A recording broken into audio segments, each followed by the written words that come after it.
hello, hello, hello. Hello, happy Sunday.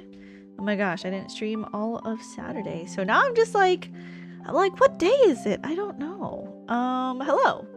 Welcome in. Happy Saturday. No, Sunday. We are playing some Love and Deep Space today. I think maybe I should do some of this. I should have done the quality time while the stream was in like a whatchamacallit, starting soon. But unfortunately I forgot, so we will need to spend some time staring at my man's. Oh my gosh, wait, hold on. Maybe we should, because I have something to show everyone. Sort of, I mean. Cap, welcome in. Hello, thank you for the treat for Hermes. Oh, he's ready. He's like, when mom talks to her screen, I get treats. So it's time. Wait. Gotta say thank you, Uncle Cap. Thank you, Uncle Cap. Take it. Good, take it. Good boy. Good boy, Hermes. Okay, wait 1 second. We should stare at Caleb for a little bit. Let me do quality time. I heard you laugh. You haven't asked me to keep you company for a while. Let's do some work. Do you need an assistant who specializes in shoulder, neck, and eye massages? Princess is 12 hours late. Oh my gosh, I've never been so late before, y'all. Always be here. Sorry. I forgot that usually I stream in the AM on Sundays, and I forgot to change it from AM to PM. That was my fault. Okay, we're gonna do 5 minutes of studying or working with Caleb. And give me 1 second. I'm gonna go grab my little wedding memory book. Because I have to show you guys. And then we'll wait for this timer to run down. Okay, give me 1 second.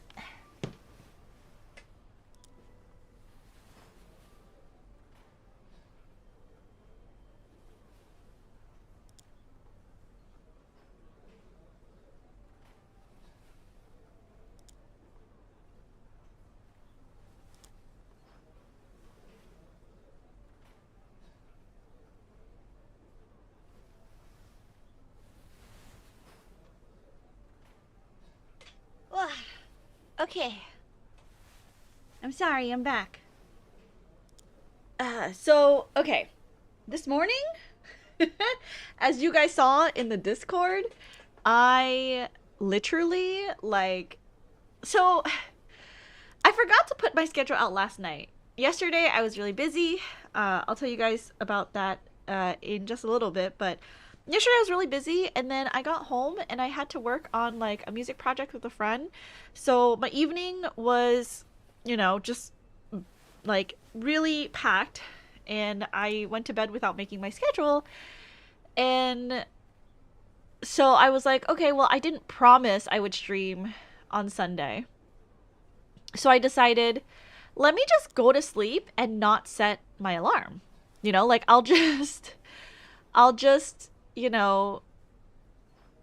wake up when I wake up, and I'll start my day. So, go to bed. Literally at like 8:54, I wake up and I'm like, okay, well, fuck me, I guess. Like, it's still early, and I think like last week or a couple weeks ago, Costco tried to upsell me, they successfully upsold me on the executive membership. After I told them too, I was like, no, I don't even spend that much at Costco. Like, I think what's gonna happen is you guys are just gonna have to refund me for the amount that the membership is. Like, it's not gonna make sense for me. And they're like, well, we'll see.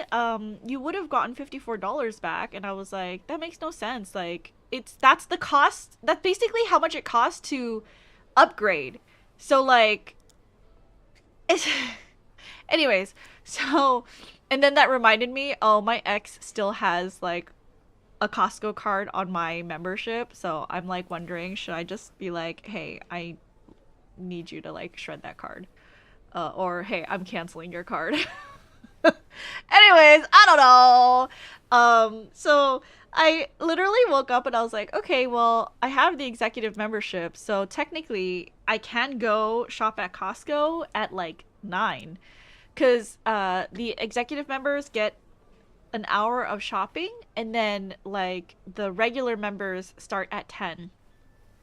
So I was like, okay, fine. It's like almost 9. I need to pick up my groceries anyways because I'm out of salad dressing. I need more chicken for the week, and I need quinoa because I'm out of quinoa. And so I like put on clothes. I literally just like wore the same pajama shirt that I have, and I put a bra on, and then I was like out the door, you know. I drove into Costco, and what do I find? An empty parking lot. I like drove all the way to Costco, turned into the Costco, and I was like, even last week when I went around 9, there were a lot of people going in and out of Costco. Why is it so empty? And I was like, trying to think about it. I was like, I swear, like, there should be at least half a parking lot full of people with executive membership trying to shop at Costco. I drive past, and that's when I remembered Yam had messaged me yesterday that she was spending time with family for Easter, and I was like, fuck, it's it's Easter today. So I had to pivot, and I had to be like, okay, I guess Costco's closed and it's Easter, so I was like, okay, a regular grocery store should be open. So I was like, okay, let me just go to another grocery store, and I had to like think in my head like, okay, where would be the cheapest to shop? What has a rotisserie chicken? Where can I get quinoa? And some other things that I needed to pick up. So I decided to go close to where there was like a coffee shop and a donut shop, because today is my other friend's birthday. And so I was like, to celebrate today's work. I was like, I'll just stop by and grab her some coffee and like a pastry and drop it off for her because it's her birthday. Because she has dinner plans. You got anything in mind you'd like to eat? So I was like, I guess that's fine, but it added like a whole extra, I feel like, hour and a half to my morning. So I'm tired. I'm tired. I don't want to be here. Like, not stream be here. I feel like I want to sleep, but I couldn't sleep, which is why I'm, you know, up. So oh well, I guess it'll be fine. Whew, I'm trying also to complete my weeklies here. On this side here, I'm trying to complete my weeklies, so we should do a deep space trial, shoot a portrait, and try to do a hunter stage, I guess. And upgrade a memory. Okay, let's do... Oh yeah, I'm saving the quest thing for Thursday. If you guys don't know, we're doing Caleb's myth quests. We're gonna read all of it on stream together, and then we'll probably do the roles for Caleb's myth on Thursday as well, because it'll be one of the few last days before the event goes away. So cross my fingers. Hopefully it's fine. Okay, I'm just gonna run this, I think, on auto. Hopefully there's no issues with it on auto. And I think it's been fine. Like, I've been autoing my deep space trials every morning before work. And I think it's been okay, so... I'm just lazy. I don't want to do anything. Our goal is to protect the stabilizer. And then I want to show you guys what I got yesterday. Beginning assault. I'm really, really excited to show you. It is love and deep space related. Look at all those Calebs. It's true. Look at all those Calebs. Let's see you dodge this. Go, come home, please. can't hold on for much longer. But I have to show you what I got. But in just a second. Let's go all out. So we can focus on Caleb's booty, I guess. I'm here. Time to unleash our How are you, Show? Welcome in. Happy Sunday.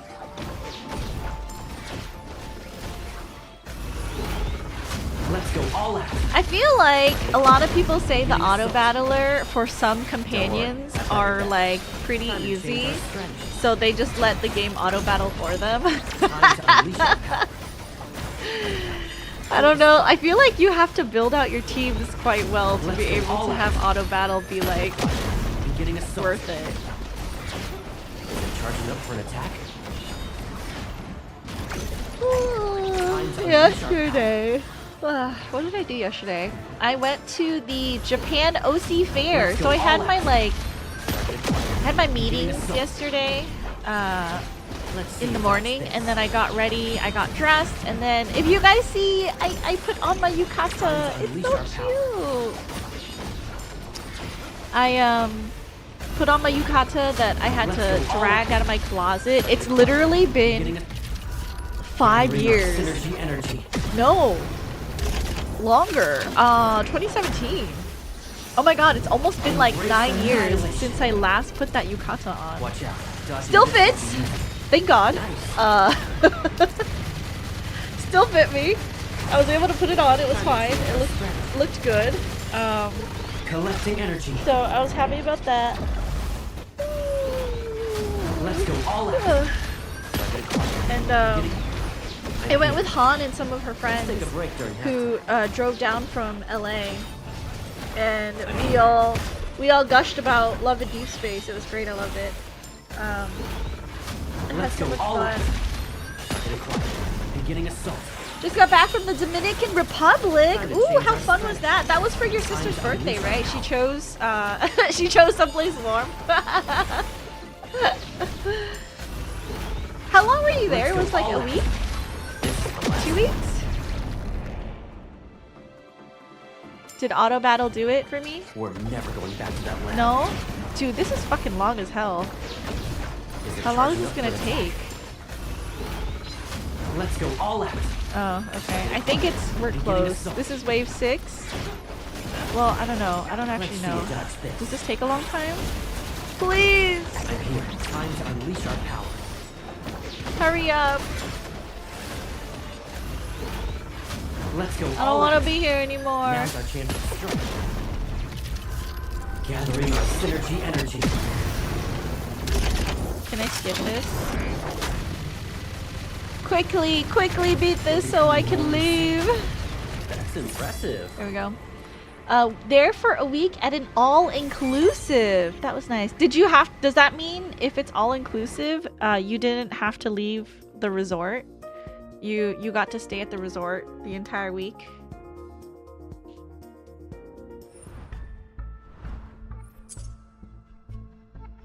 Okay, so that's good. Your hair has been messy, and it doesn't matter how done it changes. With this. Cool. Okay. We're all done. Upgrade memory. Okay, let me go upgrade a memory.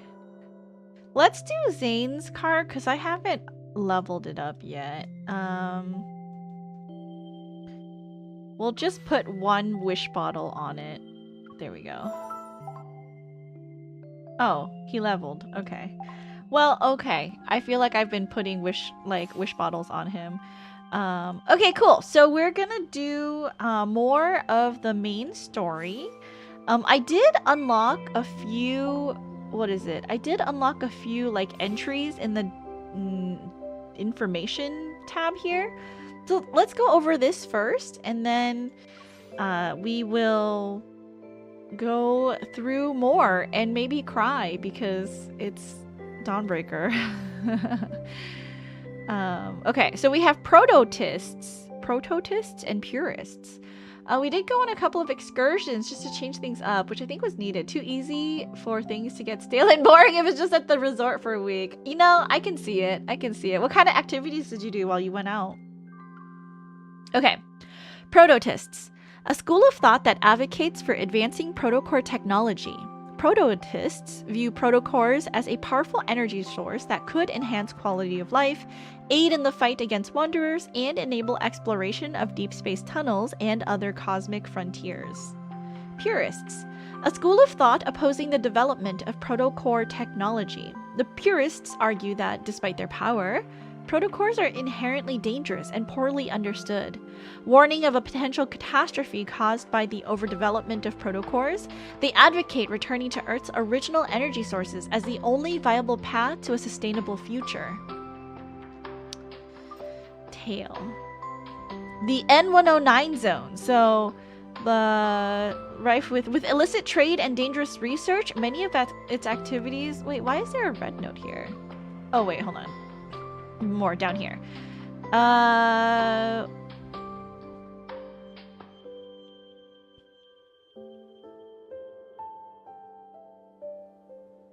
don't know how much of this I've read. Maybe Corone Market is a lawless free trade hub in the N109 zone. Intelligence reports suggest that Dimitri, known as the Lord of Corone, is both the market's true owner and organizer of Zoion Hunt, a deadly tournament held every 3 years. The central arena at Corone is also part of his domain. Elysium is a modest tavern in the N109 zone, but its connoisseur's special isn't just a menu. It's a rotating list of intelligence deals and high-risk missions. Its owner, Aislinn, seems to have some history with Silas. As we know from the menu now and the main story, someone said that the World Underneath story that I read, the last one, Crease, had spoilers. But this is like something that happens in the past, so I'm a little bit not sure what spoilers it could have. This was his friend writing as if he was like the Deep Space Aviation Academy's heartthrob. Day 1 was snorkeling with fish, sharks, and stingrays, and then doing something along something they call Seaquarium, where you walk along the ocean floor with an oxygen helmet. Scuba vibes without the training. Oh my god, wait, that's so cool. That sounds... I want to do that. That sounds so cool. Oh, and then I gotta show you guys. While we were at the Japan OC Fair, there were a lot of like little stores. It was almost kind of like Artist Alley, but there was also like clothes and jewelry and people selling merch. And I got this like kind of bookmark thing. I picked it up. It's so cute. It's so cute. And then the artist gave me a sticker. It was like a whole pack of stickers, but I gave my roommate Caleb and Silas, so I was like, I just want Zane. So you can have the other ones. Got it for free. It was so sweet of her.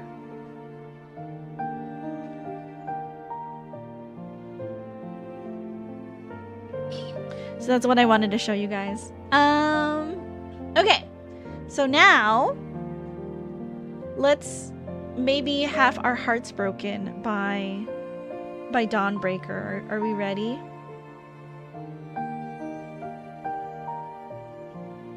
Day 2 was split into 4 parts: dune buggy driving, plantation, pet animals and learn about crops, explore a cave, and swim in a lagoon. Whoa, wait, that sounds so cool. I would love that. Man, shows living the life, dude. Okay. Is the music okay? Here we go. Oh god, there's so many freaking ants. Where are they coming from? I have no idea. Like, and it's not like it's a line of ants. It's literally like one ant here and there. I have no idea where they're coming from. And like, my table isn't really close to a wall. So like, how are they getting up on my table? It's just been hot, so like, I know the ants are probably escaping inside because it's so hot, but it's kind of like, I don't know from where. Anyways, okay. Alright, here we go. This is Cosmic Spec, which is the third chapter of Death and Rebirth. And we are starting on the first story, Dawnbreaker. Seaquarium was a little underwhelming since it was so short and more like an underwater photo shoot than exploring, so day 2 was a bigger fan favorite with me and my fam. Oh, I see. Okay. Liked feeding the lovebirds and baby goats? Oh, that's cute. Oh. Ever would have loved the birds part. Oh my gosh, that sounds so fun, show. Okay. Dawnbreaker.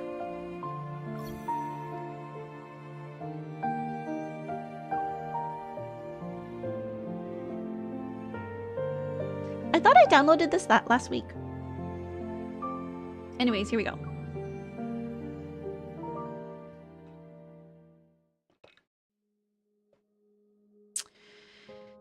In the early morning, street lamps cast a bright, lonely glow across the snow-covered streets. It makes the city appear deserted. Oh. Barely able to keep his eyes open, a boy dozed off in the priority seat. He swayed back and forth during the trip until he finally bumped his head. It was before the bus stopped, too. Ow! Oh, it's the guy looking for Zane. Now arriving at Azure Square Station. Please remember to as soon as he gets off the bus, cold wind mixed with snow hits his face. It washes away his drowsiness. He rubs his eyes. Upon realizing where he is, his gaze instantly lights up. Chuchi, wake up! We're here! The journey between the Arctic and Lincoln City spans thousands of kilometers. After several transit changes, he finally returned to his starting point. After hurrying to a secluded bench and making sure no one's around, the boy carefully sets down his backpack and gives it an admonishing pat. We're back. And you're not allowed to run off this time. Until we find the emissary, we need to stick to our usual plan. Pretend to be a regular dog whenever there are people around. You know, the fluffy kind that humans love to pet.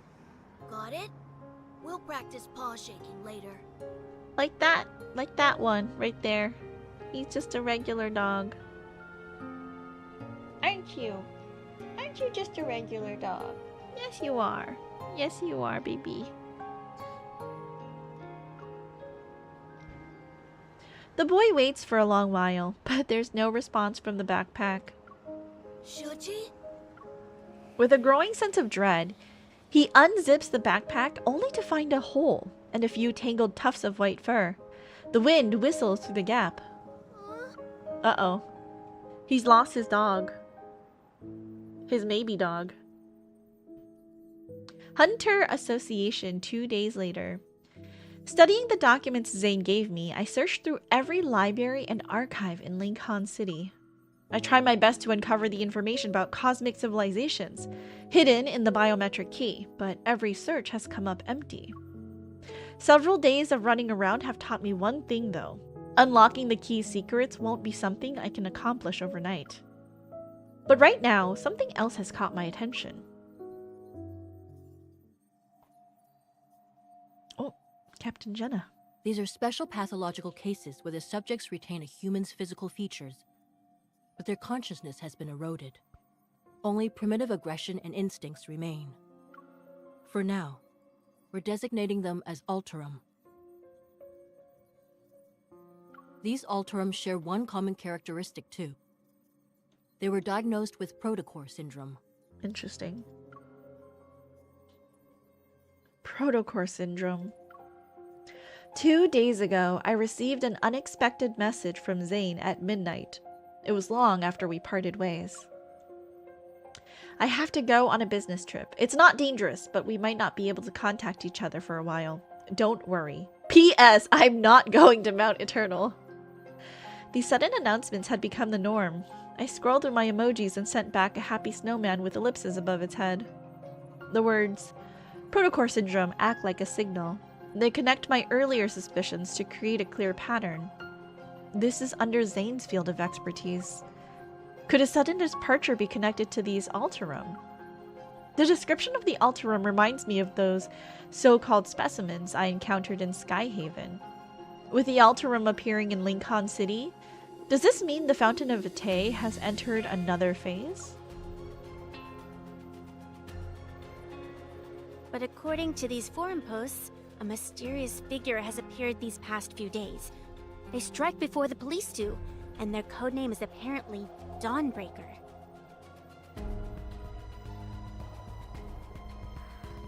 Dawnbreaker in...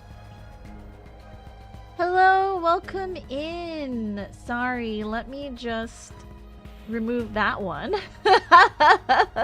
Just because I don't know how to read that.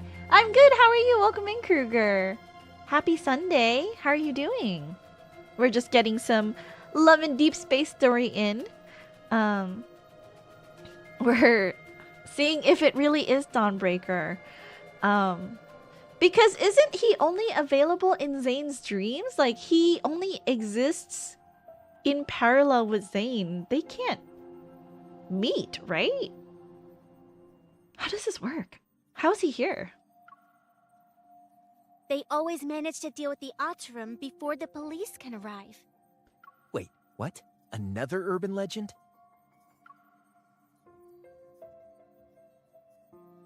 Focus.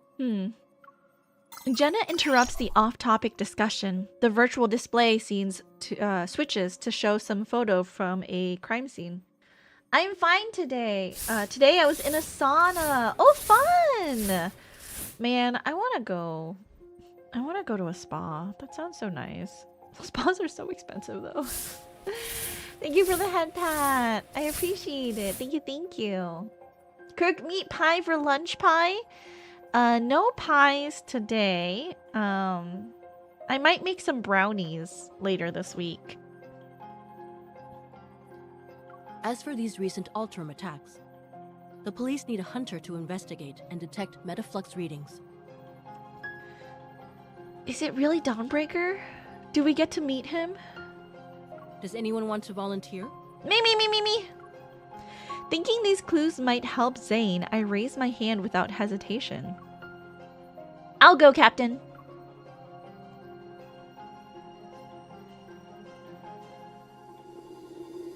Hello, son. Welcome in. Happy Sunday. Hopefully you've been having a good day today. Oh, that was it? That was such a short chapter. All right. Blind spot.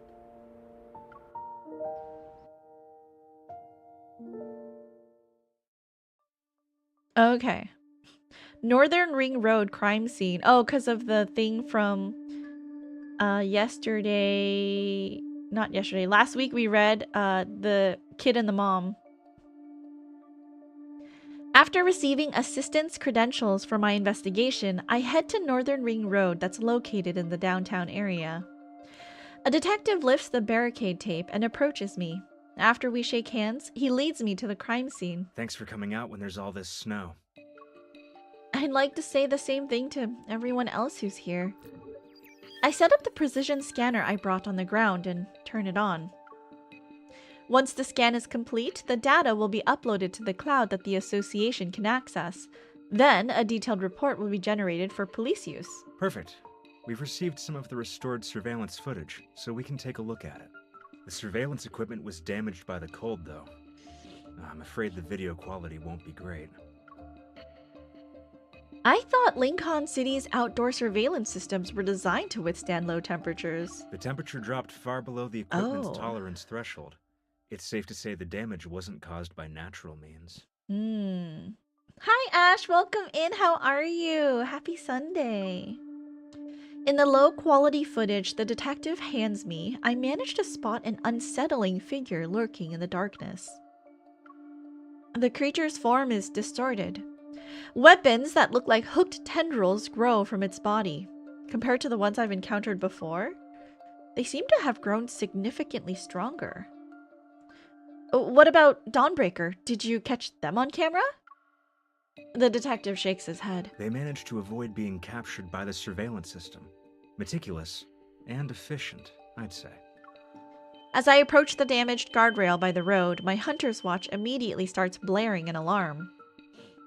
The initial metaflux readings are extremely high. The Alterum is already similar to a Wanderer. So that's it then. We should deal with these Alterum before they completely degenerate into Wanderers. Oh, that's so sad because they're like human. I'm good, making eggs for lunch. How are you? I had a really busy morning. I think you guys can see in the Discord, but like I woke up early and I mean I went all over it like at the beginning of stream, but yeah. Didn't realize it was Easter, so perhaps this so-called serial killer is actually a hero.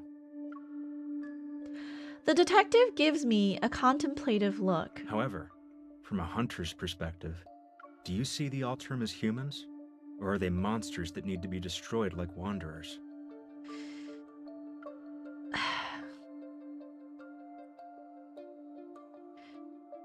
Do we don't know if there's a cure for protocore syndrome, right? Like, it is rare that someone like MC hasn't been affected by the protocore in her heart, but for most people, they succumb to protocore syndrome, right? And then they get sick and die, or apparently get sick enough to turn into a wanderer. Like, there isn't a cure for it? I guess I'll say it depends. The line between humans and monsters depends on whether they've lost control. Once someone loses control, they become a monster capable of hurting others. It doesn't matter how prestigious their status might be. What a thought-provoking answer. The sharp wail of an ambulance siren cuts through the wind and snow. It grows louder as it approaches. We both look up, our gazes following it. Wanderers? Alterum? The deep space tunnel? Sometimes I think about the kind of fantastical world I'm living in. If a disaster even worse than the Chrono Rift catastrophe arrives, how much could humanity really do? So the authorities are covering this up and classifying it as an accident. They must be trying to prevent the public from becoming even more panicked. He nods before shaking his head. The Alterum will cause panic, not the murderer. Seeing my confusion, he smiles. A blood-stained murderer is more relatable than these abominations. Yay or nay? Maybe I'm overthinking it, but something about this detective seems off. In any case, the association will provide the police with a formal energy analysis report. I should get going now. What a creep. On my way home, I opened the forum post that Tara sent me a few minutes ago. It's about Dawnbreaker. Let's expose the truth about the mysterious killer who only appears in snowy dawns, Dawnbreaker. Has anyone else noticed that the Alterum in Lincoln City have been slowly disappearing these past few days? That's because a mysterious killer has appeared in Lincoln City, the Dawnbreaker. They appear between dawn and sunrise, vanishing without a trace at daybreak, hunting Alterum ahead of the police. Inside scoop, 100% legit information, but don't ask me which is insider. I can't say more. Which insider, I see. Featured comments, missing you in Lincoln. No way this is real. My uncle works as a dispatcher at the Hunter Center and he's never mentioned anything like this. Escape from Earth at night at missing you in Lincoln. The last 10 people who claim to have insider uncles already got cease and desist letters. Want to be the next in line? Dawn Shift Ender. Those Alterum things are just way too terrifying. Getting rid of them quickly is definitely for the best. 4-day worker to be. Lol, fake. OP's probably just some writer hired by the site for clicks. I see. Dawnbreaker.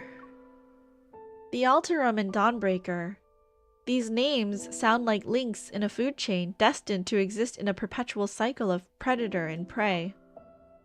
Those monsters. Come to think of it, I'm not so different from them. Will there come a day when others will try to erase my existence? Somebody already tried. Dimitri, hello? As this crosses my mind again, I find myself strangely at peace. What was that? I hear a strange noise behind me. When I turn around, I notice paw prints on the ground. What kind of animal left these? A squirrel, maybe? Or a stray dog? Confused, I stand there, but then a white blur darts past in my periphery. My scarf suddenly tightens around my neck before vanishing. When I come to my senses, all that's left in the snow is a chaotic trail of footprints. The white blur has already vanished into the darkness around the street corner. My scarf! In the run-down, gloomy alleyway, only scattered spots of light fall upon the snow-covered ground. A dead end. It took my scarf too. Where did it go? Snow falls silently. My surroundings are so quiet that even the sound of breathing seems jarring. Are you going to drag me back to the cocoon? I won't return. Wait.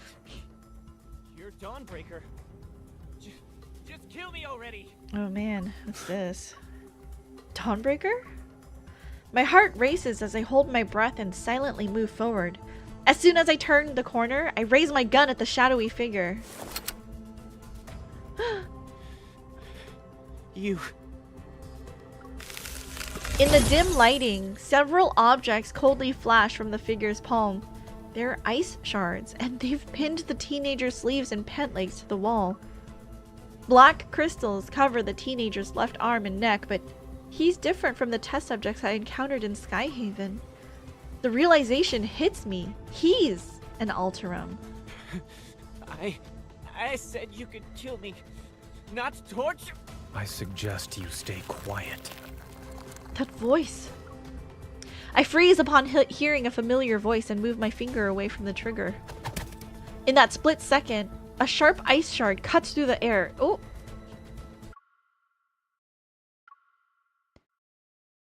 It barely misses my cheek. Dawnbreaker, like the Grim Reaper, turns to face me. With cold indifference, he meets my gaze.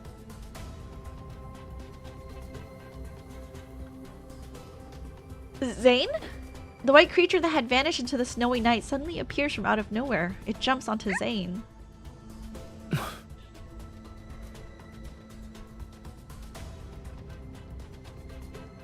Zane, our man? Why are you here, Zane? Okay, give me 1 second. I'm gonna go grab something real fast. I will be back in like 2 seconds. Not even.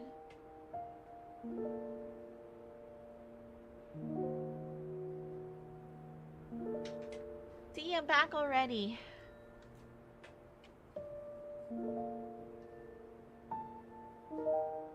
How did Dawnbreaker... I mean, Zane would never hurt us, right? So... Does Dawnbreaker know about us? Because Dawnbreaker dreams about Dr. Zane. And I'm sure he's then dreamed about Dr. Zane looking at MC, maybe? What do you guys think? Like, do you think Dawnbreaker dreams of Zane from Zane's POV? Or is it from like a third omniscient POV where he like looks in on Dr. Zane's life? How does this work? Okay. 3. Hypothermia.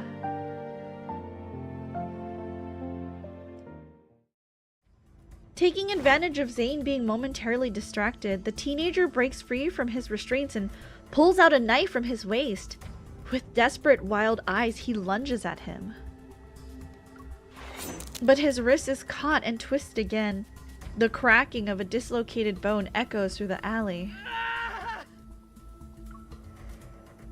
What exactly is this cocoon you speak of? Why do you need to know so much?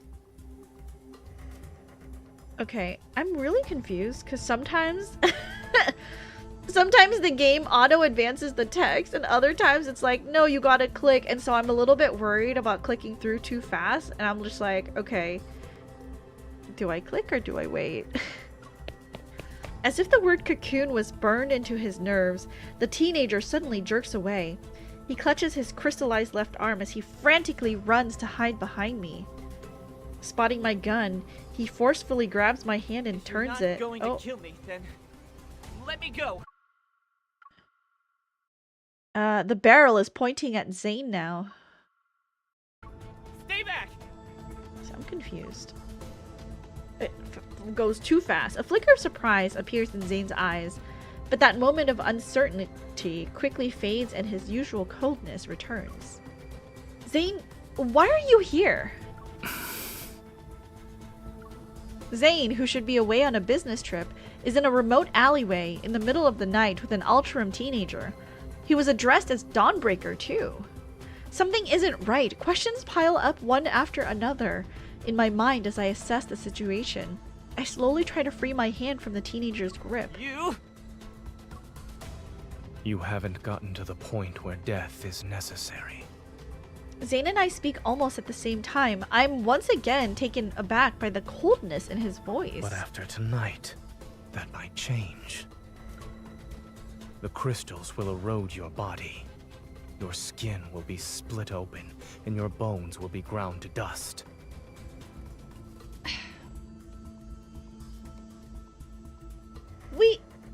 We know that Zane... I'm getting confused. We know that Dr. Zane is separate from Dawnbreaker, right? Like, in his third anecdote? Because they were talking about dreams. Like, the boy asked Dawnbreaker... Because, like, the boy had a nightmare, and then Dawnbreaker talked about how when he dreams about being a doctor, which is why he has the show, that, like, medical show on his TV. Am I misremembering? So, how can Dawnbreaker be here? Hi, Princess been lurking. What's confusing you? I'm trying to piece through. I'm trying to logic, like, how this can be Dawnbreaker. Hi, Dark. Welcome in.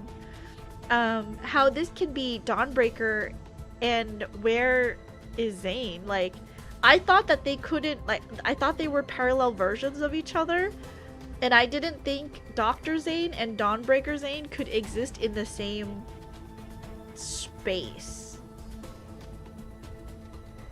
And I didn't think Dr. Zane was aware of Dawnbreaker Zane, because Zane has nightmares. He's told us that he has nightmares of all the people that he couldn't save, like William being one of them, right? But I wonder if he's connected the dots that, like, he dreams of hurting people and killing people because it's another, like, life, alternate universe, parallel universe that is happening at the same time. Is like they exist in parallel universes. You remember Dawnbreaker sometimes sees, yeah, like, I don't know if he sees out of Zane's eyes. Is that the implication? I thought Dawnbreaker dreams about Dr. Zane the way Dr. Zane dreams about Dawnbreaker, in that it's like it happens when they're sleeping, that they get glimpses into each other's lives, or relives memories. So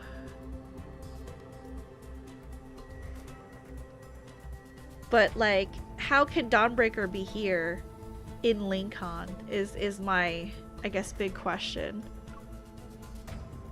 When it reaches your neck, you'll lose your voice. No one will hear you scream. When one or the other is sleeping, but they are connected through time and space. I see. So where's Zane? The person I've met before is the same one standing before me. Yet this version of Zane feels like a stranger. His voice is cold. His gaze is cold. Even his breath is the epitome of coldness. Something seems to trigger a memory in the teenager. His voice trembles as his body curls like a bow being drawn back. He buries his face into his knees. You're right. They all died like that after emerging from their cocoons. Oh my god, these people were incubated? Cocoons? I want to live. But if I'm going to turn into a monster, what's the point? Were they... I'm so confused. Rather than let the cocoon turn me into a mindless monster, I'd rather die. Did they, like, agree to be experimented on and, like, signed up for some, like, trial or something? Zane remains silent, and he lowers his gaze as ice crystals silently form in his palm. Is he really going to do this? A dignified death doesn't exist. Thinking you're in control of the situation by choosing to die, you're only comforting yourself with a lie. Dr. Zane wouldn't say this. I feel like... Why is Dawnbreaker here? Where is Dr. Zane? If they're parallel...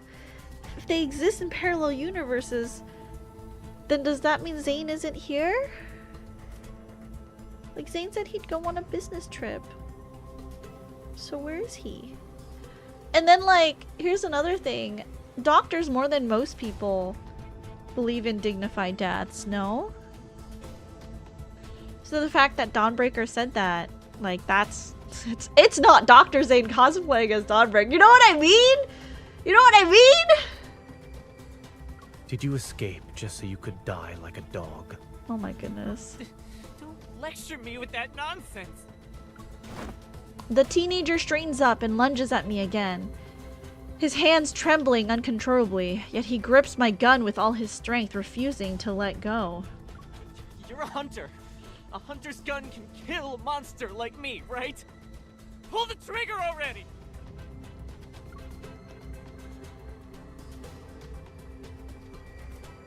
We said that we wouldn't... Like, it depends. So, as long as you still have control of yourself, you're not a monster. And he clearly still has control of himself. Dawnbreaker was never a doctor? I know. I'm so confused. I won't do that. You can't be serious. With a flick of my wrist, I toss the hunter firearm away and kick it out of reach. The teenager desperately lunges for the firearm, but Zane catches him by the waist and pins him against the wall. Stay calm. Focus on my breathing. Exhale. Inhale.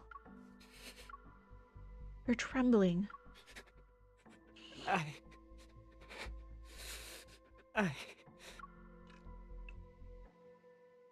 I know you really don't want to die, so stop saying it.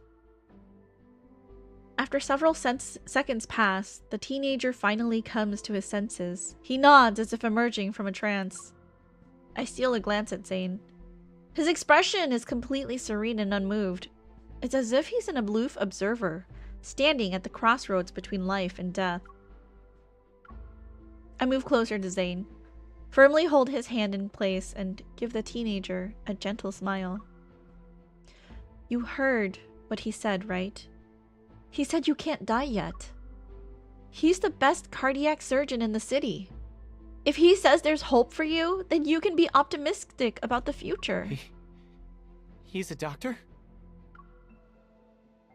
I know he might not look the part right now, but really, he is the best in his field. Just don't misunderstand his intentions. You need to go. Now. The teenager freezes for a moment. As soon as Zane shifts his foot ever so slightly, the teenager spins around and runs away.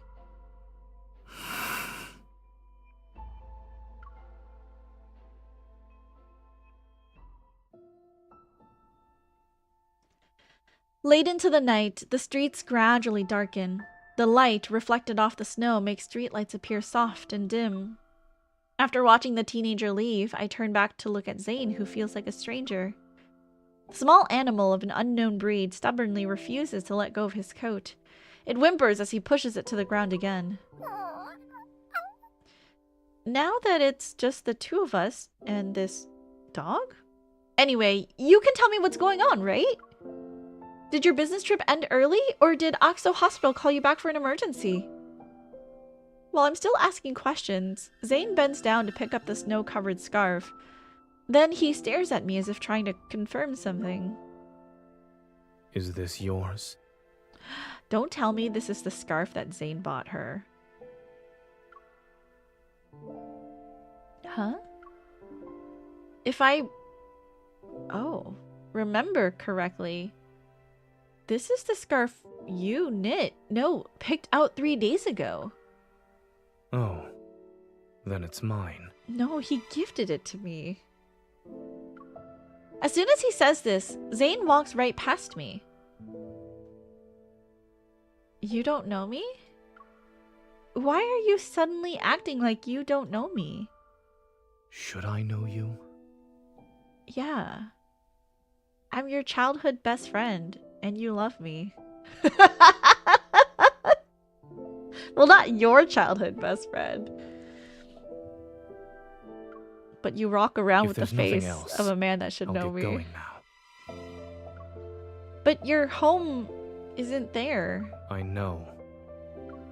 He stops in the snow and gives me a cold glance over his shoulder.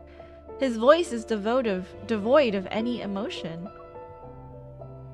The subway station is this way. You don't take the subway either. On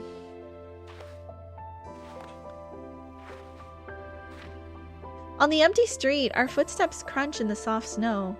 With his tall stature and long legs, Zane strides quickly and widens the distance between us. I have no idea where he's heading or why he's acting like he forgot who I am. All I can do is quicken my pace to catch up with him. Zane, answer me! I step in front of him to block his path. A mix of frustration and disbelief makes my chest tighten. What's the matter? That's my line. Has your evil gone out of control again? The puppy whose species I don't recognize catches up to us. Its gaze flits between him and me. No, I'm perfectly fine. I need to up the quality of the graphics. I'm just staring at Zane. How could he be so handsome? Anyways.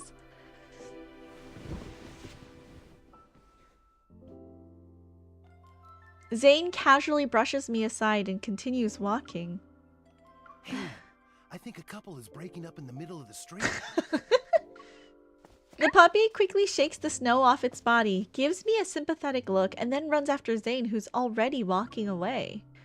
The two figures soon become dots in the snowy night. Mira, welcome in. How are you? Welcome, welcome. Oh my god, are you excited about Silas's birthday? It's in like a week or two, right? When is his birthday? Is it like April 18th? Like a week? No. 2 weeks. Yes, in 2 weeks. Nosy people! Yeah, they're breaking up.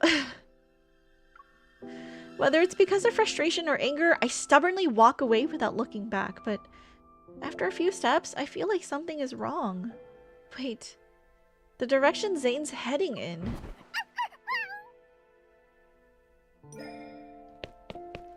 My heart races as I quickly follow the footprints in the snow. Where is he headed? Zane lies unconscious on the ground, his brows tightly knitted as if darkness is dragging him down into its depths. Zane? I crouch and shake his shoulders, but he doesn't respond no matter what I do. I can't just leave him like this. I try to help Zane up. As my fingers brush against his neck, I feel a layer of frost. It's unnaturally black. Could this be related to his nightmares again? A sense of heavy foreboding weighs on my mind, but getting him out of here comes first. I struggle to support Zane's weight as I drag him along one step at a time. Why was he talking about taking the subway? This path actually leads to my apartment complex. It's April 18th. Also, my birthday was yesterday. Happy birthday, Mira! Oh my gosh, I hope you had the best birthday. Did you do anything fun? Also, Dark on the Twitch side is wishing you a happy birthday, Mira. What do I need to go look for? Hold on. What did I want to look at? I feel like I need... What am I missing? Oh, quality first.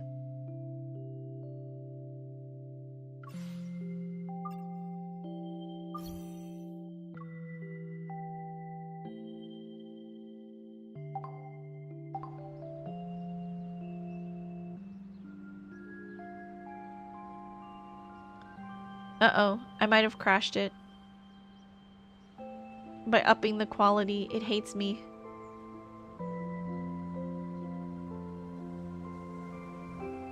Let's just close this real fast. Okay, we'll close it and then we'll open it again.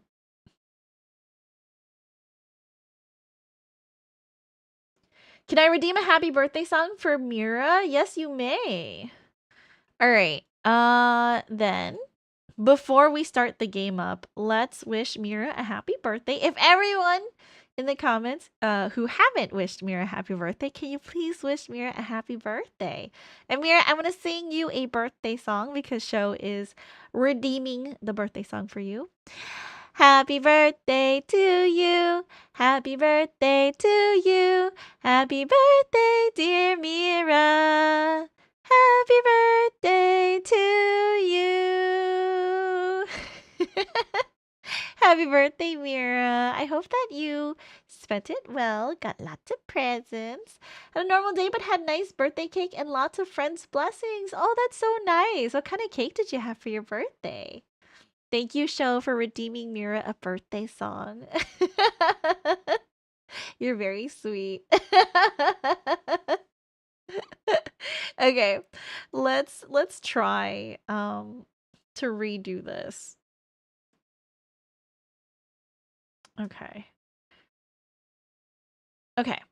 Maybe it won't crash on me this time. Please, please, don't crash on me. Caleb, you're so handsome. Slightly scary and dangerous. Eternal sleep and eulogies painted by stars into that serenity. They lost time forever buried. She rambled 1,000 times. You already stopped walking.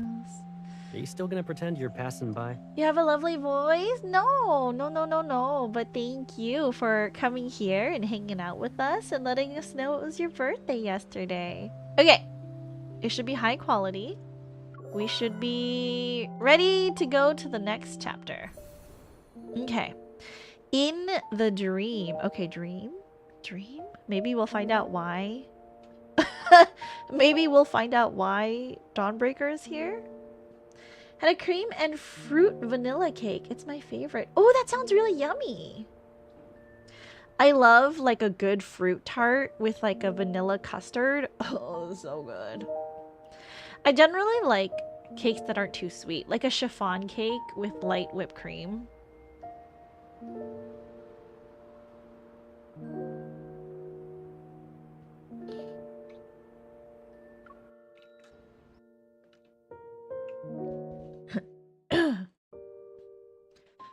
With his weight pressing against my shoulder, even a short walk home felt endless. Zane and I practically collapsed onto the bed together. The snow from our coats scatter onto the floor. The little white animal anxiously bounces back and forth on the sofa. I pick it up and gently shake Zane.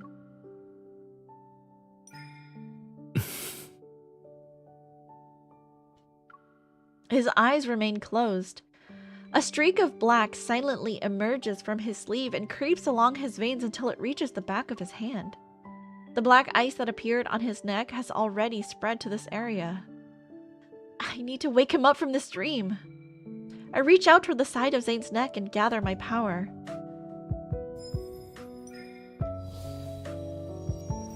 Almost instantly, I sense the chaotic, surging power raging throughout Zane's body. Like a force that's been suppressed for eons and is now finally breaking free. A bone-chilling cold surges forth. It makes my entire body shudder. The power within his body is unstable. That's why he lost consciousness.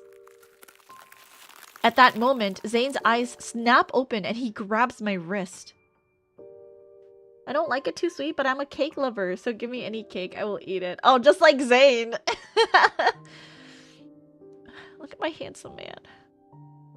What are you trying to do? I was trying to help you. He grabs my hand and pins it. Encased in ice, my wrist is already stuck to the wall once I realize what's happening. You... I take several deep breaths to compose myself. I'm trying to help you treat the black ice. When did it start appearing? While I was dreaming.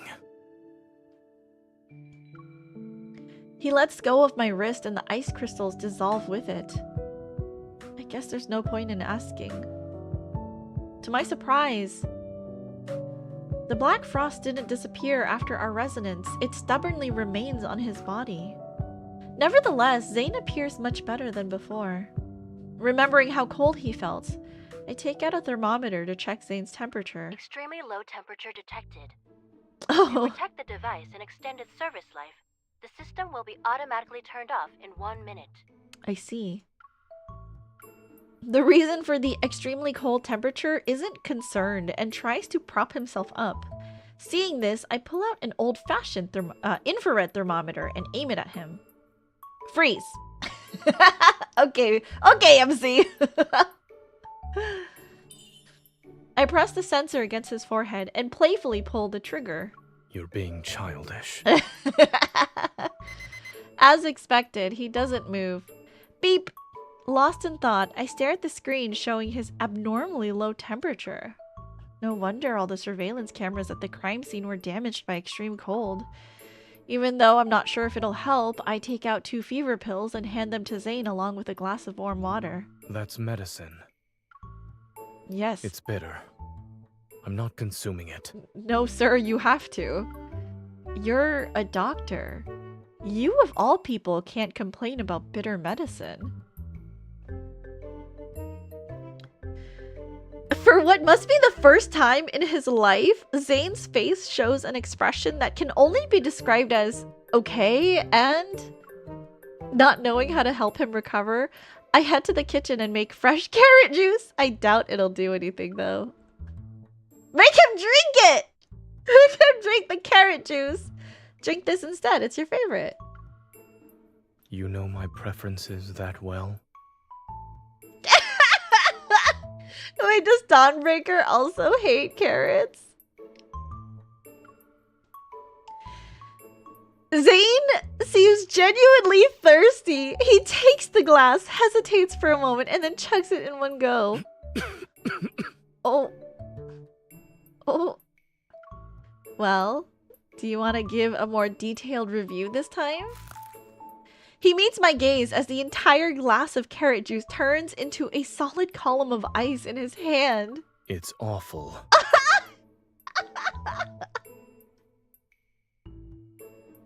I'm sorry, Zane.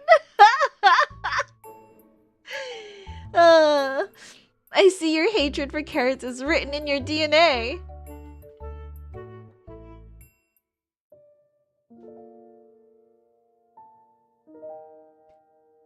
As the night deepens, the hustle and bustle outside my window gradually fades into silence. I gather every blanket and quilt in the house to stack on top of Zane. Then I crank my heater up. I'm not cold. I've already told you this. Take these blankets away. Why don't you take them off yourself? I don't have the strength. Then don't move. He purses his lips, only to furrow his brows a moment later. You've been fussing over me for a while now. 'Cause I care about you. Is it for a particular reason?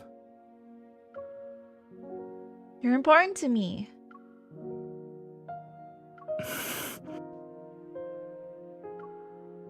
Uncertainty flickers in his gaze. I don't know what you're talking about. What? Well, okay, it is Dawnbreaker. I have to remember. It is Dawnbreaker. Okay, I'm talking to Dawnbreaker. MC doesn't know. I know. I, as the player, Princess Raska knows. Shit. I don't want him to see my expression, so I turn away. The real reason is simple, actually.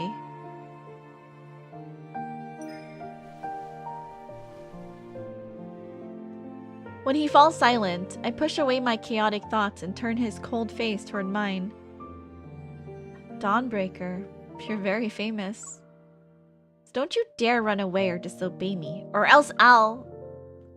You'll what? He asks softly. His chin is still tilted up by my hand as his gaze falls to meet mine. I'll make sure you won't live to see tomorrow's dawn. I yank the blanket up to block his voice and gaze in the darkness.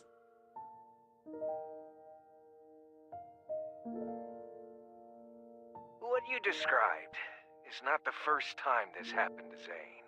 This story update? Oh, I'm gonna cry. Even Dr. Noah knows. I witnessed it once when he was doing research with me at Mount Eternal. Did Zane know this was gonna happen? He literally said, I'll be gone for a bit. Did he not think that this version of him would not meet up with MC? He became a complete stranger overnight, and no one knew what happened to him. I figured this wasn't the first time Zane had been in this state. Dr. Noah's words only confirmed my suspicions. How did he recover from it? That's something only he knows. Over the phone, Dr. Noah sounds just as troubled as me. Back then, he ventured deep into Mount Eternal by himself, as if he had something to do there. This literally wasn't what he meant at all. Oh, I see. When we saw him the next day, he had returned to his usual self, the one we all knew. I guess whatever he needed to do was done. Mount Eternal. That place seems to be hiding a burden that Zane has never been willing to speak about. Oh, because he never told her about William, huh? But my intuition tells me that whatever changed in Zane must have happened before the Mount Eternal incident. Those black ice crystals, seemingly out of reach, they linger somewhere in the depths of my memories.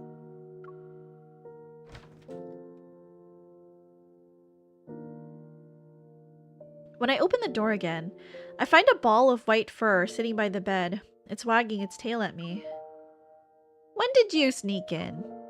As I get closer, I notice the creature is contained within a semi-transparent dome made from the ice evil. It restricts its movements. I don't even need to ask who did this. Zane really doesn't show mercy, huh? The puppy-like animal lets out what sounds like a bark of agreement. I reach out to dispel the evil ice barrier. Then, I sit down with the creature in my arms. Now closer to Zane, I can see his eyelashes trembling in his deep sleep. They're like the wings of a weary bird that's finally resting at home. I don't know what you're dreaming about, but I hope they're sweet dreams. Good night, Zane.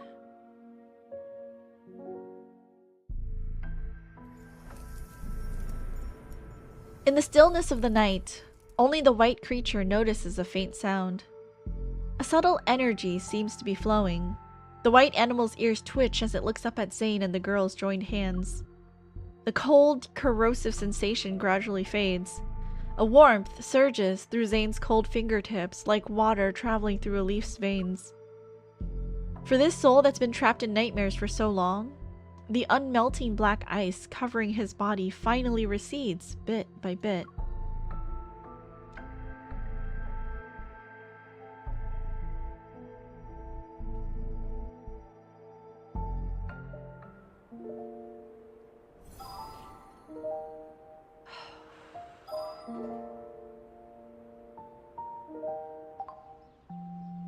We got new info. Hold on. So if I go to Zane's, I should be able to see... Not this, but let's collect plushies! We got some gems! Okay, let me see. About him?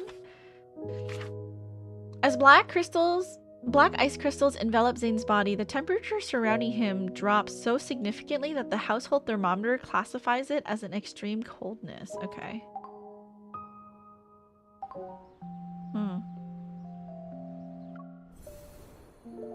Okay, beyond the snow.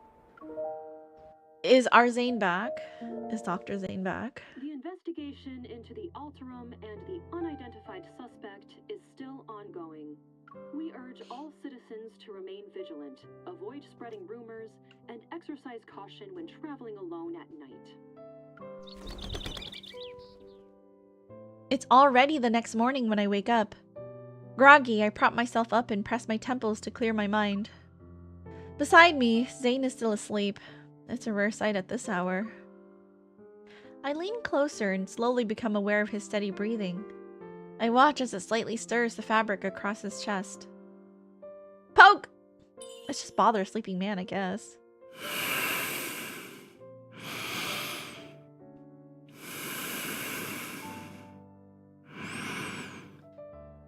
Oh, he's sleeping so peacefully. This is payback for making me haul you home through the heavy snow yesterday. Poke! And that's for freezing my hand to the wall. He's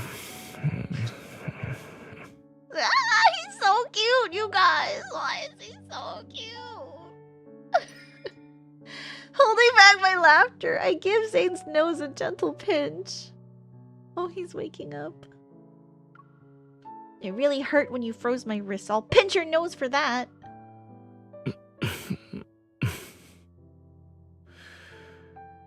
Is messing around with people while they sleep a habit of yours?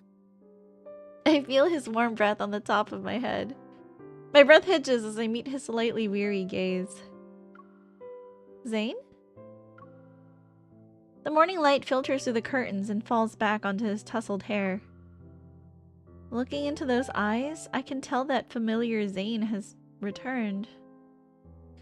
Oh, he's slightly smiling now. I gotta go back and look. I feel like this Zane has a slightly more gentle expression, no?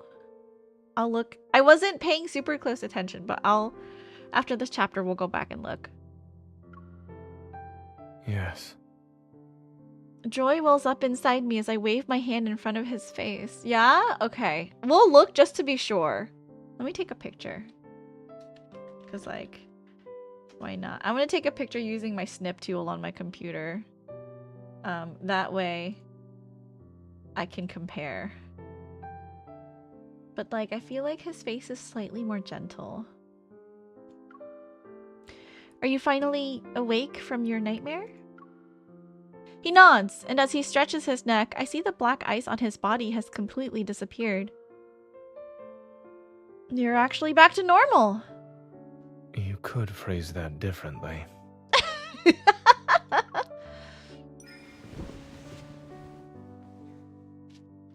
Before he can say more, I embrace him. He doesn't pull away and gently wraps his arms around my waist. Ah, he's so close. He's so handsome.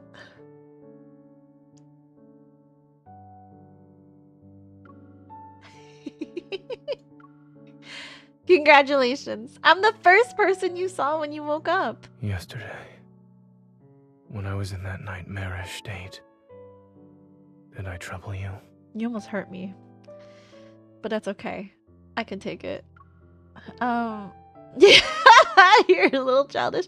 You were kind of cute.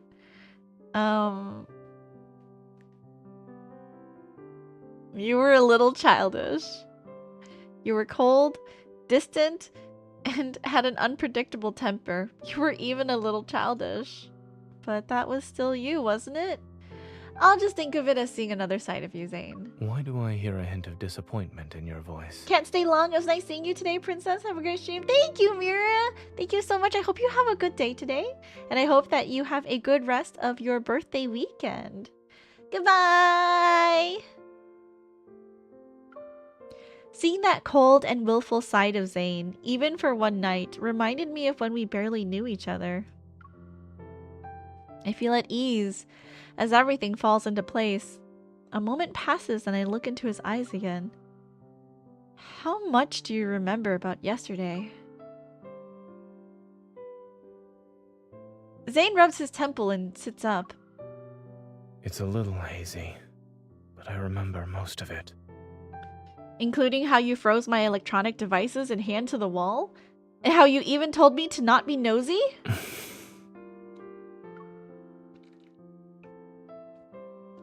He glances away for a moment before his gaze calmly returns to me. I also remember how you stacked blankets on me and did a test with carrot juice.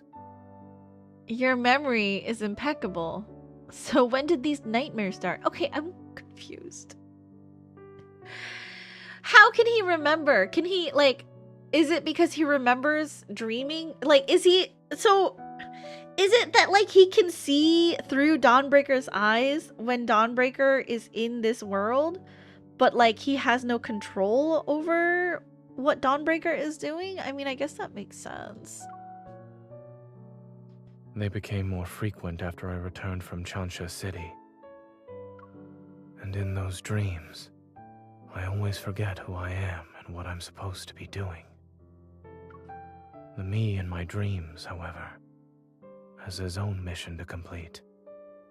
He presses his lips into a thin line and looks at me. The guilt he feels is clear. For some reason, the scene from last night flashes through my mind again. It stirs up emotions I can't quite name. Well, there's no more black ice on your neck and hands. Your palms are warm, too. It's safe to say that you passed the physical examination. Welcome back to reality, Zane. I open my arms and wait for him to initiate the hug this time. He's surprised. Oh, I love that, like, slight little smile that Zane does. Zane hesitates before leaning down. Then he wraps his arms around me. His warm breath brushes against my neck. Good morning.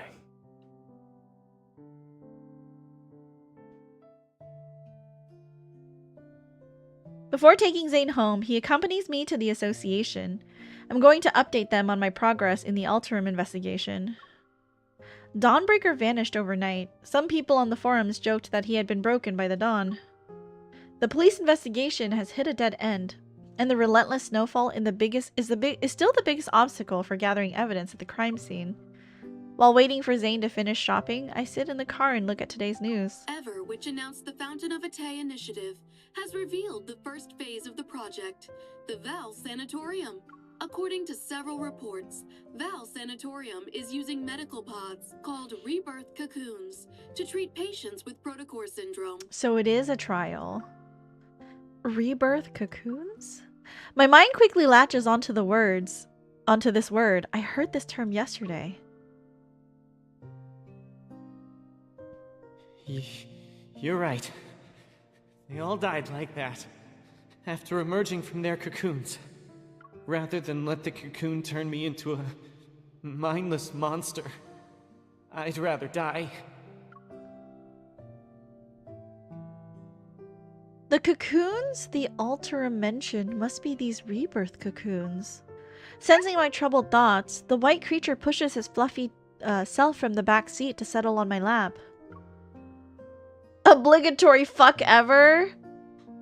Yes, fuck ever in this game, but not ever my best friend, who unfortunately also goes by the name Ever.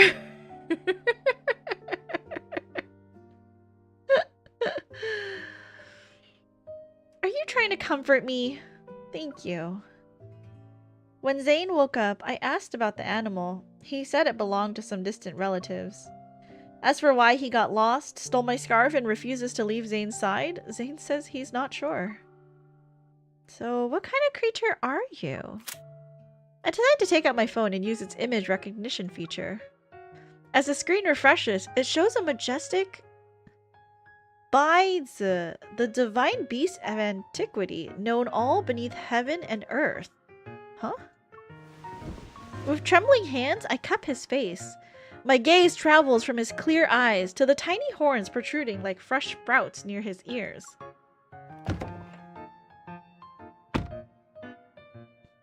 As I struggle to find the right words, Zane returns to the car. He has a bag of chocolates and dog food. Since you bought dog food, why don't you keep him? After all, your robot vacuum is the only other living thing in your house. Shouldn't it have a friend? That won't be necessary. My robot vacuum has its own social life.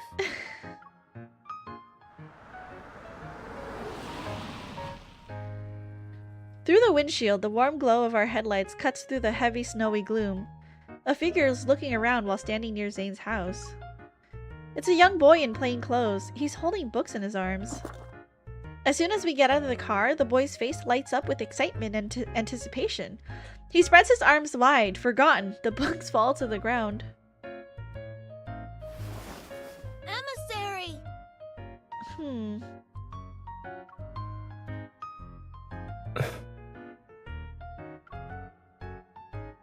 So he knows that he's the emissary.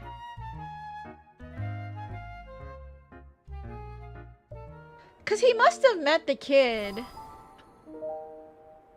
Let's go into dream. I just need to compare their faces. So he knows, because he met... Okay, hold on. Wake up. Wake up, wake up, wake up, wake up, wake up, wake up.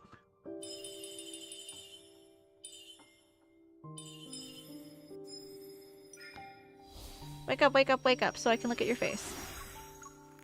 What are you trying to do? Yeah! Like... His eyebrows are more furrowed. And his mouth is more... Like, his eyes are more intense and angry. But, like, regular Zane has a much more relaxed eyebrow with a slight... Like, the slightest of slight upturns. And, like, less intense eyebrows and, like, eyes. When he looks at MC, at least. Okay, sorry. I just wanted to see that. Okay. We're good now.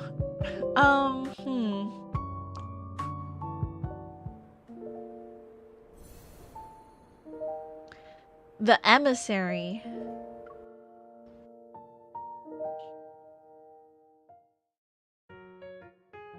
The unfamiliar teenager rushes towards Zane, who's standing behind me. The mysterious little creature wagging its tail runs over as well. Soon enough, all three of them are tangled in a group hug. Let go of me. The teenager steps back. Then he excitedly scoops up the small animal. So that's where you went, Shuchi. Why didn't you tell me? Watching this harmonious scene between human and animal, I'm touched, but then I quickly become confused. What did he just call you? Hold on, what did he just call you? Is he role-playing as your servant or your son in a fantasy setting? Don't jump to conclusions. He's the son of a distant relative, and he loves sci-fi movies and cartoons. I suppose his latest hobby is running away from home. Okay. But now I'm looking at him. This kid reminds me of... I study the boy's round face, his straight posture, and those mature eyes sparkling with excitement. Come to think of it, there really is a teeny tiny resemblance. Hey! Before I can finish my sentence, Zane swiftly taps his knuckle against the top of my head. You should channel your brain power into writing a research paper instead. I'm just teasing you! I know you didn't look like this when you were young. I lean down to get a better look at the boy. He has delicate features and appears to be around 11 or 12 years old. Do you live in Lincoln too?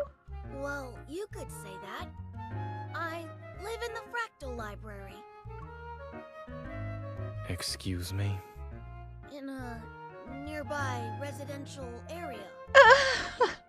Did Zane coach him on what to say? The Fractal Library? I've never heard of it before. Is it a new building? Knowing he's related to Zane, I find myself adopting a gentler, friendlier tone.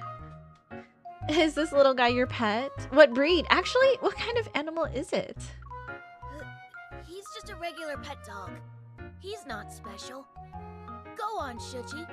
Bark. Probably.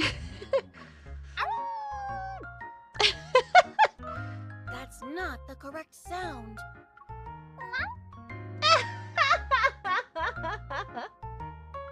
Okay, now shake.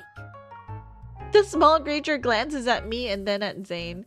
He swallows his pride and places his paw in the boy's palm. Zane stands by the wall with his arms crossed. When he sees my skeptical look, he looks away. The boy's face relaxes with relief as his expression shifts to one that says, "I told you so." Can you speak? Can you speak? Maybe I'm the one losing my mind here. I don't know, like, you know, speak. Seemingly unable to watch any longer, Zane waves his phone. I just got a text from his parents. They're going to pick him up. Already? Can't you stay for a while longer? I was actually planning to stay for a while. Zane's sharp gaze sweeps over the boy. I might be imagining things, but the child and the dog freeze. Right. I wanted to say hello. Uncle Zane will send me home. It's cold, so you should head inside. I'll see him off. That's his way of saying, this is none of your business. In the dim daylight, Zane watches the girl wave goodbye. She's out of sight once she closes the door behind her. The boy catches a snowflake in his palm and silently watches it melt. Why did you come here? Hearing the scrutiny in Zane's voice, the boy's expression shifts to match its severity. 7 years ago, you promised to take up the position at the Fractal Library. I traveled here because I'm asking you to fulfill that promise. You were selected as the emissary of the Divine. Astra ordained it, and your nightmare is the greatest proof of this. Zane speaks before the boy can say more. I also said that I had my own choices to make and more important matters to attend to back then. The boy's expression grows serene and his voice carries a maturity unlike the one from a few seconds ago. Pause. Astra ordained it. Who's Astra? And why is his nightmare proof that he was ordained to be the emissary? Was becoming that version of yourself in the nightmare also a choice? People think they're making choices most of the time, yet they're unaware that all these options lead to one inevitable outcome. So he's saying you can't fight against your destiny. Fate falls upon us like this snow. It is silent and inevitable. And you too are destined to become... Obligatory fuck Astra? Who's Astra? He trails off, and the only sound that can be heard is nothing more than a barely audible sigh. Since you haven't made up your mind, there's no point in me staying here any longer. But... The maturity and composure vanish as the boy's voice shifts back to a childlike tone. I left the excesses bracelet you made for me at the library. Can you make me another one, please? How does he make... After a resigned sigh, an ice bracelet materializes around the boy's wrist. Thank you, emissary. I'll take my leave now. In any case, you're welcome to find me at the Fractal Library in Lincoln City. I'll be sure to visit you again as well. That sounds like a threat, dude. The boy slightly raises his hand and his fingertips touch the air as a geometric shape gradually unfolds. He bows before stepping into the door woven from the countless folded dimensions. Interesting. Emissary is a liar. I counted every single day for 7 years. As if drawn to his accusation, the wind and snow seem to follow through the vanishing door. They're silent.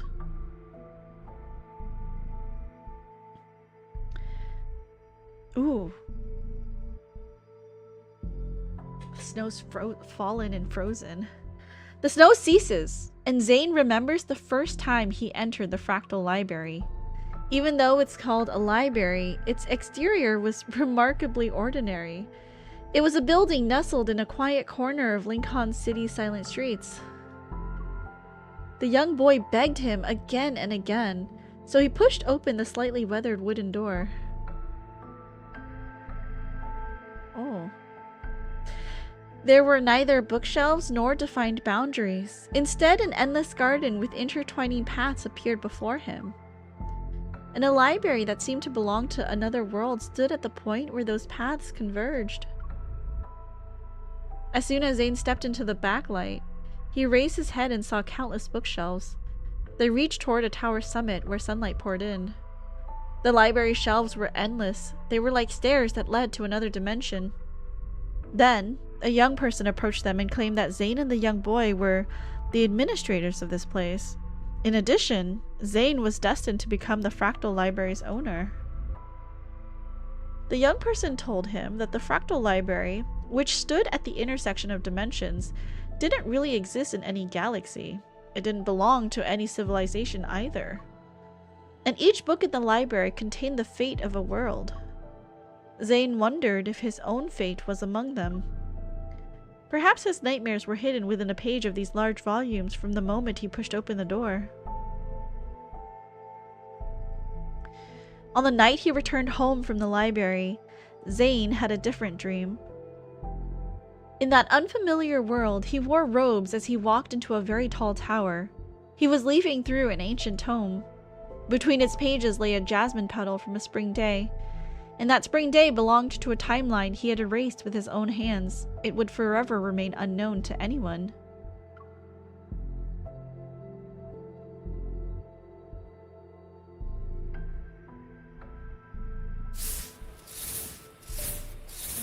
Hello, Dio. Thank you for the head pat. Interesting. So...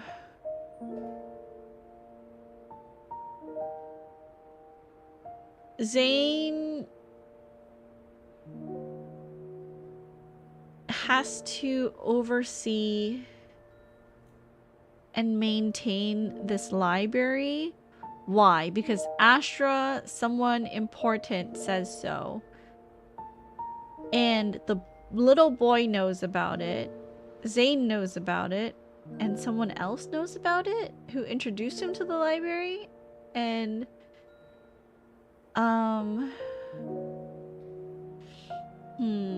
Happy Easter, Princess and Hermes. Not a very happy Easter. It's just Easter. I had a terrible morning. Welcome in. Foreseer? Overseer? Is that the same thing? Destroying a world. Jasmine petal in a book?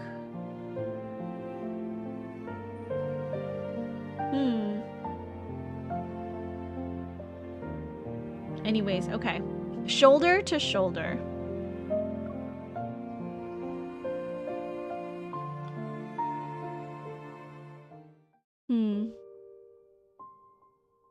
Can you change, Zane? You're giving me like PTSD from wearing this outfit. Like, I think you should be acting mean and distant to me. I need you to change your clothes. Please! Just as Zane enters the house, I finish roasting the tangerines he bought. When I glance out the window, I realize the snow has finally stopped. Did your relative leave already? He must have a strict family. Yes. He needs to go home and write his reflection paper. There's a distant quality to Zane's voice. I sit down beside him and hold out one of the roasted tangerines.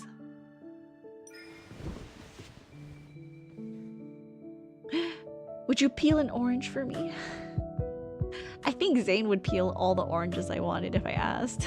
The weather is perfect for roasted tangerines. Try it.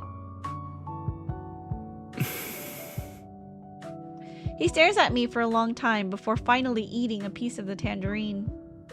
You don't want to know what happened during the past few days when I disappeared? If the explanation is going to be filled with medical jargon, then no. As for the rest, Zane will tell me when he wants to. And if he doesn't want to, that's his choice. He can't help but smile at my deliberate emphasis on those last words. He takes the half-peeled tangerine from my hands. Soon after, a warm orange slice is brought to my lips. I said goodbye 3 days ago because I had accepted Carter's invitation. I'll be joining the Fountain of Vitae research project. Didn't he say no to Carter several times, though, in one of the World Underneath stories? I guess he said no to joining ever. My weekend has started off better. Got to see a close friend for the first time in a while. Why are we roasting tangerines? I feel like when you roast fruits or like heat them up, don't they like get sweeter? Interesting. Huh? Seeing me choke and cough several times, Zane raises his hand to pat my back. It's ultimately an excuse. Something unexpected happened, and the nightmare arrived before I could carry out my plans. I think maybe he wants to join so he can keep tabs on whatever is doing. Because obviously they're up to something shady, and I think Zane would want to get ahead of that, you know? Lately, Oxo Hospital has received a large influx of unusual cases involving protocore syndrome patients. Some died shortly after hospitalization. Others transformed within a month and became an alterum. Zane nods. All these patients had recovered at Val Sanatorium after entering a medical pod called the Rebirth cocoon. Val Sanatorium, according to the news report this morning, is the first phase of the Fountain of Vitae. Whenever you stream this game, I feel like we're over your place telling the biggest gossips. I mean, that's the vibes that I want to give when we play Love in Deep Space. We are, you know, a group of non-gendered girlies getting together to hang out and yap, and sometimes, a lot of the times, the yap is about boys, you know? That's the vibes. I hope that everyone gets this kind of vibe when they're here on 11 Deep Space Days. Do tell the gossips. Hello, John. How are you? Welcome in. How are you doing? Happy Sunday. Hell yeah, I love that. Glad you got to see your friend. Yesterday, that is? Yeah, I hope you had fun.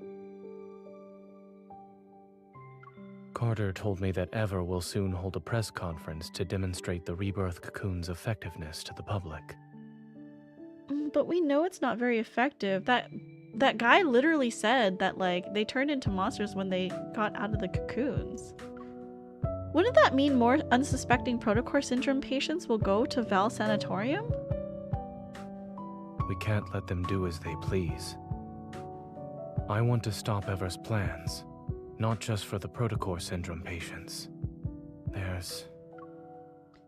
Zane trails off as he lowers his gaze. I want to make amends for a mistake. One that should have been corrected years ago. Yet it still haunts me to this day. Interesting, I wonder what it is.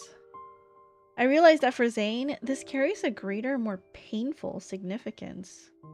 EB as hell, you know, Easter brunch won't get done by itself. Yeah, I guess so. I guess that's true. Were you busy today?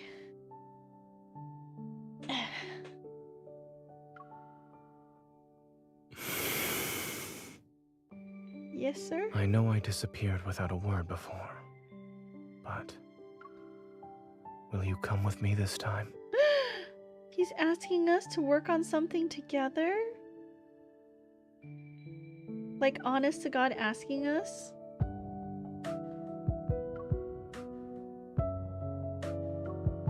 Asking me like this isn't fair. I know he helped me so many times before, and I agree to any request he makes. It's just...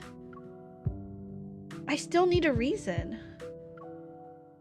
Now that he's finally revealing everything to me, I won't let him have his way so easily.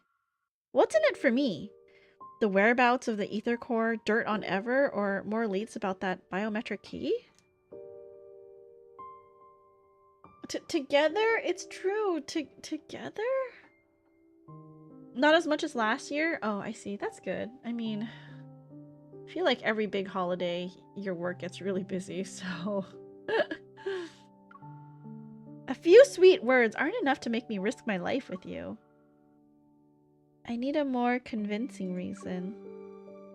Do you remember what you told me about the deep space collision chamber at the Gaia Research Center? Yeah, and how I almost died? Is that what you're talking about? They conducted experiments to create me, their precious energy source. Ever plans to restart that project. I see. The new program they're showcasing at the sanatorium might be related to it. Isn't that a very convincing invitation? Yeah. Dazed, I see something flicker out of the corner of my eye. A fluffy white tail. Zane and I turn around at the same time. Shichi, aren't you supposed to be with your owner?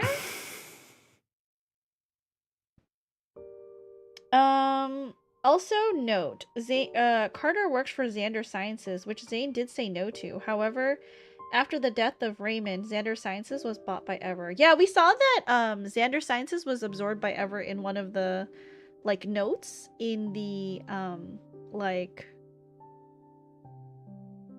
in the profile section where you can get to like stories and notes about people and about terms. So I did see that, which is why I was like, well, technically he works forever.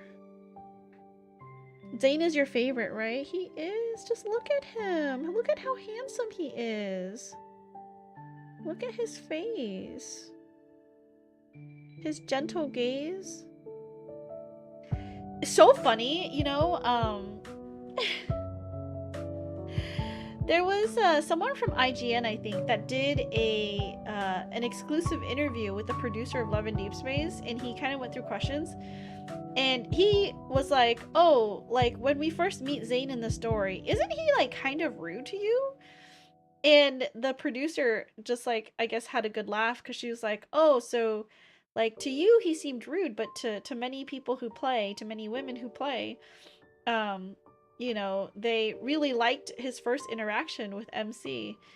And, you know, I had to think about it. Let's look at when we meet Zane again. After this, I kind of want to see... Because the first time we meet him, we have an appointment, right? And Yvonne lets us in and we're almost late. And then we sit down and then Zane does a checkup on our heart. I believe that's the first time we meet in the main story. I wonder how that person got like a rude feeling. Because to me, that first interaction seemed like, oh, we've known Zane for a while. Because it was introduced that he was our childhood friend who we then met later in life as an adult, and he was our PCP.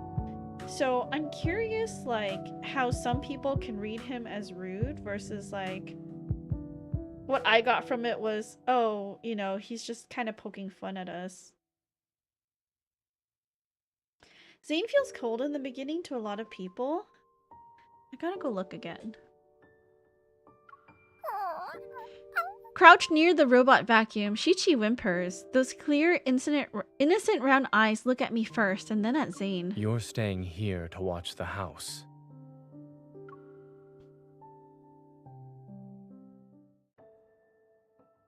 In the white testing facility, a row of circular medical pods line the room. Surrounded by soft, silvery light, they float in the air. Their translucent walls gleam with tranquility. Exquisite and graceful, like meticulously crafted chrysalises.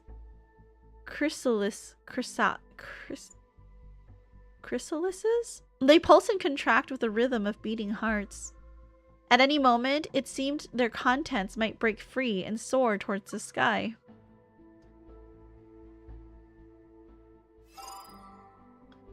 Oh, we have to fight? Okay. Auto battle it is.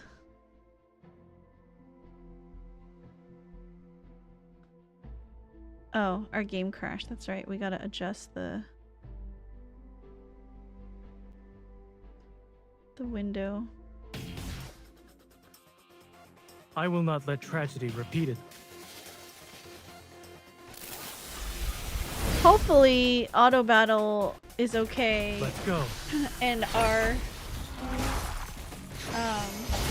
fall back.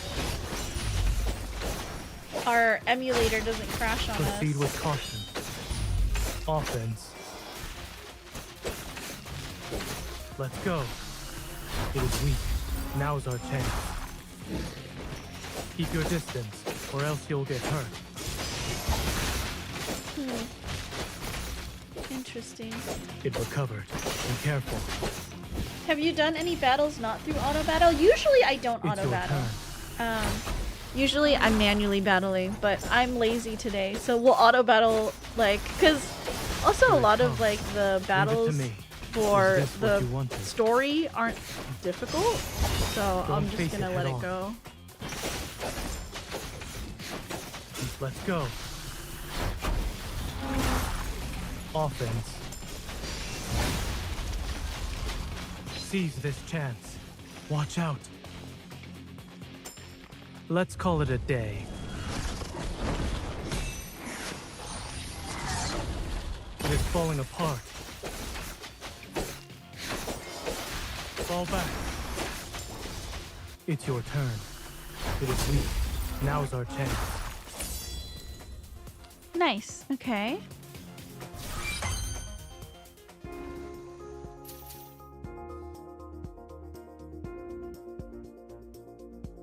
Exit.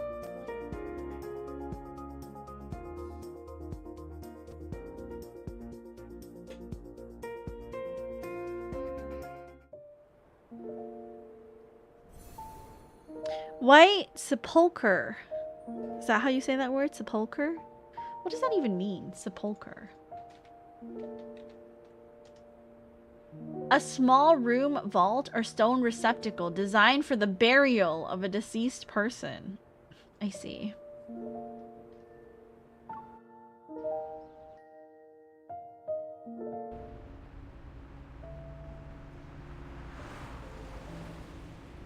After driving west on the highway for 2 hours, patches of green vegetation finally appear amidst the desolate landscape. Looking through the window, I can see the distant domes of Val Sanatorium loom in the morning mist. After yesterday's events, we decided to tour the sanatorium as visitors to investigate.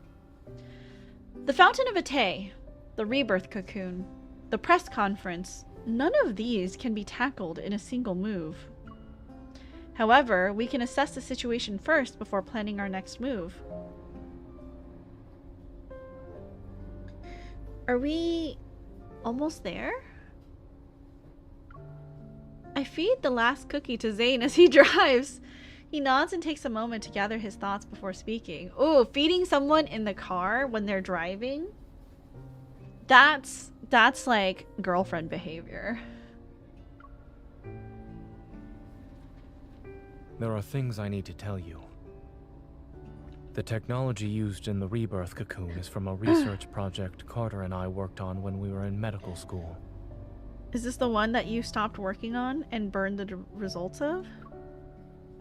Back then, I began researching the application of protocors in implantable devices under Dr. Noah's guidance. It was also something I was interested in personally. At first, the research progressed smoothly. Yet when we started doing experiments... We need to stop researching this. The protocor energy has completely corroded the heart. Our experiment failed. But the heart started beating again. It just grew some black crystals, that's all. Yes, he did scrap this research. Did you know? The lab mouse we performed a protocor implant surgery on transformed into a wanderer and devoured its fellow test subjects. That's why you need to stop, dude. Zane, our experiment wasn't a failure. We succeeded! We've discovered humanity's next evolutionary form! Wanderers? Dude, get over it. We definitely need to visit that barbecue place near the campus tonight to celebrate.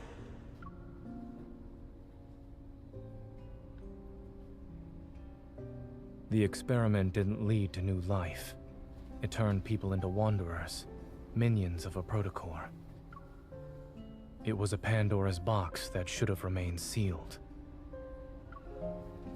I destroyed all the related research data that day. I hope to keep this truth buried forever. But Carter didn't see it that way, huh? No. He named it X-Heart and took it to Xander Sciences. It was later implemented in the Rebirth cocoon, which is the first step in the Fountain of Atay. After finishing his story, Zane falls silent. However, his grip on the steering wheel indicates he's still caught in his memories. This is the mistake he wanted to make amends for. Not wanting him to dwell on the past, I clear my throat and lighten the mood.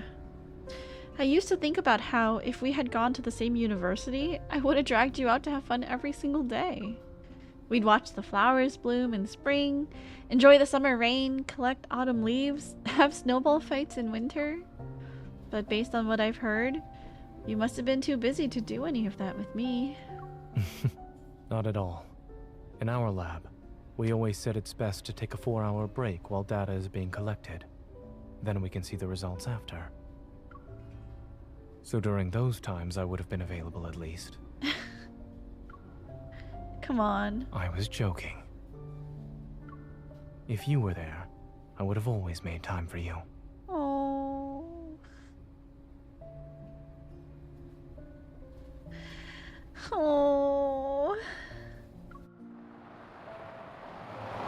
The car turns onto a newly paved road, passes a sign that reads Val Sanatorium, and comes to a stop in the parking lot. Dude, is it safe for me to be here? Like, I'm literally bringing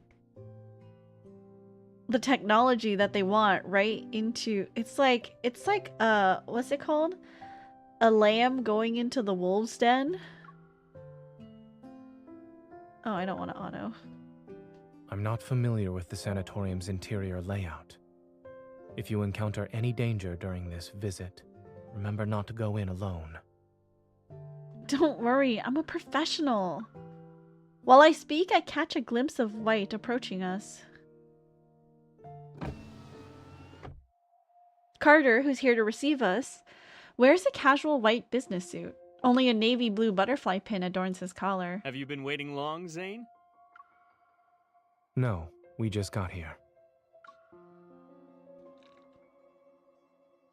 Carter leans down toward the car window.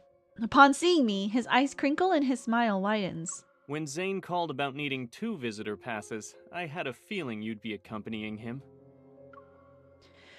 I compose myself. Smiling politely, I step out of the car, but just as I'm about to speak... Let's skip the pleasantries and head inside.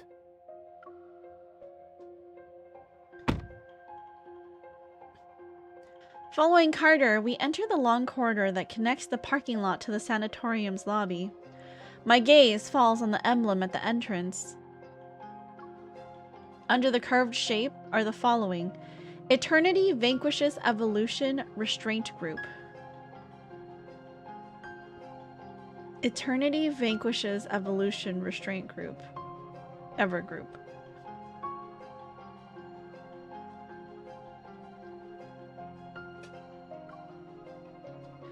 Without a doubt, this is Ever's logo. Carter activates the scanner and a white light immediately sweeps over Zane and me. A cheerful electronic female voice speaks. Visitor identification verified. Zane. I am Telomere, the AI management system of Val Sanatorium. Welcome to our facility. We hope you have a good day here at the sanatorium. The doors slide open and we enter the first floor lobby of Val Sanatorium. Pristine white surrounds us. The ceiling is unadorned. Its white surface seamlessly integrated with the recessed lighting system along its edges. Beneath our feet, a gentle light bathes the white marble floor and illuminates every corner of the lobby.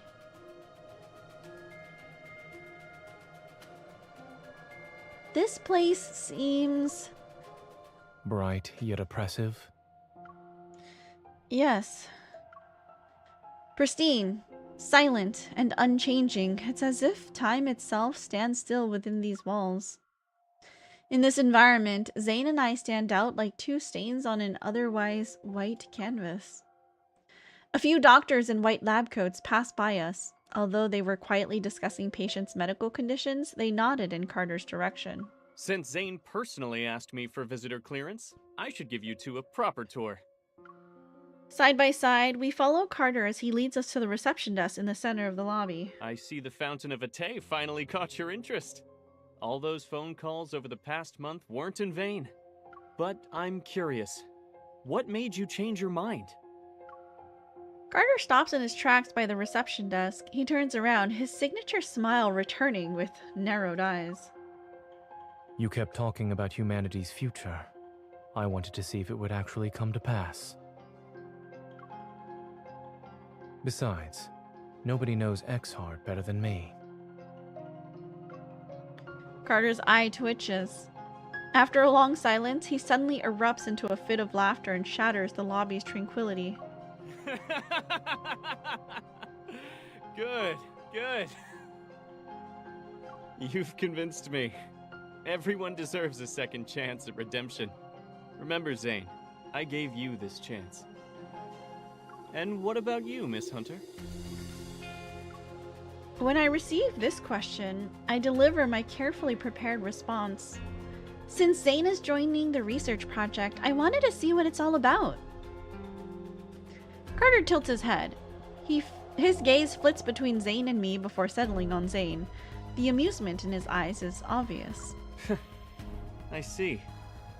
Even the strongest relationships need a solid foundation. Carter needs a good punch. Good position here. Yeah, he does. He does. He turns around and shakes the brochure stand next to him. The neatly arranged brochures scatter in disarray, and he pulls out 2 copies with a smile. He gives them to us. What a freak! The only downside to this place is that it's too by the book. But I guess that doesn't really affect you, Zane. He is Mr. By the Book.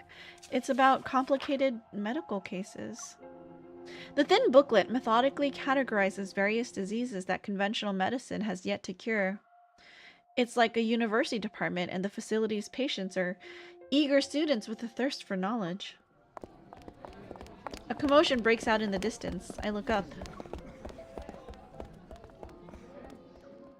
It's a group of elegantly dressed visitors being led into the lobby by a receptionist. They're being guided upstairs for a tour. On the staircase leading to the 2nd floor, several patients in white hospital gowns are walking down the steps. I expected to see many high-profile figures in this place, but even then, I never thought I'd see her. Karen, who's 43 years old, is a war correspondent.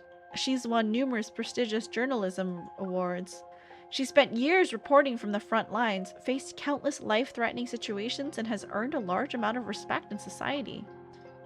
A year ago, she was attacked by a wanderer, got protocore syndrome, and rarely appeared in public since then. I've met her a few times at Axo Hospital. I heard she was also one of Zane's patients. Dr. Zane, it's been a while. Noticing us, she comes over to say hello. Zane acknowledges her with a slight nod. Ms. Karen? Someone of her caliber choosing ever. That's probably the best endorsement they could ask for. I heard that when she left Axo Hospital, she had less than 2 months to live. Her daughter had just learned to say mama when you handed her a death sentence. How cruel. Dr. Carter, the patient in room 8504. Carter gestures for us to wait a moment. Then he takes a few steps to discuss something with the man at the front desk. Noticing my silence, Zane stops in his tracks. What are you thinking about? It's nothing. I just realized that Ever seems to have a knack for exploiting human vulnerabilities by any means necessary. How else could they gather people from different backgrounds and beliefs and make them devoted to a single cause? The key to obedience isn't promising heaven, it's using hell as a threat. After all, Everyone fears illness and death. Footsteps, accompanied by a familiar voice, approach us from behind. I turn. We meet again, Miss Hunter. Allow me to introduce myself. I'm Benedict, the director of Val Sanatorium. Meet again? Where have we met, Mr. Benedict? I feel like this is the first time I'm meeting you. You... From what I remember, he had another identity. I met him at the place where an Alterum died. You're... Oh, I see. The detective who spoke to me that day. I'm honored you remembered me, Miss Hunter. That's why he was so sus. He smiles, not with the embarrassment of someone whose identity has been exposed, but with the composure of a performer waiting for the audience reaction to a grand reveal. Alarm bells ring in my mind, but he quickly shifts his placid gaze to Zane. Him! It's been a while, Dr. Zane. Welcome aboard.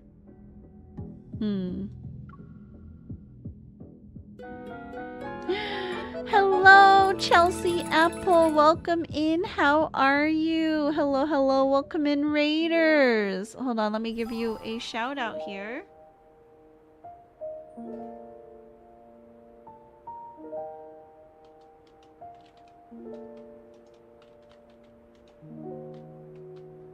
What were you up to?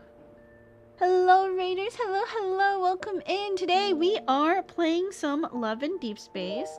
For those of you who are new here, hi, my name is Princess. I'm a variety VTuber here on Twitch and also sometimes over on YouTube, most of the time now. And we play a lot of Jump King, Final Fantasy, and recently Love in Deep Space. We do voice acting as we go through the story and just have a whole bunch of fun. Doing the Caleb myth, stopped in the middle, I see. I'm gonna be doing the Caleb myth on Thursday. So I wanted to do all of the event stuff together and then I'm gonna roll for the rest of the Caleb cards so that I can get the companion because I only have one of the cards. And I was going to finish rolling on Thursday. I'm definitely going to be getting 2. I just don't know how long it will take me to get there. So hopefully not too long. Hopefully Caleb comes home. But yeah, we're doing Death and Rebirth right now. So apologies if you're not all the way to this main story yet. But, you know, just be prepared that we will... be continuing on. I just need to make sure that the quality is low if I do combat because it might crash on me. But how was stream? How was the myth? So far so good. Are you enjoying the myth? Don't tell me anything super specific about it, but have you been enjoying it? Is Caleb your favorite? Like, do you have another man's? Good luck to you and enjoy his story. He is my favorite. Oh, okay, Caleb's your favorite. Who's your second favorite? Zane is my favorite. Zane. Silent snowfall blankets the city as wanderers prowl through its corners. It's time to jump in action and hunt down these monsters lurking beneath the heavy snow. Okay. Let's fight. Pursue. We'll just beat him up with Caleb. That's fine. I'm a Caleb main and a Silas secondary. Oh my gosh, how excited are you for Silas's birthday coming up in 2 weeks? Oh my gosh, the other thing is, so yesterday, you know how I went to the fair with my friends? One of the new friends that I met yesterday. This won't take us long. I guess I'll let it do auto. It's fine. Let's go all out. Hopefully it's strong enough to beat everything. But so yesterday I went to the fair and I met a new friend of Hans. And she's also a Zane girly, right? Which made me really happy. But we already made plans to celebrate Zane's birthday together. So I think I'm gonna host it at my house. We're gonna bake some cakes and we're gonna invite all the girls to like come celebrate Zane's birthday with us. I think it's gonna be so much fun. Nice. Apple Crow, nice. Well, I'm saving up for his birthday, or very, I'm saving up for his birthday. Exciting! Oh my gosh. I hope that Silas comes home to you early. I'm excited for you. Okay, exit.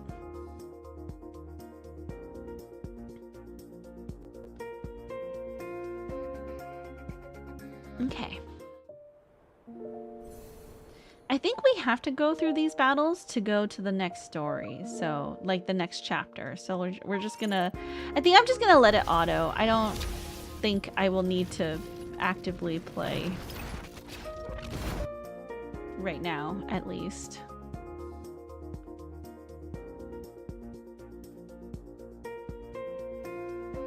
I do have to go to bed. All that reading made me very tired. I have no idea how you do it. No worries. Thank you so much for the raid. You do need to raid and run. That's no problem at all. I hope you have a good rest. Don't let it stand Thank you so much for trusting your community with me, Chelsea Apple. I hope you have a good night.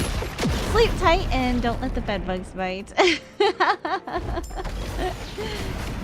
that. You should think. Thank you for the follow. I appreciate you. There's a change in tactics. Stay cool. Let's go all out. Sleep well.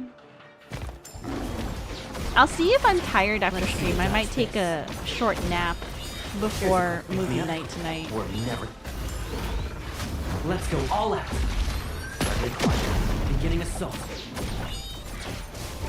How would you rate our teamwork?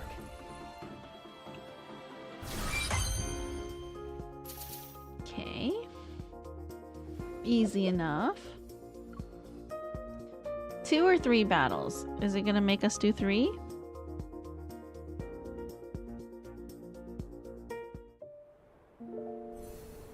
Three it is.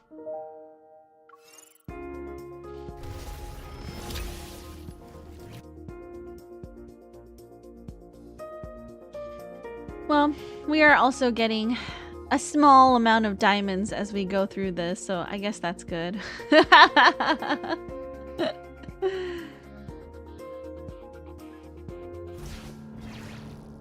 That's the one saving grace.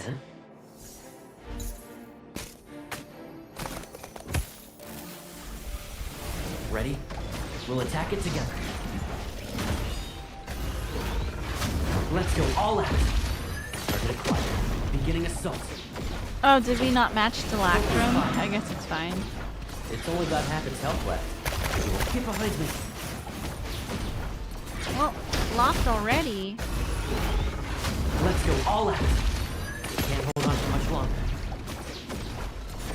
How would you rate our team? Oh, never mind. Easy. Never mind. Easy. Man, do you remember back when we were struggling with these end battles? And we had to try to level up Xavier cards that were just 4-star cards? Crazy. That's crazy.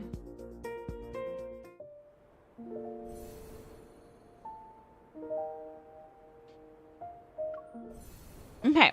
I think we're gonna need to download. Give me 1 second too. I think I'm gonna go to the bathroom because I need to I've been drinking a lot of water, so I need to pee, and I also need to refill on water so I can stay hydrated. So I'm gonna BRB you guys. Hang tight. Also take this moment to maybe stretch your legs and also grab some water for yourselves. We will be right back, okay? So my goal, I do really want to finish Death and Rebirth today. So I think this is it. Hold on. Yeah, so this is going to be the last chapter of Death and Rebirth, and that's how far we'll get today. Next stream, we will focus on this stuff. So next stream, what I want to do is I want to go through all of these little lore bits and just have it recorded on stream, because I've heard from a lot of people that these things don't come back when they do a myth rerun. Obviously with XO2, I'm sure that they had something like this too that I missed out on, so I don't think I'll ever be able to see anything like that. So I just wanted to record it for posterity's sake. We'll do all of this, and then we will also do Caleb's myth quest, which I think it'll be the first time I do a myth quest. I believe it's in here, in the Falling for You. Yeah, we'll do yin yang sundering. I've never done decoherence. I should probably do this one too. I haven't done Zane's myth yet either. But yeah, so it's like obviously parts of the games that I haven't had a chance to explore. But for right now, let's BRB. We'll get to the 4th chapter of Death and Rebirth. And maybe we'll see Zane with a gun. Exciting. I'm really excited. So BRB, you guys take this moment to stretch your legs and get some water, okay?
All right, we are back. Hello, hello. Go to your bed, baby. Thank you. He was really thinking about it. I'll give him a treat for that. Good boy. Take it. Take it. Good. Take it. Good boy. Okay. We're back. Let us continue with the story. Alright. Rebirth cocoon. Pupper eyes intensify, it's true. Benedict extends his hand as a friendly gesture. Zane barely returns the handshake before quickly withdrawing. Hold on, let me do... There we go. Wait, you two know each other? Why didn't anyone tell me? Thank you for the welcome back. Dr. Zane and I met at Mount Eternal. However, it was a brief encounter. Interesting, okay. I remember. I didn't expect us to meet again here. They have history. Where did my tweezers go? Where are they? I literally just saw them. Did I misplace them that easily? When Benedict is introduced, I learned that he was once a distinguished doctor. He served as a mentor for a group of new recruits during the Battle of Mount Eternal. However, he withdrew from the position at the halfway point for personal reasons. We're not officially open to the public yet, but this sanatorium has already become the preferred choice for many patients. Okay. As the director, I'm truly grateful that everyone has embraced the philosophy of the Fountain of Ate. Alright, no streak! Welcome in, Duo. Hopefully you came in time to preserve your streak. How are you? Welcome, welcome. Happy Sunday. Almost for Gore. Thank you for redeeming your stream streak.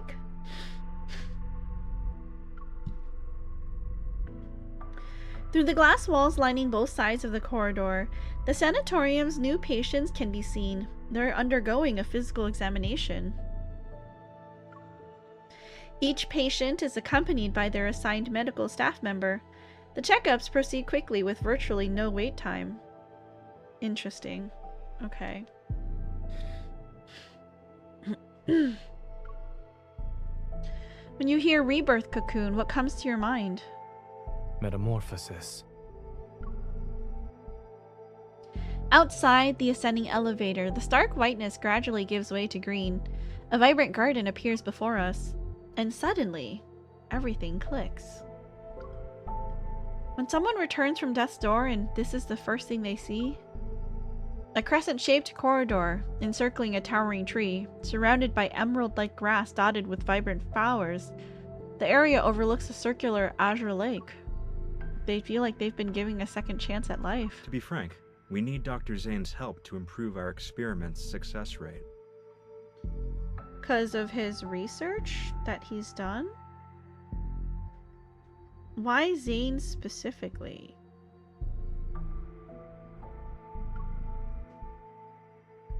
He speaks as if he's discussing statistics rather than matters of life and death. If there's still room for improvement, shouldn't you inform your patients about this so-called success rate? They're aware. The patients who've been given terminal diagnoses voluntarily agreed to participate in the experiment. It's a deal with mutual consent. Besides, who would choose to wait for death's certainty when given the chance to roll the dice of fate? I mean, I guess. Third floor. As the elevator door opens, an unexpected gust makes me squint. Before me is an unfamiliar white corridor. It's empty and clean. The corridor is lined with separate rooms on both sides, and through their semi-transparent glass, I can see egg-shaped experimental pods.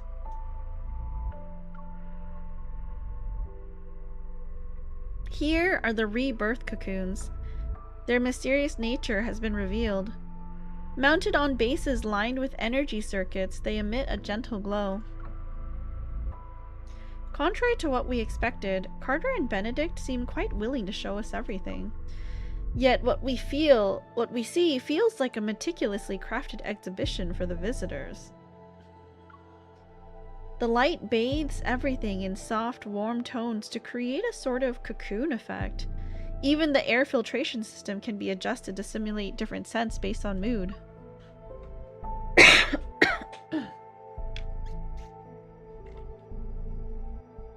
Sorry, I have like something in my throat.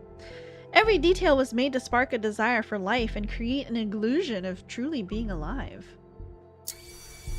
A soft hum fills the air as fluorescent blue energy flows through the tubes and rapidly enters the chamber. The connected monitor displays the rebirth cocoon's interior in real time.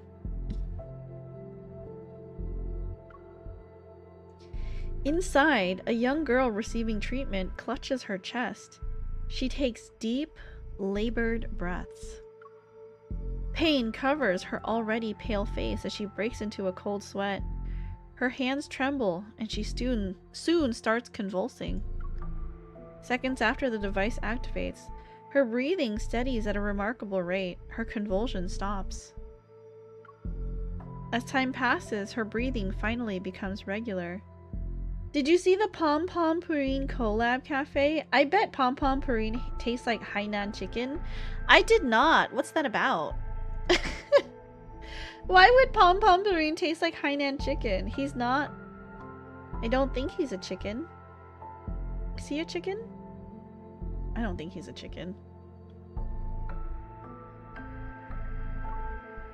Exhausted, she closes her eyes and seemingly drifts into a deep, dreamless slumber. Because he's yellow and there's yellow Pom Pom Purine rice, I feel like, if anything, Pom Pom Purine would taste like curry.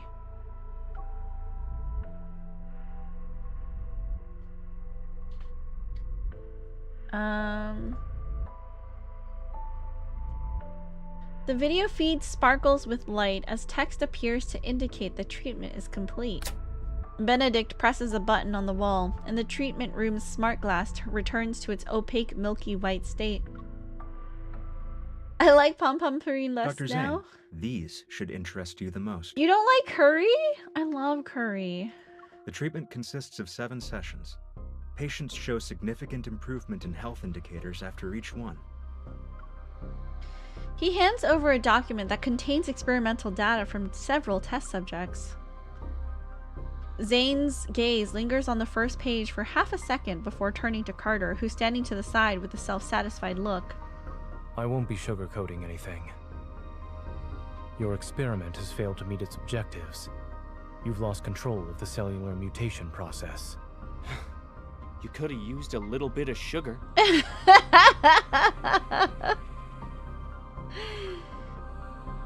I posted stolen pics on Discord. I want to see. Oh! With the butthole and everything. Oh my gosh, it does look really yummy. I'd eat it. Zane, the Rebirth cocoon is our most successful experimental product to date. Our ultimate goal is to achieve humanity's perfect form through genetic and cellular reconstruction. Without a hint of emotion, Zane glances at him. Then he taps the data's success rate column with his knuckle. These numbers are far from perfect.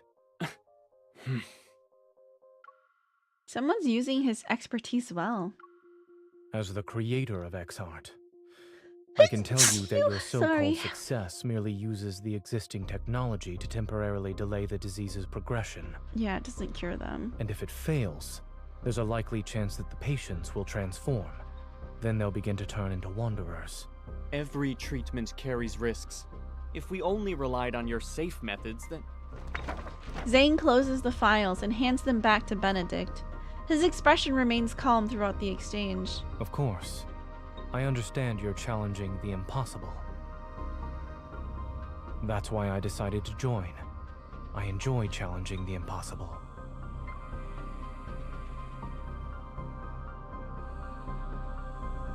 As they continue their thoughtful verbal sparring, my gaze is drawn to the curved floor-to-ceiling window beside us. Outside, patients in white hospital gowns walk across the verdant lawn. They create an unexpectedly peaceful scene. At that moment, my heart detects a strange energy. It pulls me forward. This feeling. It's just like before when I was in the ruins of the Gaia Research Center. I gently nudge Zane. He understands and takes a step to converse with Benedict and Carter. Then, he successfully leads them away. After making sure no one's around, I slip into the descending elevator. You're not allowed in there, miss. Oh. I see. You can't go there either. Miss? Oh. Visitors are restricted to the public areas on the first and second floors. We aim to respect our patients' privacy. I turn to meet the receptionist's polite yet wary gaze and nod. Alright then, I'll head back. It was that way, right? I point to a spot in the distance. Confused, the receptionist turns to look and I prepare to make my escape. But I'm yanked by the helm of my top. Oh! The faint energy I've sensed disappears.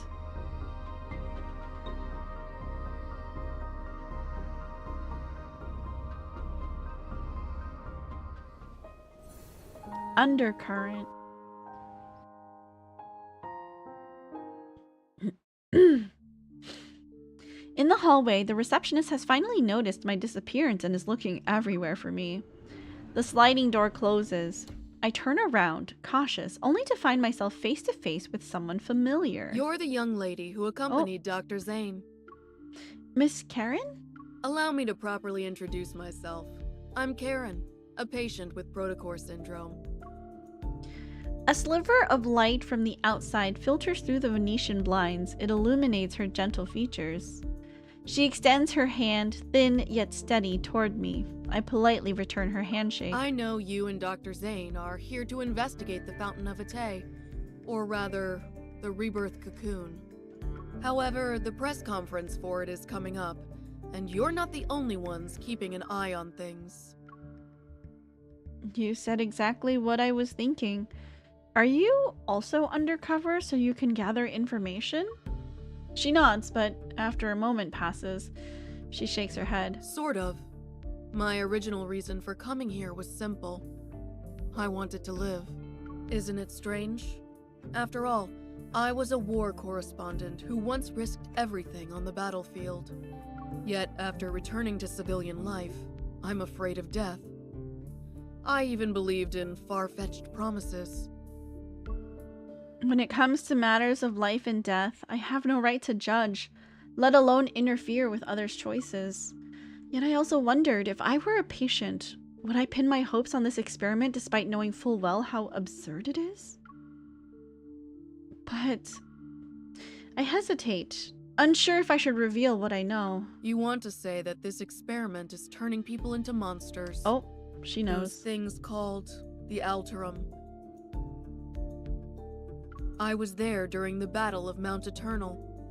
I saw people transform into monsters with my own eyes.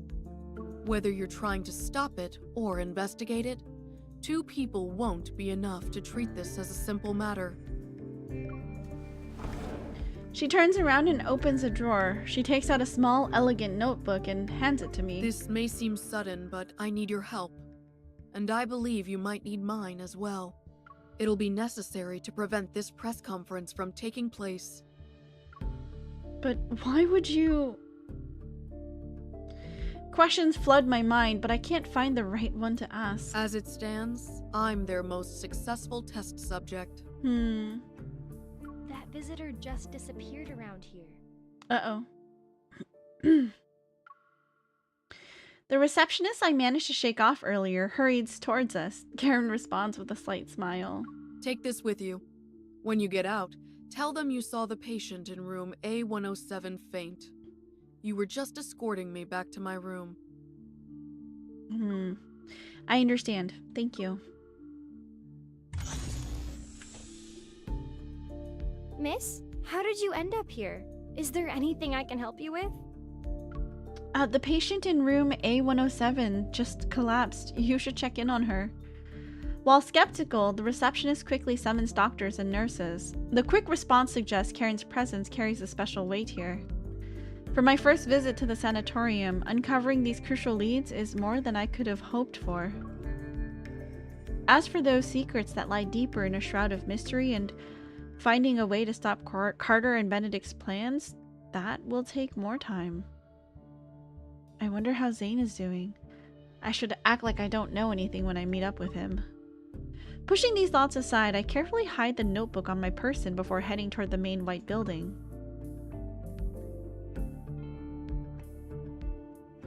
As the tour is about to end, Carter is once again urgently called away by his assistant. As the creator of Exhart, seeing your technology destroyed because of a momentary lapse in judgment, do you feel regret or disbelief? I had imagined both reactions, yet I see neither on your face. You must have been away from the operating room for too long, Mr. Benedict. You seem to have forgotten that showing emotions on one's face is the most ill-advisable thing a doctor can do. Oh. Benedict smiles and chooses to ignore the sarcasm. I'll be honest. I don't trust you, Dr. Zane, but no one else has your outstanding qualifications and experience. It's precisely why I want to bring you on board, even when I know you don't agree with our philosophy. Since you're being candid, Mr. Benedict, I'll also discard the pleasantries. As I've said, I want to challenge the impossible. We each have something to gain, no? This collaboration could work. Is challenging the impossible your only reason? Will you really let others handle your life's work? Don't you want to find out who created those Alterum? I mean, that's just a natural part of using protocors, right? You certainly enjoy speculating about others' feelings. I just can't help but wonder, if your bold experiment back then was completed, would the results have been different? In any case, Miss Hunter will tell you about her impressions of the tour after she's done with her disappearing act. The clamor from downstairs seeps through the window and causes subtle vibrations in the air. Calm as always, Zane meets his gaze. I look forward to our cooperation in the future.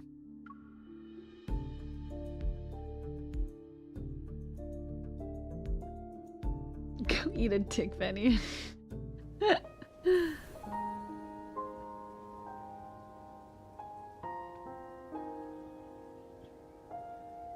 Thawing snow.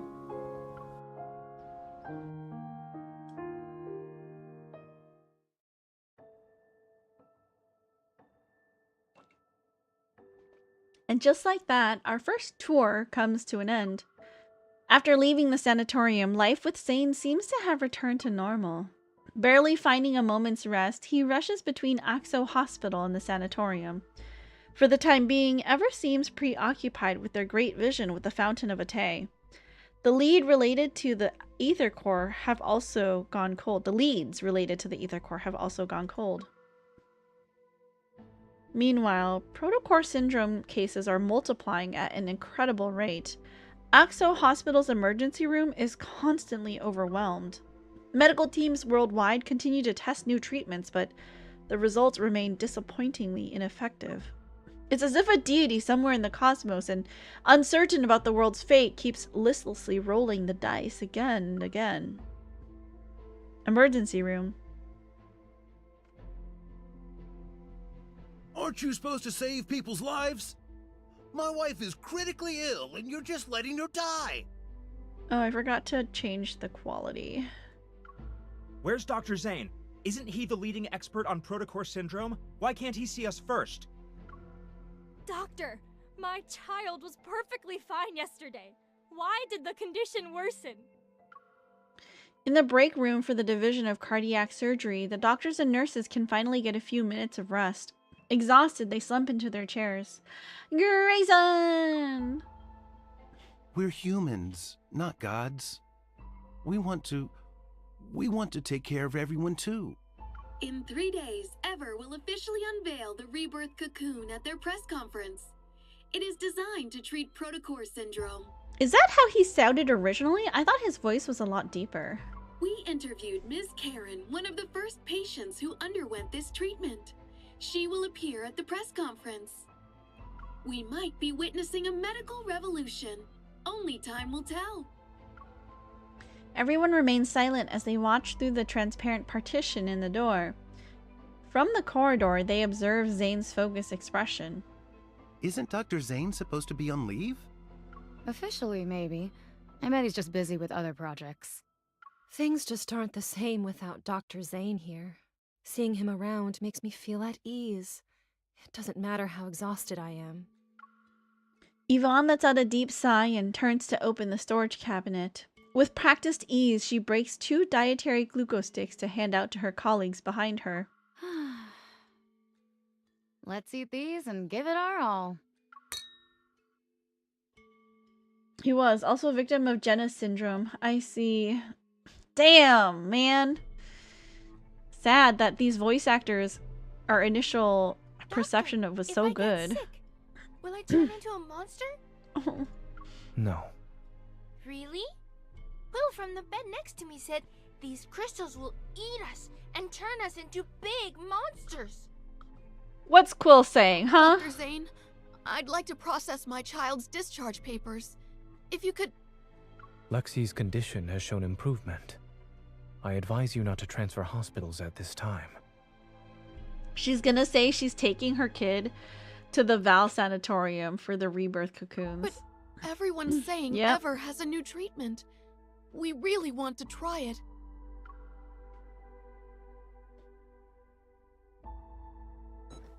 "2:20 a.m. The pulmonary artery aneurysm has ruptured. There is insufficient blood volume for circulation. Dr. Zane, we can pronounce the time of death.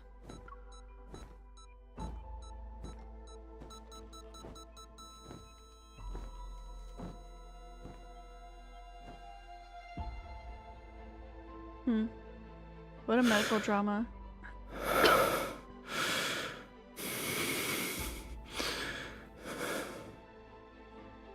Time of death, 2:23 a.m.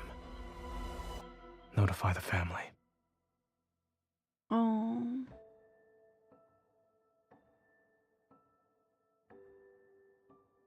Using the wall to support himself, a teenager in a warm green hoodie staggers along. He stops to catch his breath after each step. Every organ feels twisted and turned inside out. His nerves scream from the agony and pain. They threaten to rob him of his strength to stand. Bro, does the future not know historically sanatoriums have never been good? I know, right? Bad history of those buildings. His vision blurs as he collapses against the wall. His arms shake uncontrollably as he tries to brace himself. Something races beneath his skin. I'm not a monster. I don't want to become a monster. The violent urge surges through him once again as he stares at his hands. They're covered in sharp crystals. He's fighting against the impulses to plunge them into his own heart. Yet he can't bring himself to do it. Cold snowflakes fall onto his body that's reached a fever pitch. A man's steady footsteps approach. He stands at the end of the road, his tall figure nearly blocking out all light from the street lamp. The teenager can still make him out, however.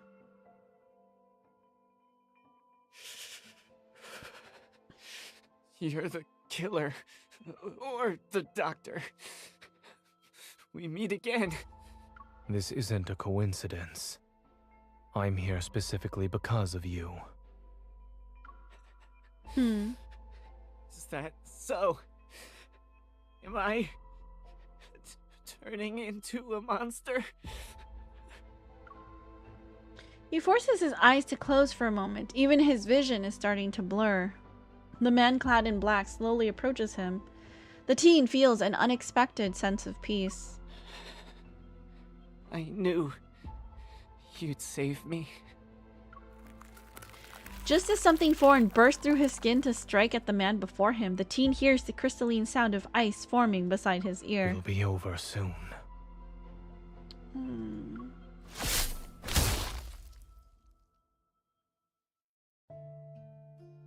The patient in room A103 is experiencing memory loss, continual emotional detachment, and exhibiting behavioral patterns that differ from usual. 3 days after entering the Rebirth cocoon, The boy from room A210 disappeared without a trace. The patient from room A379 experienced a violent episode while awaiting treatment. There's so much going on. The Rebirth cocoon's performance has improved. I was chosen as the ideal test subject. They believe I'm the closest to success.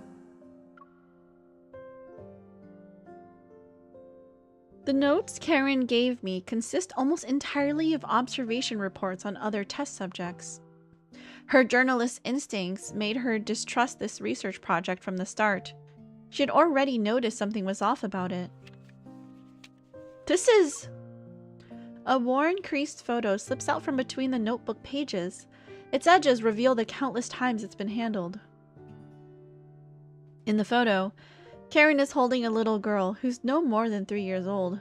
Both of them are smiling at the camera. Is that her daughter? I quickly understand why she wants to live despite her doubts about this project.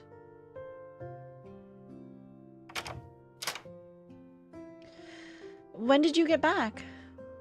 The breaking dawn appears outside the window as the sky grows brighter. Perhaps it's just my imagination, but I think I see those black ice crystals on his arm again. But when I move closer to check, it seems I'm imagining things. Zane watches me without saying a word.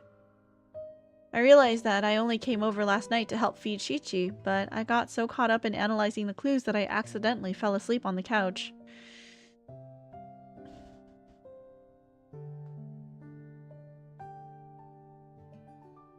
Zane or Dawnbreaker? This is a hard game. Thank you for the resubscribe, Chrono. My friends and I have moved into another C-drama. The cycle never ends. Welcome in. Thank you so much for the resubscribe.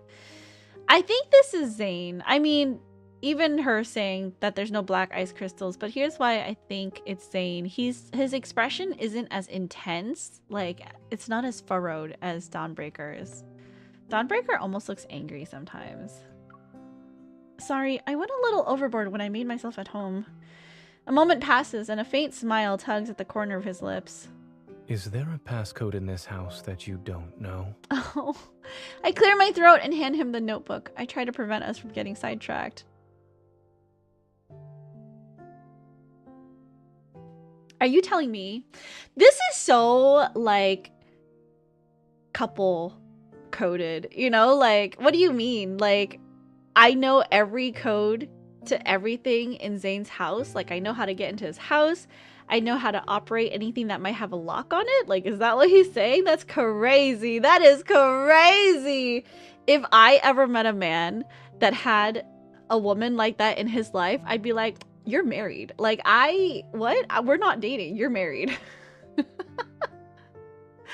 insane. That's crazy. Dawnbreaker is so sad. I love him so much. Yeah. All he does is kill. I mean, not out of malice, like, you know, but that does something to someone. Also funny you mentioned marriage. Wait, why? In any case, I believe Karen is our best lead right now. Recently, Ever has made a public announcement about their best test subject who will make an appearance at the press conference. Unlike those big spenders and socialites, Karen has a positive, approachable image. She also has a good reputation in the eyes of the general public. They're trying to use her to build public support and convince more people to believe in their cause. By giving me these notes, she probably hopes I'll help her stop the press conference or even put an end to the project altogether. So I thought... Did you see any cuties at the market? I did not, Duo. I'm sorry. No cuties today. For a while, I've been talking to myself, and then he hugs me from behind. Zane? Yes, I'm listening. Why are you? Just a back hug? A back hug? It's crazy. His embrace. I'm so flustered. I can't even talk. I can't even. Oh, the bagel perfume wasted. There was no perfume sprayed today, unfortunately. His embrace is gentle, as if the slightest touch might shatter something fragile. Did something happen? It's cold. To think someone who's like snow could feel chilly, I paused before turning around to embrace him. I'll stop talking about Ever. But if you're really tired, please make sure you rest properly. Will you do that for me?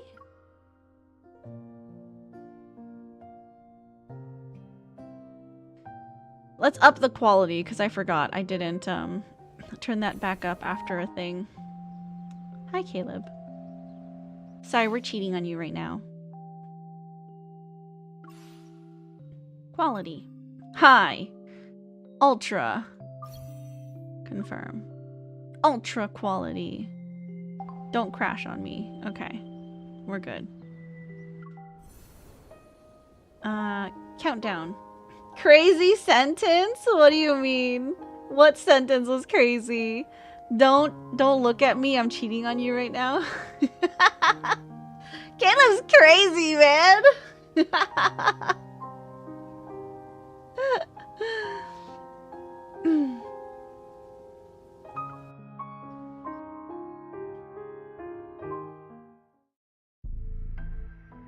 Sorry, Caleb, we're cheating on you. Good, don't look at me. I mean, good, do you want to join us?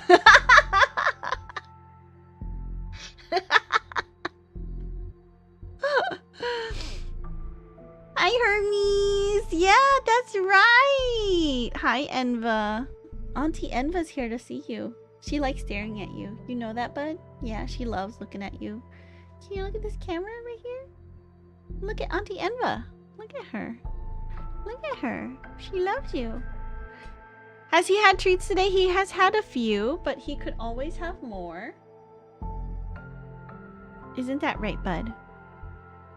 I think there should be, like, some treat redeems still left.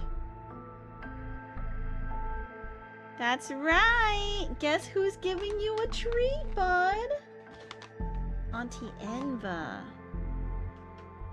Say thank you, Auntie Enva. Thank you for treats. Good boy, Hermes. Come here, take it. You gotta get up. You gotta get up. Take it. Take it. He doesn't want to get up, Enva. He doesn't want to get up. He's lazy. Come here. Take it. Take it. He's like, I say that. Okay. Okay, I don't want to be mean. Okay, take it. Good boy. Okay. I'm sorry, bud. I'm sorry. Did I make you uncomfortable by making you reach for it? Silly dog. All is right with the world again. He's such a lazy dog. He can afford to expend calories to get up. Yeah, bud. Isn't that right?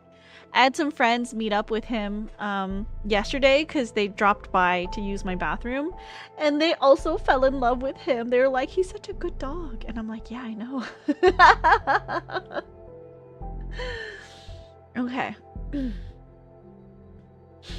There are less than 36 hours remaining until the press conference for the Fountain of Atay. Before returning to the sanatorium to stop it, Zane and I quickly come up with a plan. I need to approach Miss Karen again to figure out a surefire way. Meanwhile, Zane, who already has connected with the core researchers, will cover for me. Whether it's diseases, wanderers, or the Alterum, they all stem from humanity's instinctive fear of things beyond their control. The deeper this fear takes root, the more likely people are to mistake absurdity for miracles. And whenever appears as a savior, they will gain a congregation of devoted followers.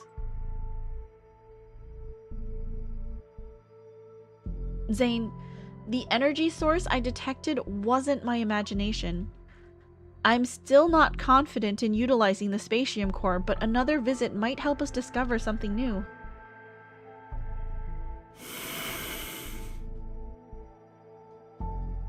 All right. Zane nods. I was prepared for a lecture about not abusing my power, but he says nothing. Here, put it on. To ensure the mission runs smoothly, I've borrowed cutting-edge equipment from the Association.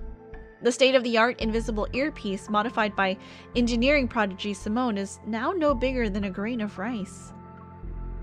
I also have a small energy firearm. It's capable of bypassing most detection systems currently in use. I place the earpiece in my ear and gesture for him to come closer. Zane obliges and leans down. Oh. I stick it in his ear. 1 cough to turn the mic on, 2 coughs to turn it off, and tap to adjust the volume. Thank you. I'm not sure why you're being so polite, but... As soon as the comms channel opens, deafening audio feedback blasts my eardrums. I clutch my ears in pain. I stagger back, and just before Shichi's mischievous attempt to trip me succeeds, Zane catches me by the waist. He can't help but laugh. This is the first time in days that I've seen genuine joy in Zane's expression. You... I frantically clamp my hand over his mouth. Wait until I adjust the volume before you speak! I can feel his smile widening beneath my fingers as I use my other hand to adjust the earpiece. Sound check. Zane, say something. You've never asked about the reason for why I picked that as my research topic back in medical school. I think I can guess why. He remains close to me, his breath warm against my ear. It's almost like I can hear his heartbeat. The path of medicine is a noble pursuit, Dr. Zane. You strive for academic excellence. You also want to find a meaningful purpose in life. It's a good guess. Back then, when you decided to destroy what could have been a world-changing discovery,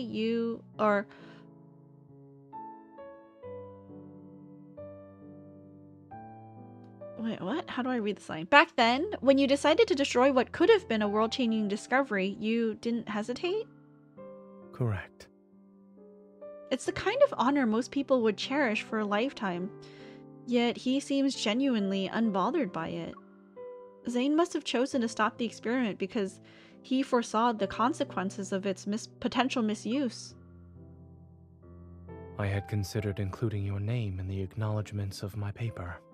Oh my god, a dedication to the one that he loves!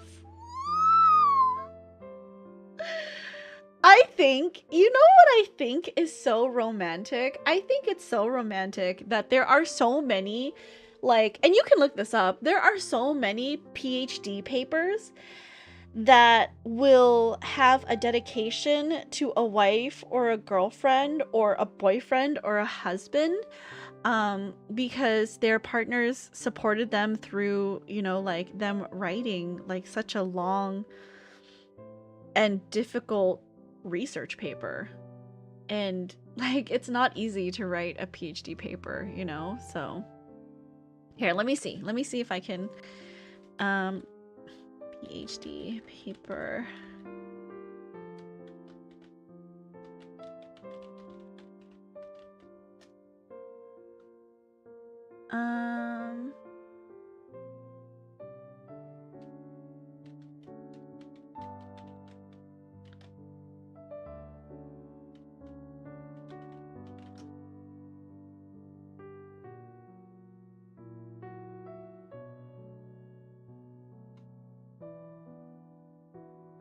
Let me see.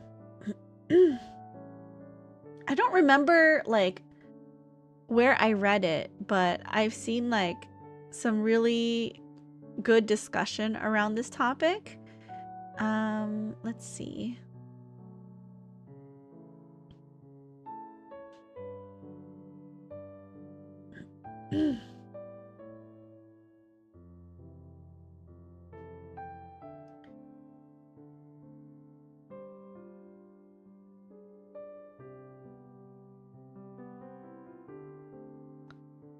Let's see. Did anybody have any cute ones?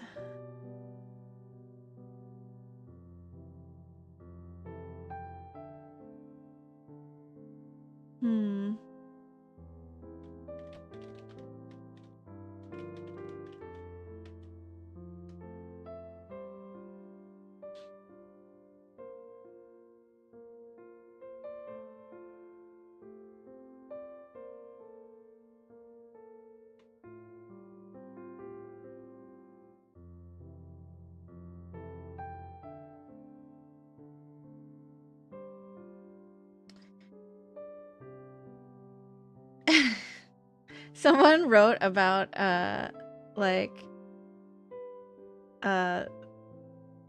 the acknowledgement was their favorite part of their thesis. Let me see.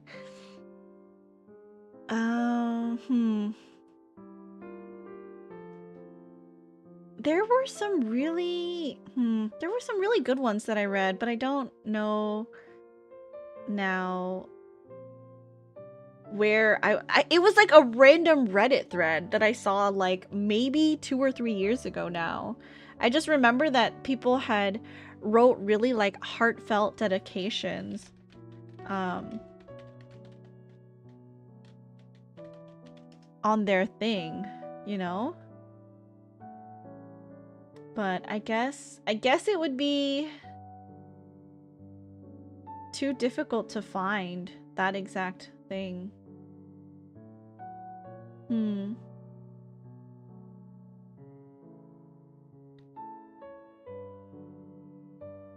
I guess they're called acknowledgements.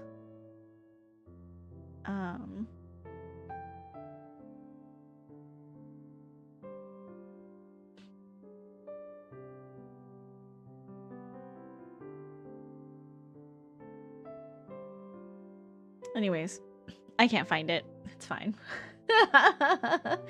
Alright. But I think that's so cute that Zane was gonna put us in his acknowledgements. I nod as I secure my firearms to the holster strapped to my thigh. Then I double check my equipment. You only thought about it? You didn't actually do it?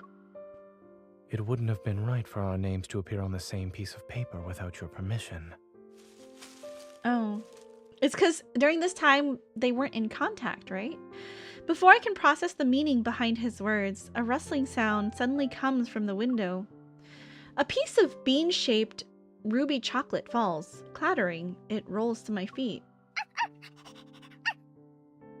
I look up to see that the last pack of chocolate snacks from the cabinet has been taken down and torn open on the floor.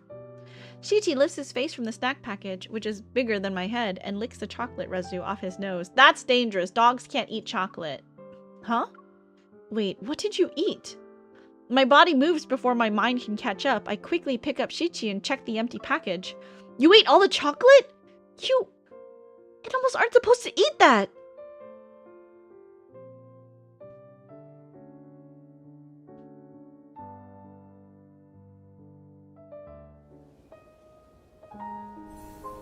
Butterfly in a bottle.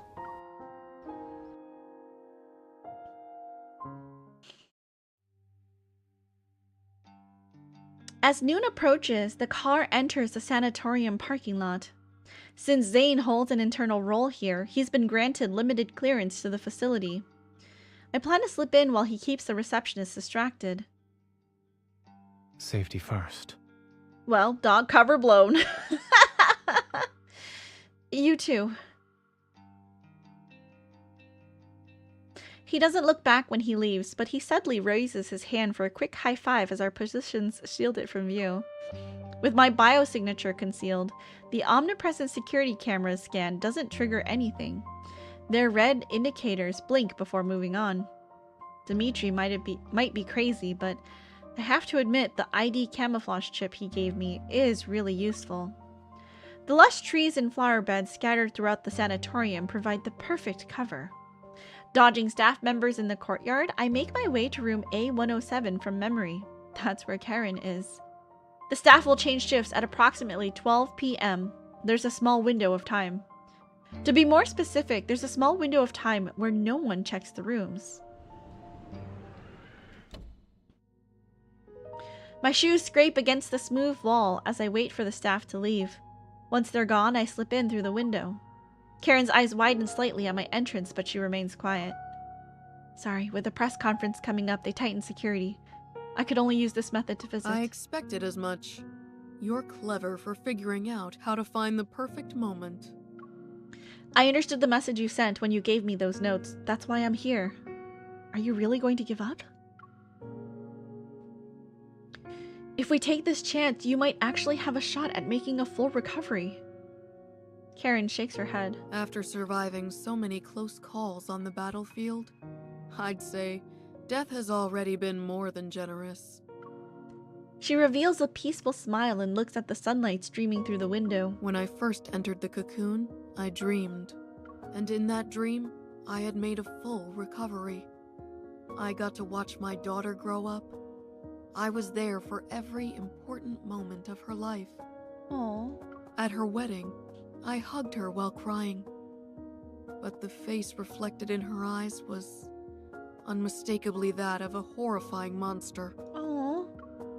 Her gaze dims. Outside the window, a butterfly drawn to the artificial flowers in the vase crashes against the glass again and again. When I came to my senses, I realized I wasn't hugging her. My hands were around her throat. Oh. I only wanted to hug her. So why did I make her cry? Sensing my hesitation, she pulls the IV line from the back of her hand. My dear, have you heard of Zhuang's butterfly dream? That's the one that I was talking about last time. It's the man that dreamed so vividly that he was a butterfly that when he woke up, he did not know if he was like a butterfly dreaming that he was a man, or if he truly was a man who simply dreamed he was a butterfly for an evening. I've always wondered who was really dreaming. Was it the butterfly, or Zhuangzi himself? If I can't tell who I am anymore, then the whole world has become my cocoon. The time I still have doesn't matter. I've made my decision. What would you like me to do? The press conference is scheduled for noon tomorrow, less than 24 hours from now. In an hour, they'll place me in the cocoon for my final examination. You need to locate the cocoon's power supply and cut it off completely. No.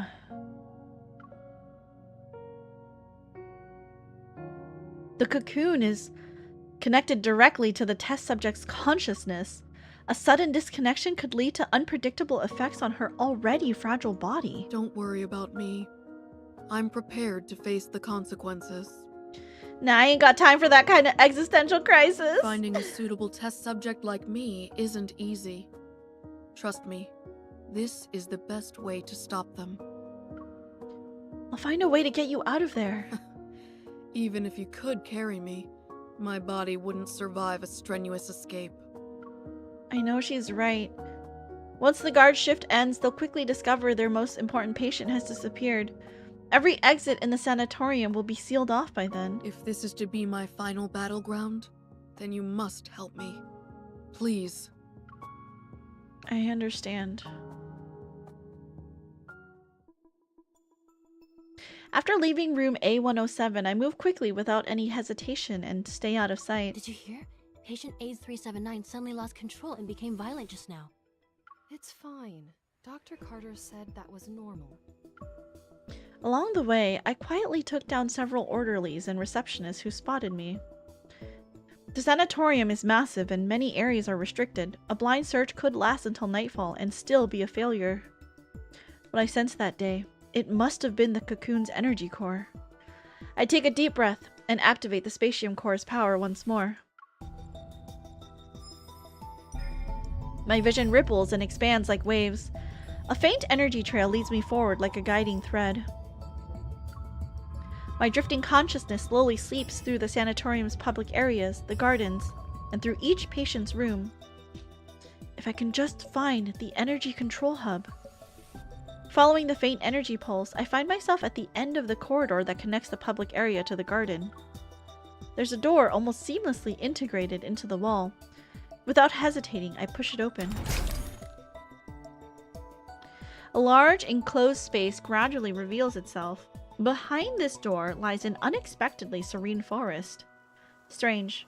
There are no guards present. Only an unsettling silence hangs in the air. My watch hasn't sounded any alarms, and there are no detectable signs of biological activity among the vegetation. The energy source's pull grows stronger as it tugs at the power flowing within me. It's as if I'm being guided in a specific direction.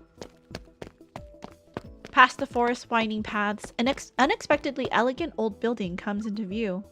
That must be it. The energy readings are at their strongest there.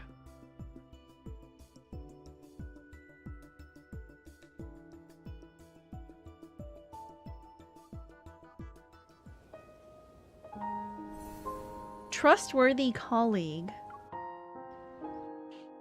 When are we gonna see Zane with a gun? With Zane's help these past few days, the Cocoon's data and performance have shown improvement. Carter is in high spirits. He genuinely believes his junior has switched to the dark side. No, has finally seen the light. I remember you were sitting right next to me when we talked for the first time. Do you want to join my research team? Before that, we all thought you were just some stuck-up child prodigy.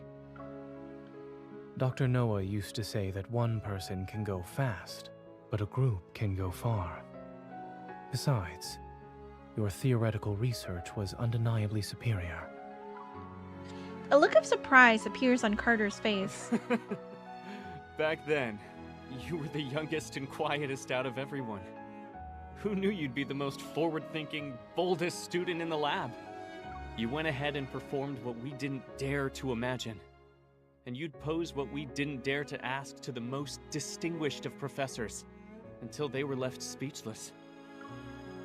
Walking and talking as they pass through the streamlined skywalk, the two soon arrive at the sanatorium's central platform. As dusk approaches, light filters through the hemispherical dome like delicate silk. It bathes the courtyard in soft, warm hues. I understand that Ever wants to use tomorrow's press conference to improve the Fountain of Vitae's credibility. But the Rebirth cocoon still needs to be further developed. It's not ready to be revealed to the public. Why not? We've prepared the best testing equipment, and all the data will be presented to the public in the most accessible format. Besides, we already have a suitable candidate for a public demonstration. He turns to Zane and his voice becomes more eager. Zane, do you remember what I asked you the night Exhard succeeded? I asked if you wanted to change the world with me. Carter turns to survey the crowd in the garden below, his figure reminiscent of a smug creator gazing upon their creation. We stand at the center of all our achievements. I assure you that success is within our grasp. What exactly do you mean by success? Are you talking about unpredictable success rates? Or how quickly you dispose of your defective specimens when they fail? The smile on Carter's face freezes. Then it slowly disappears. In the past, they were patients you fought desperately to save. Thanks for the reminder. I almost forgot how pathetically incompetent I used to be. Why is it that when I was a powerless doctor, the lives lost under my care were somehow forgivable? But when I strive to be a pioneer, you suddenly care about the injustice done to those who were already destined to die. When did you become such a coward, Zane? That incident at Mount Eternal? He had to kill his best friend, Carter. What are you talking about? Let me rephrase that. You've always been better at confronting death compared to me.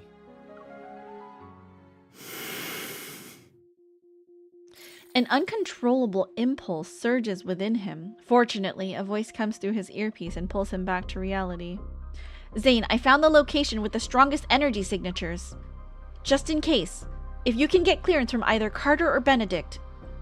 Zane composes himself. Discreetly tapping the area near his ear as acknowledgement, he looks at Carter. Pressing a finger against his chest, Carter's icy stare lands on Zane. His mocking tone from earlier vanishes. The heart beating in my chest belongs to someone else. I can't live an insignificant life. Oh, he's had a heart transplant? Zane, I understand the meaning of death far better than you do. That's big talk, Carter. I don't think so. If these sacrifices are necessary, then so be it. We're about to solve humanity's greatest dilemma, and you're still too young. Ugh! His limbs are forcefully frozen to the wall. The surveillance camera frees just as they turn, and their red indicators go dark. You? Zane, you dare to freeze me? The statute of limitations hasn't expired yet for your academic plagiarism. Carter's briefly freed hand is sealed in ice once again, and his frantic struggling is frozen as an awkward, rigid pose. You can't be serious. You're bringing this up now? The end justifies the means. Let me go! It was a joke. But I need you to stay still for a while, Carter. Are you planning to destroy the cocoon or cut off its power supply? The sanatorium has 6 independent operating systems. Pulling the plug won't be possible. If this place allows someone with malicious intent like me to freely come and go, then that just shows how confident all of you are. What are you actually trying to do? Carter glares at him. His junior pauses thoughtfully before calmly shaking his head. I won't tell you this time, Carter. I have a more trustworthy colleague to work with now. It's us. You didn't come here alone this time. What's that girl up to? This is murder! You're taking away these patients' only chance at survival! Zane, you ungrateful traitor! You might be smart, but you're weak and short-sighted. Security! Another layer of ice appears to seal his mouth shut. You said this place was perfect for heart-to-heart conversations, since no one would disturb us. I'm afraid you'll have to stay frozen for a while. Carter, you're not doing this to save lives. Nor are you doing it to save humanity. It's true, Carter has different motivations. Everything you've done is to merely fill the emptiness and soothe the fear you have when confronting death. Zane takes out a palm-sized access card from Carter's pocket. Zane's gaze doesn't meet his. It lands on Carter's heart instead. I doubt the heart's donor wants it beating in the chest of an executioner.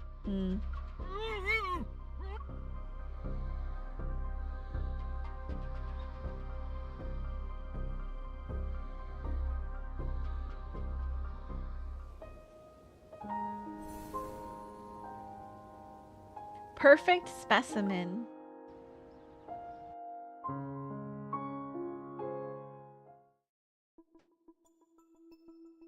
A holographic display takes up half of my field of vision. The green dot representing Zane is moving toward my position. Not expecting much, I take a deep breath and place my hand on the door.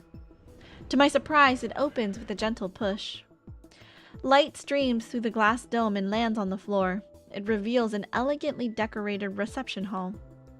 The space is completely empty. Only the sound of footsteps echoes to break the silence. Zane, I've sent you the coordinates. That's where the energy core is. Don't worry. I'm just... As soon as my hand touches the railing for the staircase going up, the scene before me flickers and vanishes. The comms channel is dead. I pull my hand away and take a half a step back. I turn as colors fade. Uh-oh. Like running water, they flow out. From the ceiling, walls, and floor, they all melt into an endless expanse of pure white. It's like a white tomb. I'm honored you decided to visit. Ah! Is this the sepulcher? I hear a slightly amused voice behind me. I whirl around to find Benedict standing in the middle of the reception hall. I'm not sure when he appeared. While I'm startled, I need to look composed right now. You've done a good job at preparing for the press conference, Mr. Benedict. It's going well without you. He touches the wall, and the white space suddenly dissipates. It returns to its original form, a reception hall. Miss Hunter, you should have been the most successful test subject. No! It's a shame you weren't one of ours. After all, every experiment here exists for one purpose, to create beings just like you. No! A gunshot explodes in the empty reception hall. I'm tired of hearing you people talk about the same thing. Let's skip the formalities and get to fighting. Just as the bullet approaches him, crystal shards suddenly burst from his arm to pulverize the projectile. Ooh, okay. Oh, right. I forgot to mention something. I'm one of the cocoon's successful specimens. He's an Alterum. You could have said that earlier. I quickly switch out the regular bullets in my magazine for energy rounds designed to fight wanderers. Then I shoot at him. But Benedict seems to have anticipated this. At his signal, several shadowy figures surge forth from the darkness. Several Alterum move with inhuman speed. Like savage beasts, they lunge toward me. You're calling for backup already? I guess you aren't really a successful specimen. Quickly stepping to the side and spinning, I dodge in the nick of time. The Alterum crash into one another. I don't plan on dragging this fight out. Zane will be here soon. Finding the energy core's location is the highest priority. I activate the spatium core sensing ability again. There's a faint energy signature coming from the top floor of the building, and then everything before my eyes becomes indistinguishable once again. As the light shifts and wavers, thick fog appears from out of nowhere. It rolls in and blurs even the faces of the altar room. Play with them for a while. Successful, right? My senses stop working and my vision is plunged into an endless void. Overwhelming dizziness washes over me. Desperate, I try to stay conscious in spite of the vertigo, but my legs give out and I collapse onto the cold floor. What is happening? I know I've reached my limit. Just before I lose consciousness, the sounds around me fade. In the void, I feel someone firmly grab my wrist. The churning sensation of instability vanishes when I open my eyes. Are you okay? Where does it hurt? Oh, Zane. Under the flickering light, I can barely make out Zane's worried expression. Before I can say I'm fine, a searing pain erupts from my chest and flows through my entire body. I press my hand against my chest, but the physical pressure does nothing to ease the pain. Stop trying to sense it. You look pale. I grab his hand. Gritting my teeth, I tell Zane everything that just happened. After them! Where did they go? Don't speak. Keep your breathing steady. Zane quickly surveys our surroundings. He pulls my arm over his shoulder and helps me walk. It's not there. Go straight, past that barrier. We pass through the wall. The altar room are right behind us, but it seems they were fooled by the elusive hologram. Thankfully, this space hasn't been warped. Zane pulls me into an empty room and slams the door. Ice covers it, but the altar room have us cornered. They claw at the frost and create this sharp, grating sound. Everything in front of me blurs into patches of color. I try to grab Zane's hand again, but my strength fails me. My hand weakly slides down his sleeve.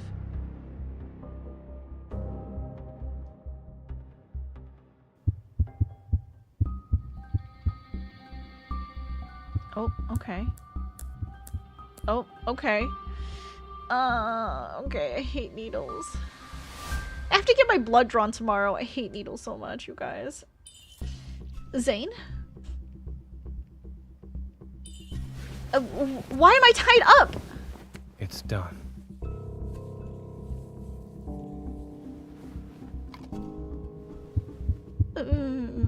What did you inject me with? A suppressant. The energy in your heart has surpassed your tolerance threshold. This will ease the strain. Okay. Better now? Zane. The suppressant won't last long. We need to leave now. Fluctuations! It's Metaflux!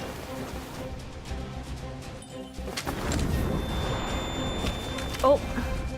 Look out.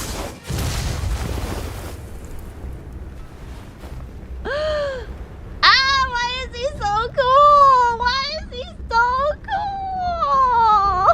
Look at him! Look at his hair blowing in the breeze! He's so husband-shaped. He is! Look at him!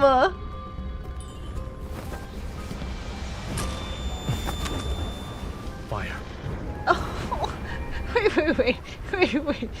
The way he literally sees us unsteady, immediately doesn't take the gun from us, but holds our hand instead to keep our aim steady. Ah! He's so cute! Okay. Fire. What am I supposed to do? I'm clicking. Okay.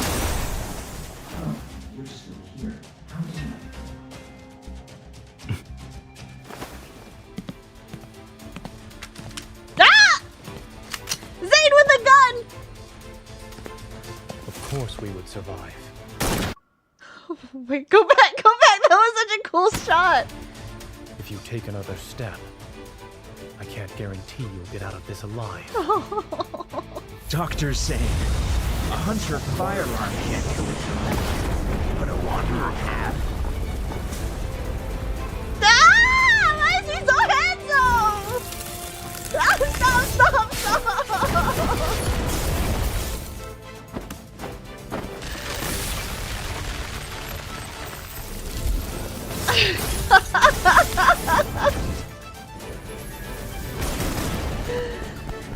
No, it goes too fast. Jump. Is he gonna catch us? Oh, never mind.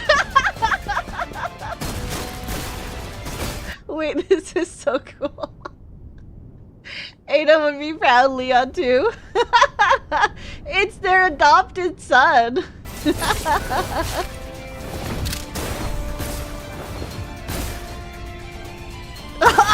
Why is he so cute? He's so cute.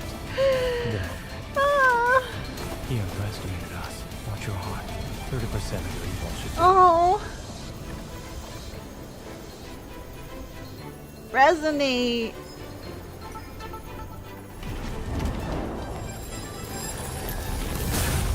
Oh, that's so cute. In your case, the cure is extreme measures.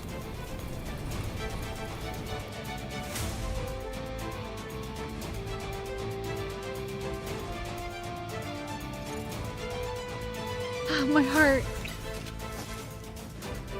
Long lost. The fan art is great. It's so good. Do you think we can fight on high graphics? I'll try. I'll risk it.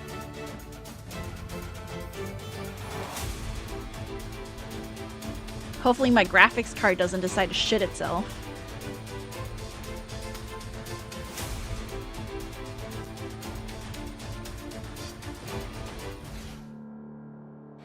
Traverse the darkness with me. Let's see. No. Specimen. Hold on. Turn With our off. combined Okay. strength. Make sure to dodge the attack.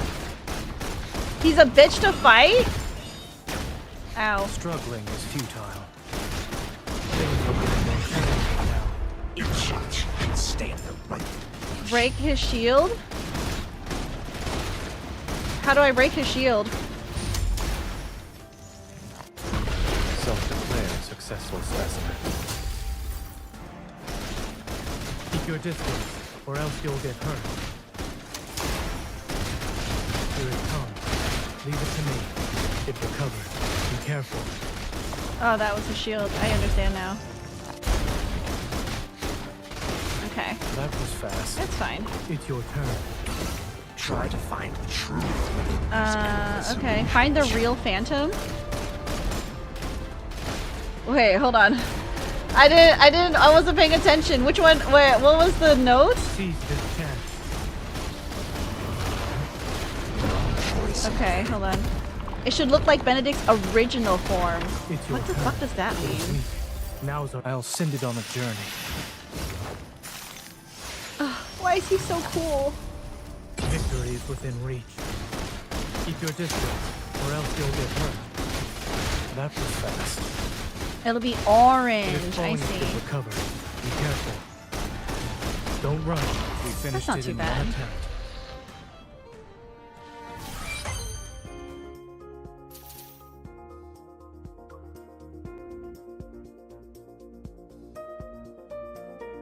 You scared me when you said that his battle was annoying. I was like, am I gonna fail? Okay. The decision. Hold on.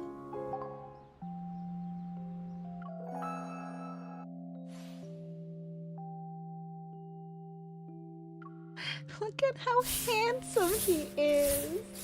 Look at how handsome he is. Thank you for the hydrate and the head pat. You're welcome in.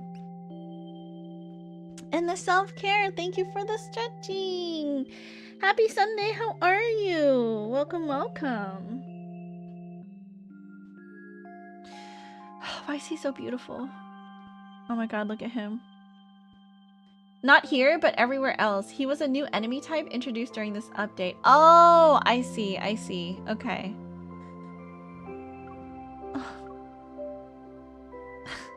Why is he so cool?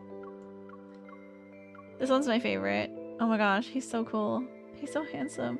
Just got done driving about half my day round trip. Oh man, that sucks. I'm sorry. I woke up early and realized Costco was closed. Only after I got to Costco, so, you know. Oh, Zane, I love you. Anyways. Where'd you have to go? Where'd you have to drive to? Let's see. How many protocore farms do we still need for the weekly? 9 more times? There's no way I'm getting that much energy. We can do... I should have been doing this the entire week. Let's try to get greens. I don't even have that many, like... So we need 5 more. Pick up a friend from a trip? I see. Okay.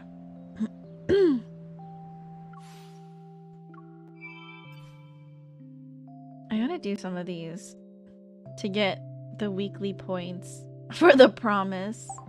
And it doesn't matter how it changes. I can claim this. Oh, we should also go to the shop and exchange. What else? Also the protocore energy stuff.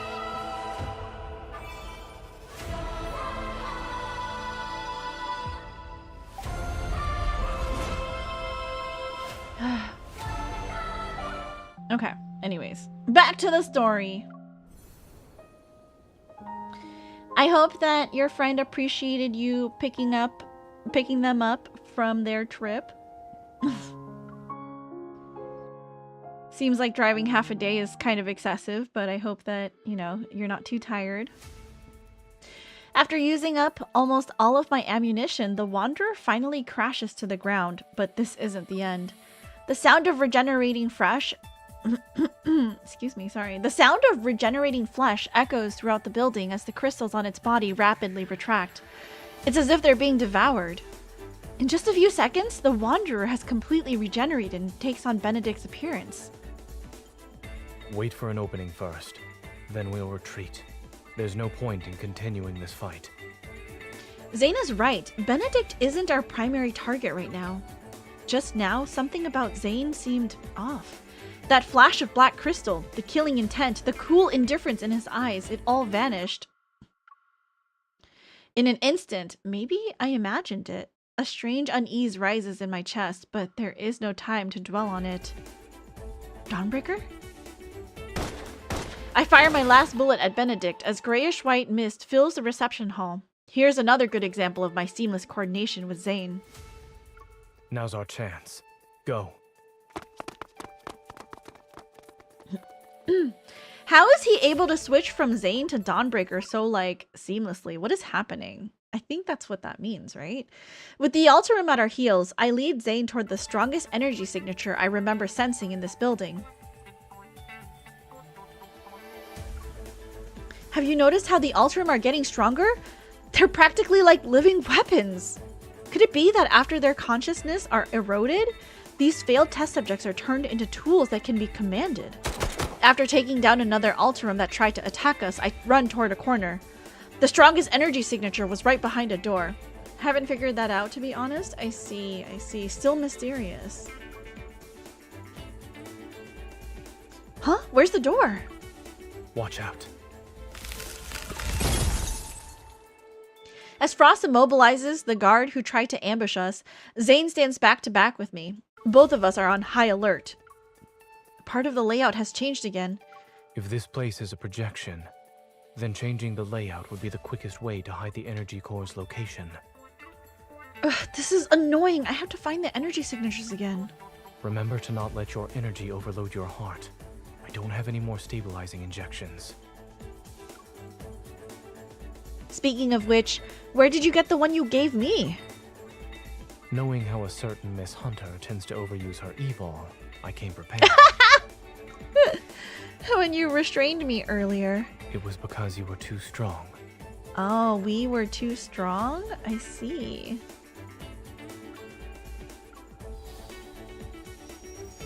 I place my hand on the wall.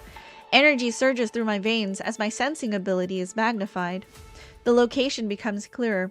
I'm certain the energy core is being held on the top floor. I found it. Follow me.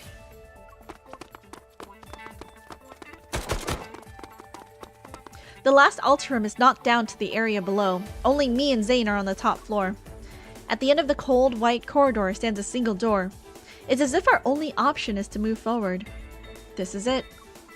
Zane and I exchange a quick glance before swiping Carter's ID card against the scanner. Welcome to the Energy Core Control Room, Dr. Carter.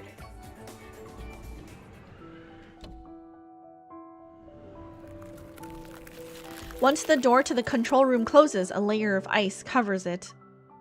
Thick cables run across the area, and they all converge on the central energy pillar that emits a luminescent blue light. It's being powered by a protocore. In all of its glory, this is Ever's crown jewel in the industry of protocore technology. If the energy pillar is destroyed, all ongoing experiments will immediately cease. In other words, Karen, who is currently undergoing an examination, will remain trapped in her cocoon. It could potentially cause irreversible damage to her body. Are you worried she might regret her decision? Maybe. She asked us, though, to destroy it. I can't betray her trust in me, or rather, I believe in her choice. I remember the first time I held Karen's hand. It was thin, delicate, yet surprisingly strong. Zane raises his hand and hurls a shard of ice toward the luminescent energy pillar at the center. Zane, wait! Carter's voice rings out from the overhead speakers as the surrounding glass walls instantly become transparent.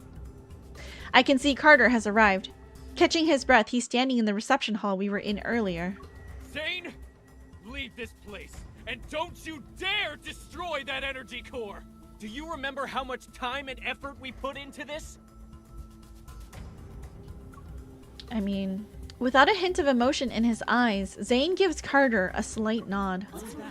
Amidst the chaos, Benedict calmly stands behind the crowd. He smiles as he raises his hand to his ear. You dropped your facade sooner than I expected, Dr. Zane. Is it because of your sense of duty as a doctor, or a resolve driven by guilt? Believing that you can guide humanity's fate so you can control life and death is the epitome of arrogance. Isn't thinking you have the right to stop any experiment that crosses the boundaries of life just as arrogant? This is what the people in our era want. And in just a few centuries, or maybe even a few decades, history will remember this moment. You have no right to speak of such things. Why don't we watch and see how the future unfolds? Even if you've stopped Ms. Karen's experiment and prevented the press conference today, you can't stop the tide of progress. It's more or less the same rhetoric. Did everyone at Ever attend the same corporate seminar or something? Ah, yes. I have one more question I'd like to ask you, Dr. Zane. The static in the comms channel suddenly falls silent and cuts off Carter's angry shouts. All I can hear is Benedict's steady voice tinged with amusement alongside his breaths. Oops, sorry, hold on. My voice is so strange today. Back then, why did you choose to destroy something that could have shaken or even changed the world? He asked the same exact question that I did. A sense of unease stirs as I glance at Zane, who's maintaining his usual composure. It couldn't be controlled. Any action beyond our control leads to unpredictable consequences. Maybe it's because he used his evol too many times in quick succession. Delicate ice crystals are steadily creeping up Zane's forearm. Uncontrollable. I see. Your rationality is an absolute, the very thing that drives you to eliminate any possibility of losing control. It affects the smallest things about yourself to the greatest matters of this world. That's why you killed William at Mount Eternal back then, yes?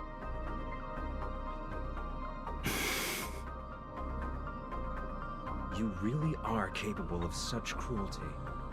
You struck down your mentor and friend who fought beside you. He was turning into a wanderer. Even I would have hesitated. Zane held off for as long as he could. You bitch. How could you remind Zane of something so hurtful and painful? Cut to the chase. Fall into a fire, Benedict! It's true.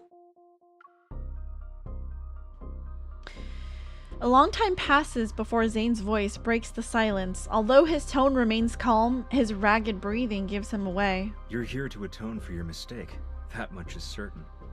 But you also wish to uncover what you think is the truth. For example, surely there must be an explanation for why those Alterum look so much like everyone who died at Mount Eternal. In the tense undercurrents of this moment, a harsh truth slowly surfaces. I'll tell you, those people at Mount Eternal were this experiment's first batch of failed specimens. Oh. Your companions, William, all your guilt and suffering, I'm the one who caused it. Oh, man. His tone is almost nonchalant, yet every sentence is like a knife straight to the heart. A discovery that could have shaken the world to its core, abandoned because of a moment of cowardice. You made their deaths as meaningless as those of the failed Alterum. A wave of frost surges throughout the room. A bone-chilling cold creeps up from the... Sometimes it lets me stop, and sometimes it just moves forward. It's really frustrating. A bone-chilling cold creeps up from the floor. The windows, walls, and floors are sealed under thick layers of ice. They form intricate crystalline patterns. Zane! With each breath, the veins on his neck throb as black ice crystals spread rapidly across his skin. It's like they're trying to devour every last bit of his life force. This isn't the Zane I know. This is the merciless Grim Reaper, who emerged from the depths of hell itself.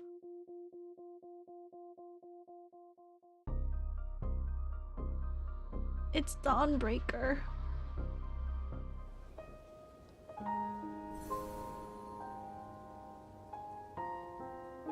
Throb!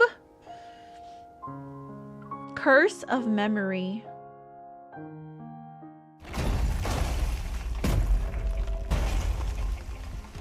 The door that had been sealed with ice bursts open. Having completed their transformations into wanderers, the Alterum try to overwhelm us like a tidal wave. As soon as they get close, sharp icicles pierce their chests. The shards of ice then explode outward like a violent storm. More Alterum advance. They crush the fallen ice crystals beneath their feet as they crawl over corpses to reach us.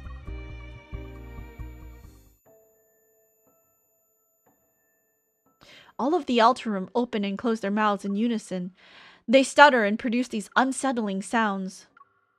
No matter how hard he tries, Zane can't make out what they're saying or see their faces clearly.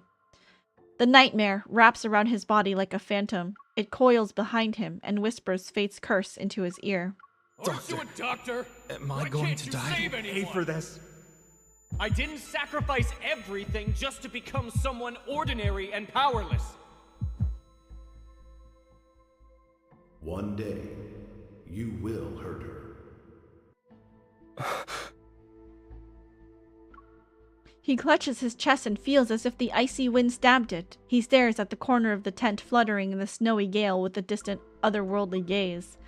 William, who had just finished a surgery, pauses in surprise. Then he smiles and holds out his hand toward him. Nightmare?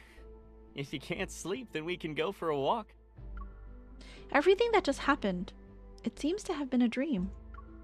He stares at his fingers, the blood, the girl's shocked expression. It was all just a dream. It was just a dream. It's unfortunate we couldn't save the patient today. Don't be too hard on yourself. Back when I was doing research, failure meant you could always try again. But as a doctor, lives will only give you one chance. You know, I had these exact same feelings during my first mission as a military doctor. The polar night hasn't disappeared. The dark blue sky appears to almost be within reach. This desolate land, covered in a blanket of snow, is always magnificent. It took me a long time to realize that what we have to face isn't just the loss of a life and death itself. The way they look at you in their final moments, it's always the same. Time and time again. You'll have to see their fear and desperation when they're about to die. William is deep in thought. Then, as if remembering something, he turns to Zane and smiles. By the way, did you hear my final plea when you killed me?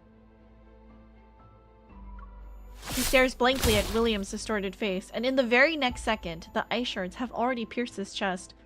Once again, he sinks into the dark abyss of his consciousness.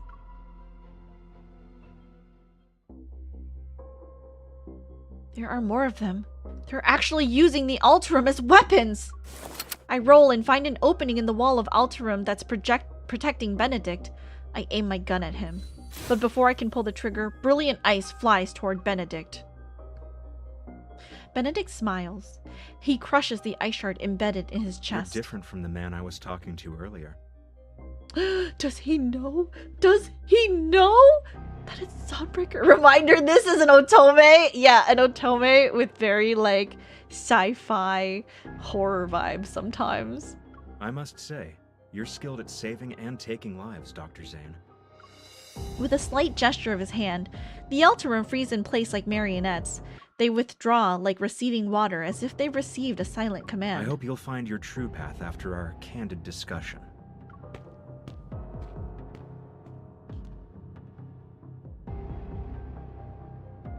Soon enough, only the two of us remain in the vast, cold control room. Ignoring everything else, I rush past the dissipating ice crystals to Zane and cradle his face in my hands. Zane. Zane, look at me! Listen to me!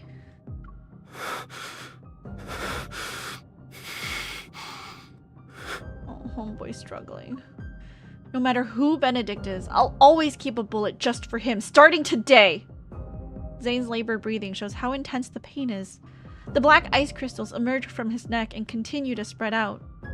His ice-cold fingers are slowly slipping away from my palm. You need to wake up from this nightmare right now!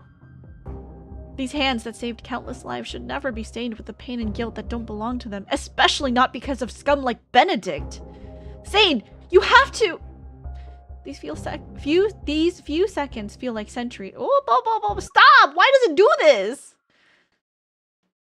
These few seconds feel like centuries, and then he finally raises his head to look at me.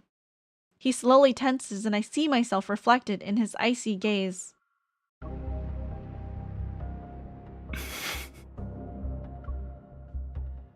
Zane? Pain answers me instead. My consciousness shatters as I drift into the warm embrace of unconsciousness. Before everything fades, distant memories regroup and flood my mind. The ground is littered with the remains of wanderers. They're slowly dissipating. Meanwhile, searing pain burns my chest. Struggling to push myself up, I see my blood-stained hands are small and thin. Did this happen when I was little? I look up. There's a young man with a familiar face, but his expression is frighteningly cold and foreign. While I'm dazed, his face emerges with Zane's present-day appearance. They, from my memories and reality, approach me, step by step. Your existence is a mistake. You must be eliminated. It's as if black frost has covered his eyes. Having materialized in his raised hand, sharp ice crystals hurl themselves at me.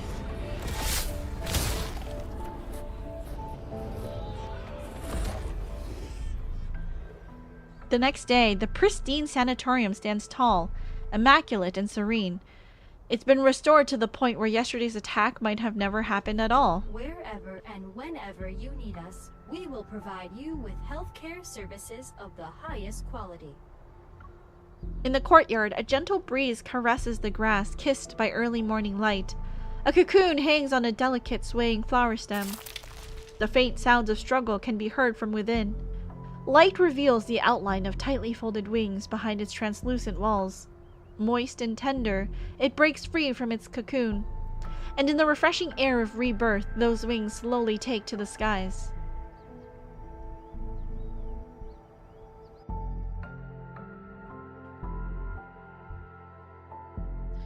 Was that the parallel universe, MC, or was that like us when we were young? The land of no return. so confused. My heart constricts as sharp pain courses through every fiber of my being. This timeline, I see. So us when we were young.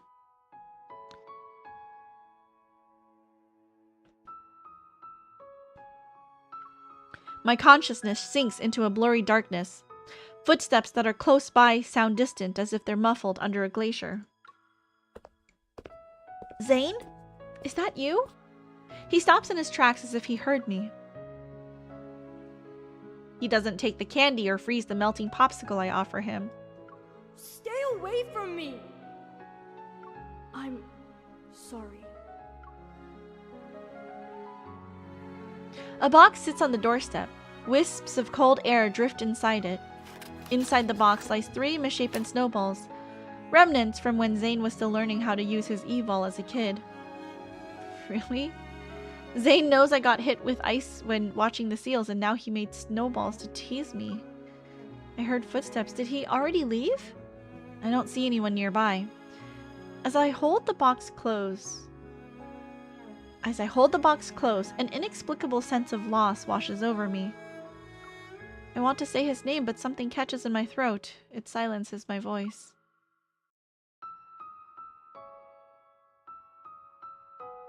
Zane. I managed to finally call out his name, yet when I open my eyes, I find myself staring at a dimly lit ceiling. As my foggy consciousness slowly clears, I realize I'm lying down in a room at Axo Hospital. Due to Miss Karen's poor health, Ever's press conference for today has been cancelled. Mr. Benedict, the director of Val's Sanatorium, stated that the patient's well-being takes precedence over the event. A hand waves before me. Its owner's lips move as they say something I can't make out. How many fingers am I holding up? Looking down, I see my wounds have been bandaged and the pain has mostly subsided. I sit up and take Yvonne's hand. Where's Zane? Oh, you're awake. Thank goodness you're okay. You had cardiac energy overload and some minor injuries when Dr. Zane brought you in. We asked him what happened, but he wouldn't say anything. He stayed in this room until your vital signs stabilized. As she speaks, Yvonne leans in. Her expression becomes more serious. I heard from Grayson that Dr. Zane went to the director's office to submit his resignation letter. Oh. What? There was a loud commotion in the office. I've never seen the director that angry before. He didn't approve it and gave Dr. Zane an extended leave. Then he told him to go home and think things through. He wouldn't say another word about it. Dr. Zane didn't hesitate at all. But before he left the hospital, he asked us to take good care of you. I try to force myself to smile, but I can't. Only one thought is in my mind. Find him! Wait, you can't just... Oh no. Please, be careful. Poor Yvonne. I'm sorry. We haven't seen him. Not even at the dessert shop? Sorry, we haven't seen anyone who matches your description. Dr. Zane? Oh. A few days ago, he said he'd be traveling to remote... Oh, you must be that young lady. This is our new menu item for today. Would you like it to go? Wait! Dr. Zane already paid for it! Zane's home, his favorite dessert place, the cafe near Axo Hospital. I visited every place I could think of. But there was no trace of him anywhere. Wait, where did he go? Late into the night, I enter the passcode to his house again. I'm clinging onto one final hope.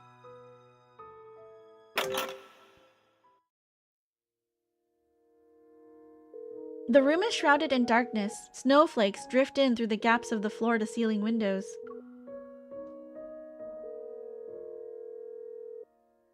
The number you have dialed is currently unavailable. What? Please try again later.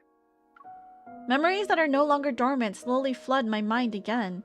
I've seen those black ice crystals and that pained look on his face before. In my childhood memories, Zane moved away while carrying a heavy, unspoken guilt. This bad habit of disappearing has existed even back then. I hear a faint whimper in the cold. I raise my head and rub my stinging eyes to see Shichi. It's you. As if he understands me, Shichi leaps onto the sofa and gently places his paw on my knee. I feel like I've tried everything, but I still can't find him. I hold Shichi close, my trembling voice barely above a whisper. I didn't realize it cracked until now. Please, can you help me one more time? Take me to him. Time passes. Then, Shichi obediently jumps down, sniffs the blanket on the sofa that carries Zane's scent, and runs towards the half-open door.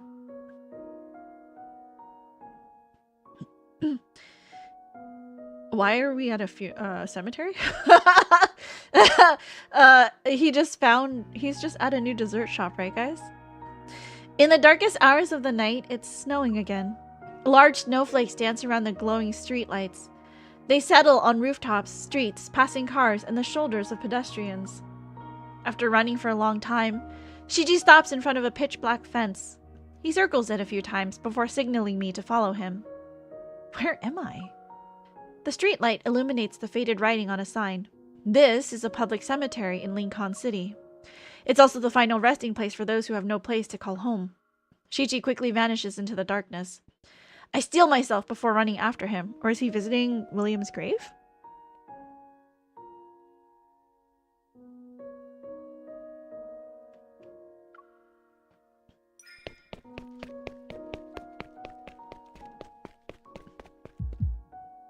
As soon as I see that familiar figure, my heart leaps violently in my chest. Zane!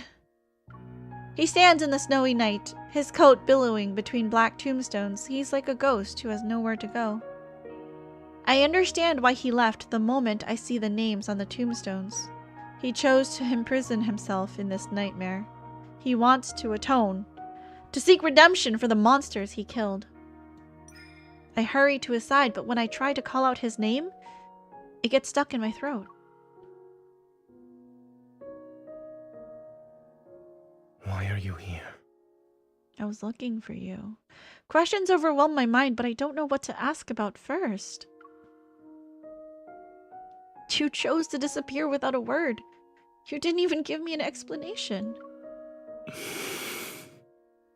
These graves belong to the people who died by my hand. I don't believe their deaths were unjustified. Do you think I'm here because of guilt? I'm not standing in front of them for repentance, let alone the atonement you're imagining. When you almost raised your hand against me, based on your judgment, did that mean I was also someone who needed to be killed? He doesn't evade the question. He nods without any hesitation. So this is why you submitted your resignation letter to Oxo Hospital. You haven't even healed my heart yet, and you're going to leave? Just like that? Oh, why do I feel like crying? You told me not to change doctors on a whim. But can doctors abandon their patients whenever they want? A complex feeling crawls up my throat to my tongue as emotions bubble up like boiling water. I first met you when I came to Oxo Hospital. I was 12 at the time. Dr. Noah was a close friend of your grandmother, and I was told to look after you.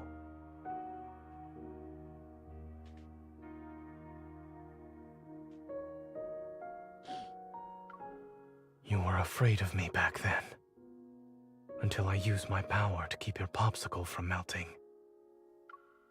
When things finally settled down after the Chrono Rift catastrophe, my parents asked if I wanted to move somewhere else. I hesitated for a long time.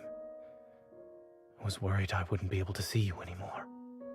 Why do you have to be dressed like Dawnbreaker 2 right now? I feel like it makes it sadder. But then that incident happened, and I actually hurt you. You were unconscious and bleeding heavily. When I realized what happened, I couldn't understand why I did it. He closes his eyes for a moment. When he opens them, his expression is as serene as the calm after a snowstorm. It's like he finally woke up from a year-long nightmare only to discover that the nightmare has become reality. That was when I realized I could lose control of my power. And not being in control can lead to irreversible consequences. It's why I chose to leave without saying goodbye. The truth pierces my heart like needles. Words are stuck in my throat. Perhaps I chose cardiac surgery because I wanted to heal your heart. Or maybe I wanted to make amends for what I did back then. Even I don't know. He keeps his gaze lowered, and his voice is as soft as melting snowflakes. But I didn't hesitate when I chose the field of medicine. When I first recited the Hippocratic Oath, I truly believed I would become a good doctor. I believed I would save many people, including the one I had hurt before. It doesn't seem like he noticed my obvious shock. Zane just gazes calmly at the weathered gravestones. Until that night on Mount Eternal, when I killed William. But you didn't have a better choice at the time. Once again, he lowers his emotionally detached gaze. Do you really think a killer can be a doctor who saves lives? If something like this happens again, you might regret the fact that you tried to keep me close. Are you saying your nightmares are destined to become reality? Will I turn into a monster that needs to be killed one day? I didn't expect him to answer, yet he shakes his head. I don't know. So, are you avoiding me now because of logical reasoning? What about your feelings? If we're going by pure logic, then now is the time. Do it, Zane. Are you afraid? Or is this something you don't want to do? Looking at his calm, aloof expression, I find myself beyond the point of rationality. Whatever you do today, I won't have any regrets. But I would. Snowflakes land on my eyelashes. They turn his figure into prismatic fragments that are like ripples in the darkness. I'm certain that if I were to truly hurt you one day, it would be the greatest regret of my life. Oh. The snowflakes fall as if they're floating through the cosmos. They land on us and the gravestones. We stand in silence. Neither of us exchanges a single word.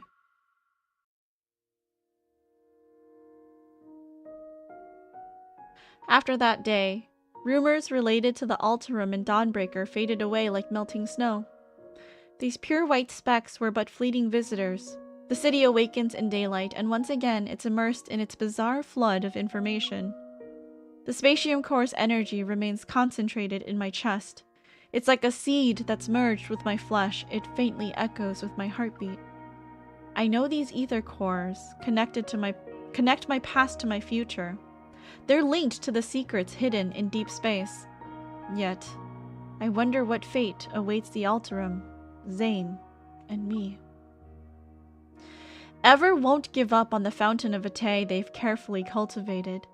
They'll continue to weave their dreams of immortality. But they were right about one thing. The cycle of life and death is an inescapable truth. The constraints of matter break down, and the shackles of time and space gradually dissolve. Countless civilizations rise and fall among the stars. Because of the laws that guide entropy and dissipation, Earth's magnificent radiance will eventually fade. Humanity's long, undisturbed period of exile will also come to an end. I wouldn't understand that until much, much later. What does that mean, exile? Are we cut off from something? Philos? We've heard a lot about Philos. The creator had planted foreshadowings in an era predating life itself.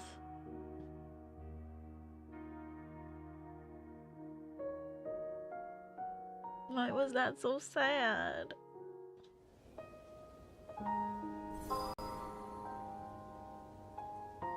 That's it? That's how we end it?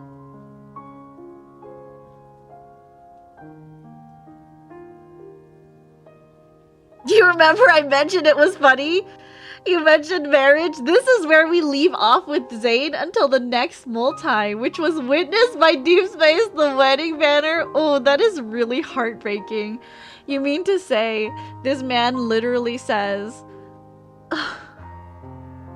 He literally says, if I were to stay close to you, I fear that I will hurt you and that would be the greatest regret of my life. And then you guys go get married.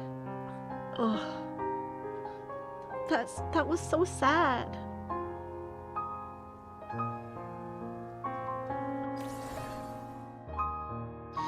Oh my gosh. So I guess we can do to our yesterday. I don't have to do the battles. I'll do them later. Let me just... Oh! No, I didn't mean to. I thought it would let me... No. I thought it would let me download. I didn't realize it downloaded right away. Okay. So we at the time we were all like, ooh, the Zane girlies. Oh, my heart is why do I feel so sad? Like, I understand why, right? He's so scared of hurting us, but like, because he's not in control, I guess, of himself sometimes. And that frustrates him. So he thinks to protect us, it's better to stay apart so that he has no chance of ever hurting us. But he loves us. But he loves us. Anyways, we will do that. Not next Love and Deep Space stream, probably the stream after, because I definitely want to get through Caleb's myth, like, and it doesn't matter how it changes.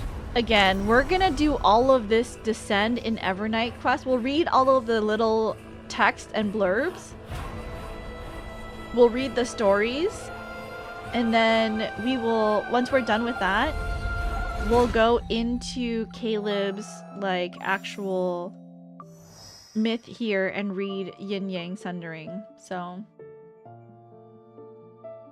it's really interesting because it is both. It both is and isn't Dawnbreaker. Because Dawnbreaker knows who we are. Hold on, pause.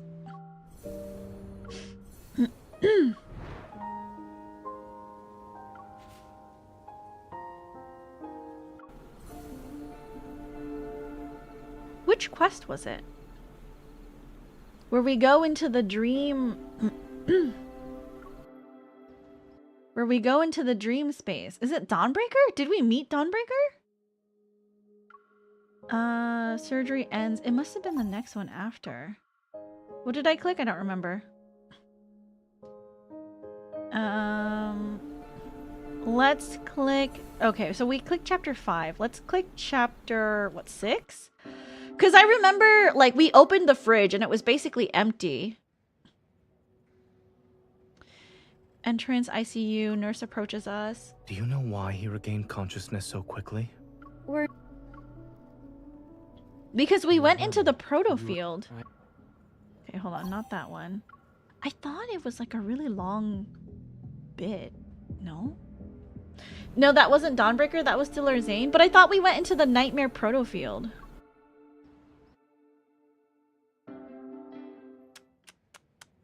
Here. The world was Dawnbreakers. Oh. Right. Did she mention... Hold on. It starts in... Like, the chapter starts in, like, a house or something.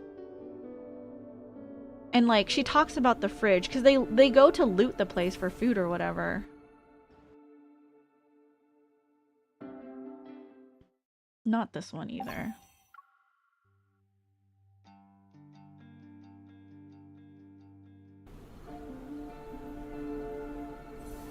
I just want to see. I just want to see. Let me see.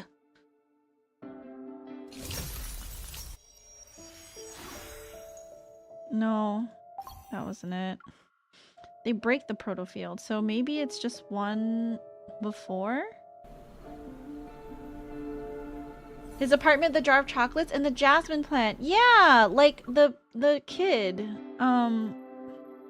gave him the jar of chocolates, right? Okay. While it resembles my dreamscape, I can tell it's a proto field. Over there. Yeah, that... I mean, his expression is too soft to be Dawnbreaker's. It regenerates very quickly after it's broken. I'd say it's as good as new within a few seconds. Yes. Eating Zane sweets is so certainly makes one smarter. tragic. It is. When you're Okay.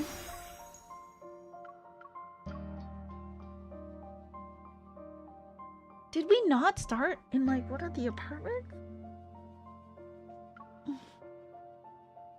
the one that's farthest. This is my dream. I can get to my destination. You.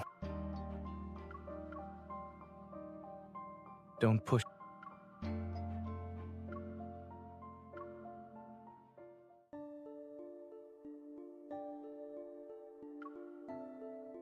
Okay.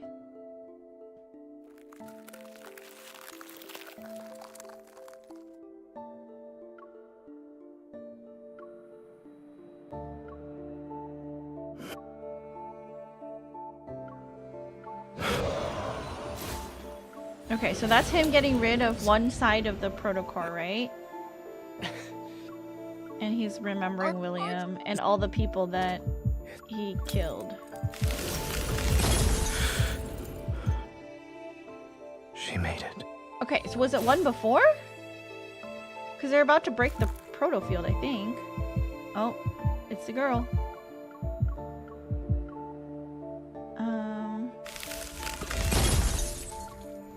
So it's not this one. Then it must have been the chapter before? It's time to end this. I'm so confused. Oh. I wish I could like fast forward the clicky bits. I just want to I want to see. I want to see. Let me see. Okay, that wasn't it. So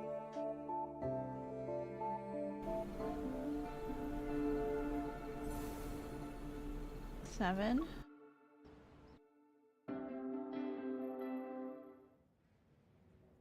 Okay.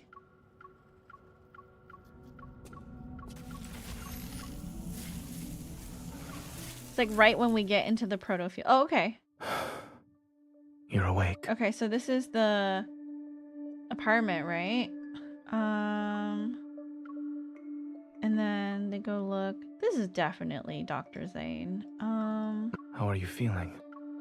Because he also knows us. I think that's the thing. Ugh, come on, do this fast. Come on. Okay. They're in a dream right now. You're not just having a dream, homegirl. Okay. Home of someone who struggles with living a normal life. Wait, hold on. Do you remember what happened in the... Functional home appliances exist. Okay. ward? Yes. Okay.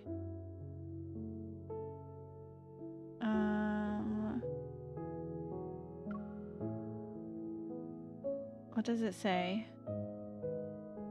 Quickly. No, they're just talking about the energy core and the... or ether core and the You're awake fluctuations. Remember that whatever you dreamt about was only a dream. Mysterious liquids in a jar half filled with chocolate. Few chocolates. That's it? According to my perception of time, you've been unconscious for 2 days. If you don't eat or drink something, I'm afraid you won't have the energy to find the Wanderer.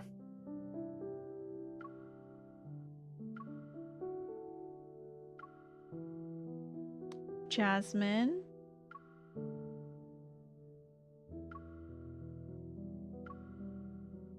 What are you implying?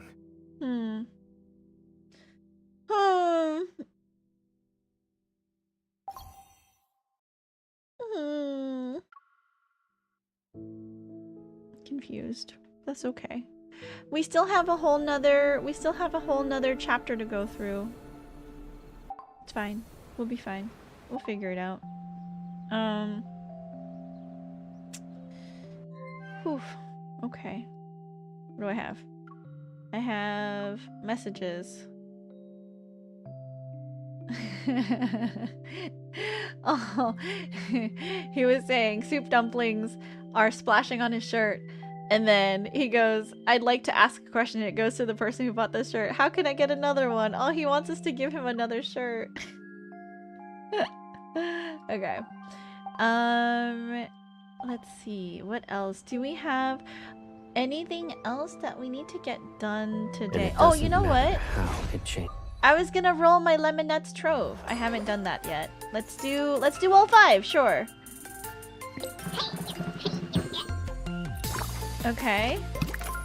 We got an accessory, some titles, and whatever else these are. I mean, it's like whatever, to be honest. Alright. I think that's it then. It's really all we have. What's here? Do we have? Oh, more titles? Oh, we have a red dot for deep space messages? Protocore syndrome. Alterum. This rare mutation of protocore syndrome produces Alterum who still appear human, but have lost all free will, driven solely by the urge to attack. Reports speak of a mysterious figure known as the Dawnbreaker in Lincoln City, someone who eliminates Alterum before law enforcement can even respond. The Fountain of Ate. A series of research initiatives launched by the Ever Group touted as a groundbreaking leap in human evolution through the use of protocore technology. The Val Sanatorium marked the first phase of this vision, but all subsequent press conferences were mysteriously cancelled. Rebirth Cocoon. The Val Sanatorium's core initiative involves using medical pods known as rebirth cocoons to treat patients with protocore syndrome, but it may be a front for something far more sinister. X-Heart. Originally a university research project led by Zane and Carter, it explored the use of protocore technology in cardiac therapy. Following an accident during early trials, Zane shut the project down. Carter later secretly brought the X-Heart technology to Xander Sciences, where it became the foundation for the Rebirth Cocoon system, marking the first step in the Fountain of Ate project.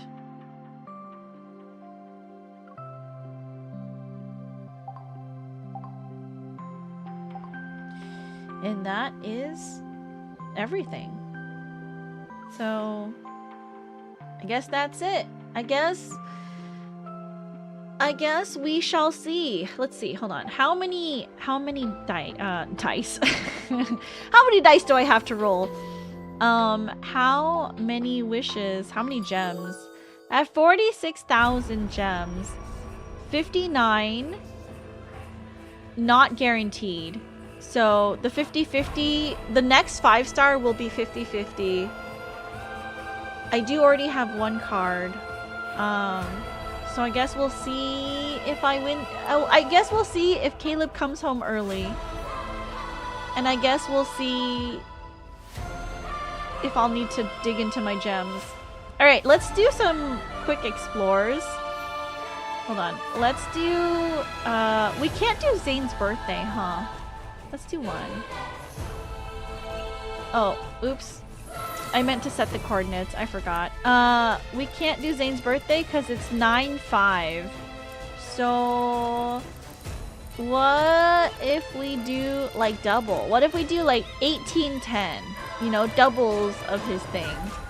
18, 10. Quick explore, just one.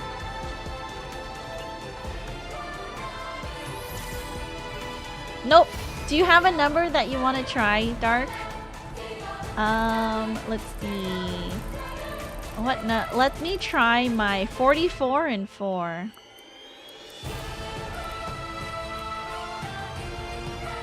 Just one. Okay. No, but it was a Zane card. Dawn Shadow. Oh, look at him. Why is he so handsome?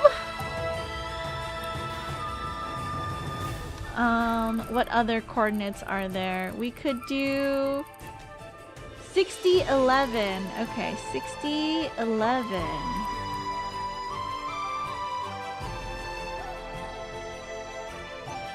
Alright. A Silas Shard, Blood Knight Blaze. Ooh, this is cool. I don't think I have this card yet. We could do doubles, 88, 88 and 8. Give me one more number. I think I'll have one more after this. Give me one more number to roll on. Okay, confirm. Get signal. Another Silas memory. Wild gaze. Oh, this is cool. Oh, it's cute. He's picking up our glasses. Oh, that's adorable. I love that. It matches his glasses. Oh, and it has tags on it. Is he buying... Is this like a date where we go buy glasses together? Okay. How cute. It's cute. Oh. Alright, last Carnance. Do you have any for us, Dark? Just throw me some random numbers.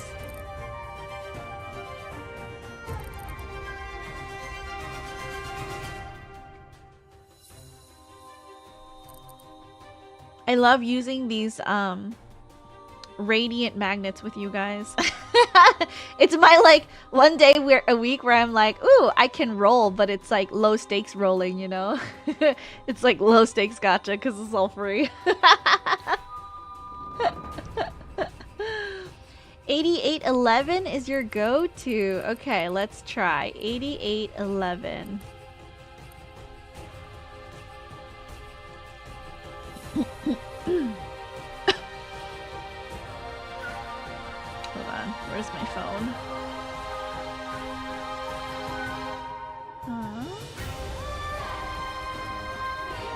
Okay. Alright. You have so many speed cubes? I only use my speed cubes on weekends when I stream with you guys. Otherwise, I just use up my magnets as I get them. Like every 8 hours I'll go in. Is that weird? I'm telling you, I'm like such a patient person, like it honestly doesn't matter to me. So that's why I'm like, yeah, sure, you know, whatever.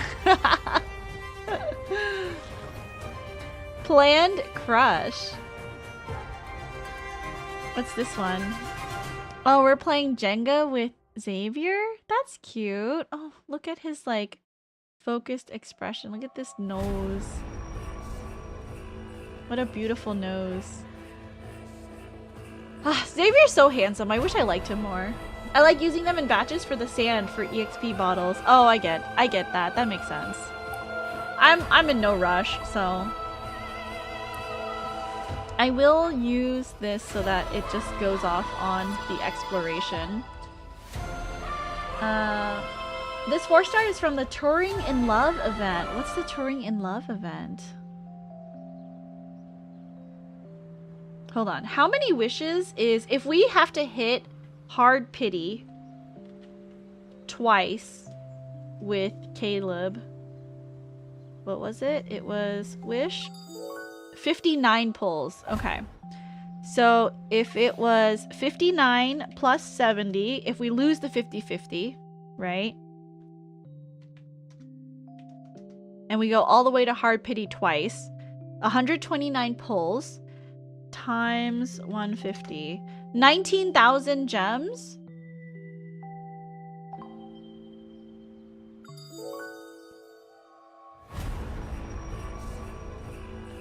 I'll have 26,000 gems left over. Okay.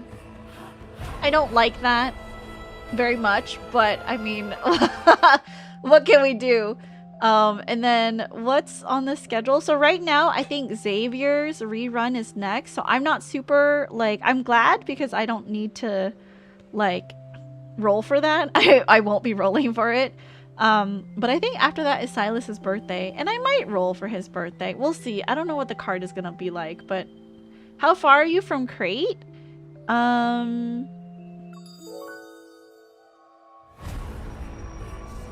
42. So I'm 150 minus 42.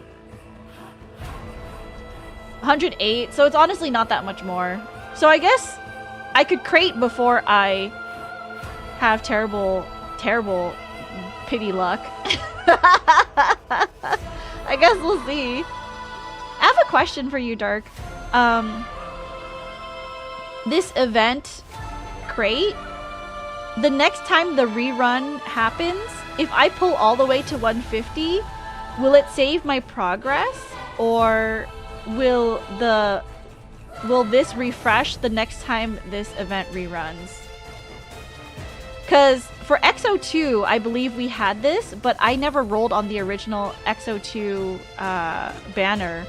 It does not reset. Okay, so if I do get it, I would need to like just roll because there's no more crate. Okay. On the rerun, if I decide I want to rank him up. Okay. That makes sense. Okay. Makes sense, makes sense. I see. Okay. Well, I guess that's everything. I'm gonna go meal prep and make myself some food because I've only had what have I eaten all day? I had donuts and coffee, and that's all I ate today, so I'm a little hungry. But I will see you guys tomorrow for some Final Fantasy XIV. And then if you guys want more Love in Deep Space, we will be streaming on Thursday to do Caleb's myth event quests and his myth quests. Go eat, girl. I can't. Zane had me by a chokehold. he had me sat at my desk for the past like 5 hours. Okay. But we'll be playing more Love in Deep Space on Thursday. No stream Saturday because I have a picnic that I'm going to. So I'm streaming it early this week. Zane would want you to eat. It's true, but you know, I needed to know. I needed to know! Zane with a gun, you know? It was so alluring to me. And he's so handsome. Like, look at this. Look at this. Look at this. He's so handsome. Oh my god. My dog thinks I'm talking about him. Alright, let's see who we can raid into for the rest of the evening. So handsome when he threatens MC. He didn't threaten her though. There was no threatening. He just said, I don't want to hurt you. And it would be the greatest regret of my life if I ever hurt you. So I need to stay far away from you. And I'm playing hide and seek. He wasn't home. He wasn't at the dessert shop. And he went to the cemetery instead. Who should we raid into? Let's see. Who is streaming tonight? Actually, is anyone streaming? Is there a new friend we can meet tonight playing Love in Deep Space, and what are they playing? Let's look at the game here. No VTubers, unfortunately. So I guess not. Let's play. Let's raid into someone else.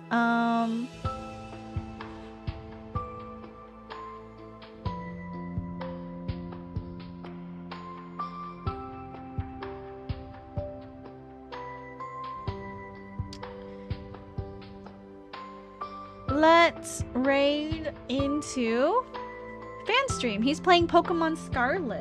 Alright. Here are the raid messages. Alright, you guys, we're going to fan stream. If you guys are... Oop, I wanted to pin this one. If you guys are a subscriber, go ahead and copy either raid message. Both will work. If you are not a subscriber, please copy the raid message with the dog head. So we're gonna go over to my friend Fanstream. He plays a lot of games. I've seen him play Final Fantasy XIV. He really loves that game. He's also played Pokemon games. And I think sometimes he plays like Genshin, but that might be kind of old. I know he used to play a lot of Genshin as well. Thank you for stream, Princess. Have a good rest of evening, everyone. Yes, thank you so much for hanging out, you guys. I really appreciate it. Whether you are hanging out over here on Twitch or over on YouTube, I greatly appreciate it. On the YouTube side, if you like what you see, if you liked hanging out here, please subscribe. It would notify you the next time I go live, and we would love to have you again. I believe stream will just end on the YouTube side because I don't know how to raid out, so we're just gonna end stream. But if you are over on the Twitch side, we are going to my friend fan stream. All right, you guys, as always, please be happy, please be healthy, but most of all, please be kind to others, because you never know what a smile, hug, or hello can do for someone who's having a bad day. And be kind to yourselves. Make sure you're staying hydrated. Get up and stretch your legs every once in a while, because if you don't, you might get an embolism, and then you'll die, and then we'll all be really sad. Dark, thank you so much for accompanying me today on the wild ride known as Zane with a Gun, and is it Dawnbreaker or is it Dr. Zane? I had a fun time playing the guessing game. I will see you all tomorrow, and take care. All right, love you guys. Bye bye bye.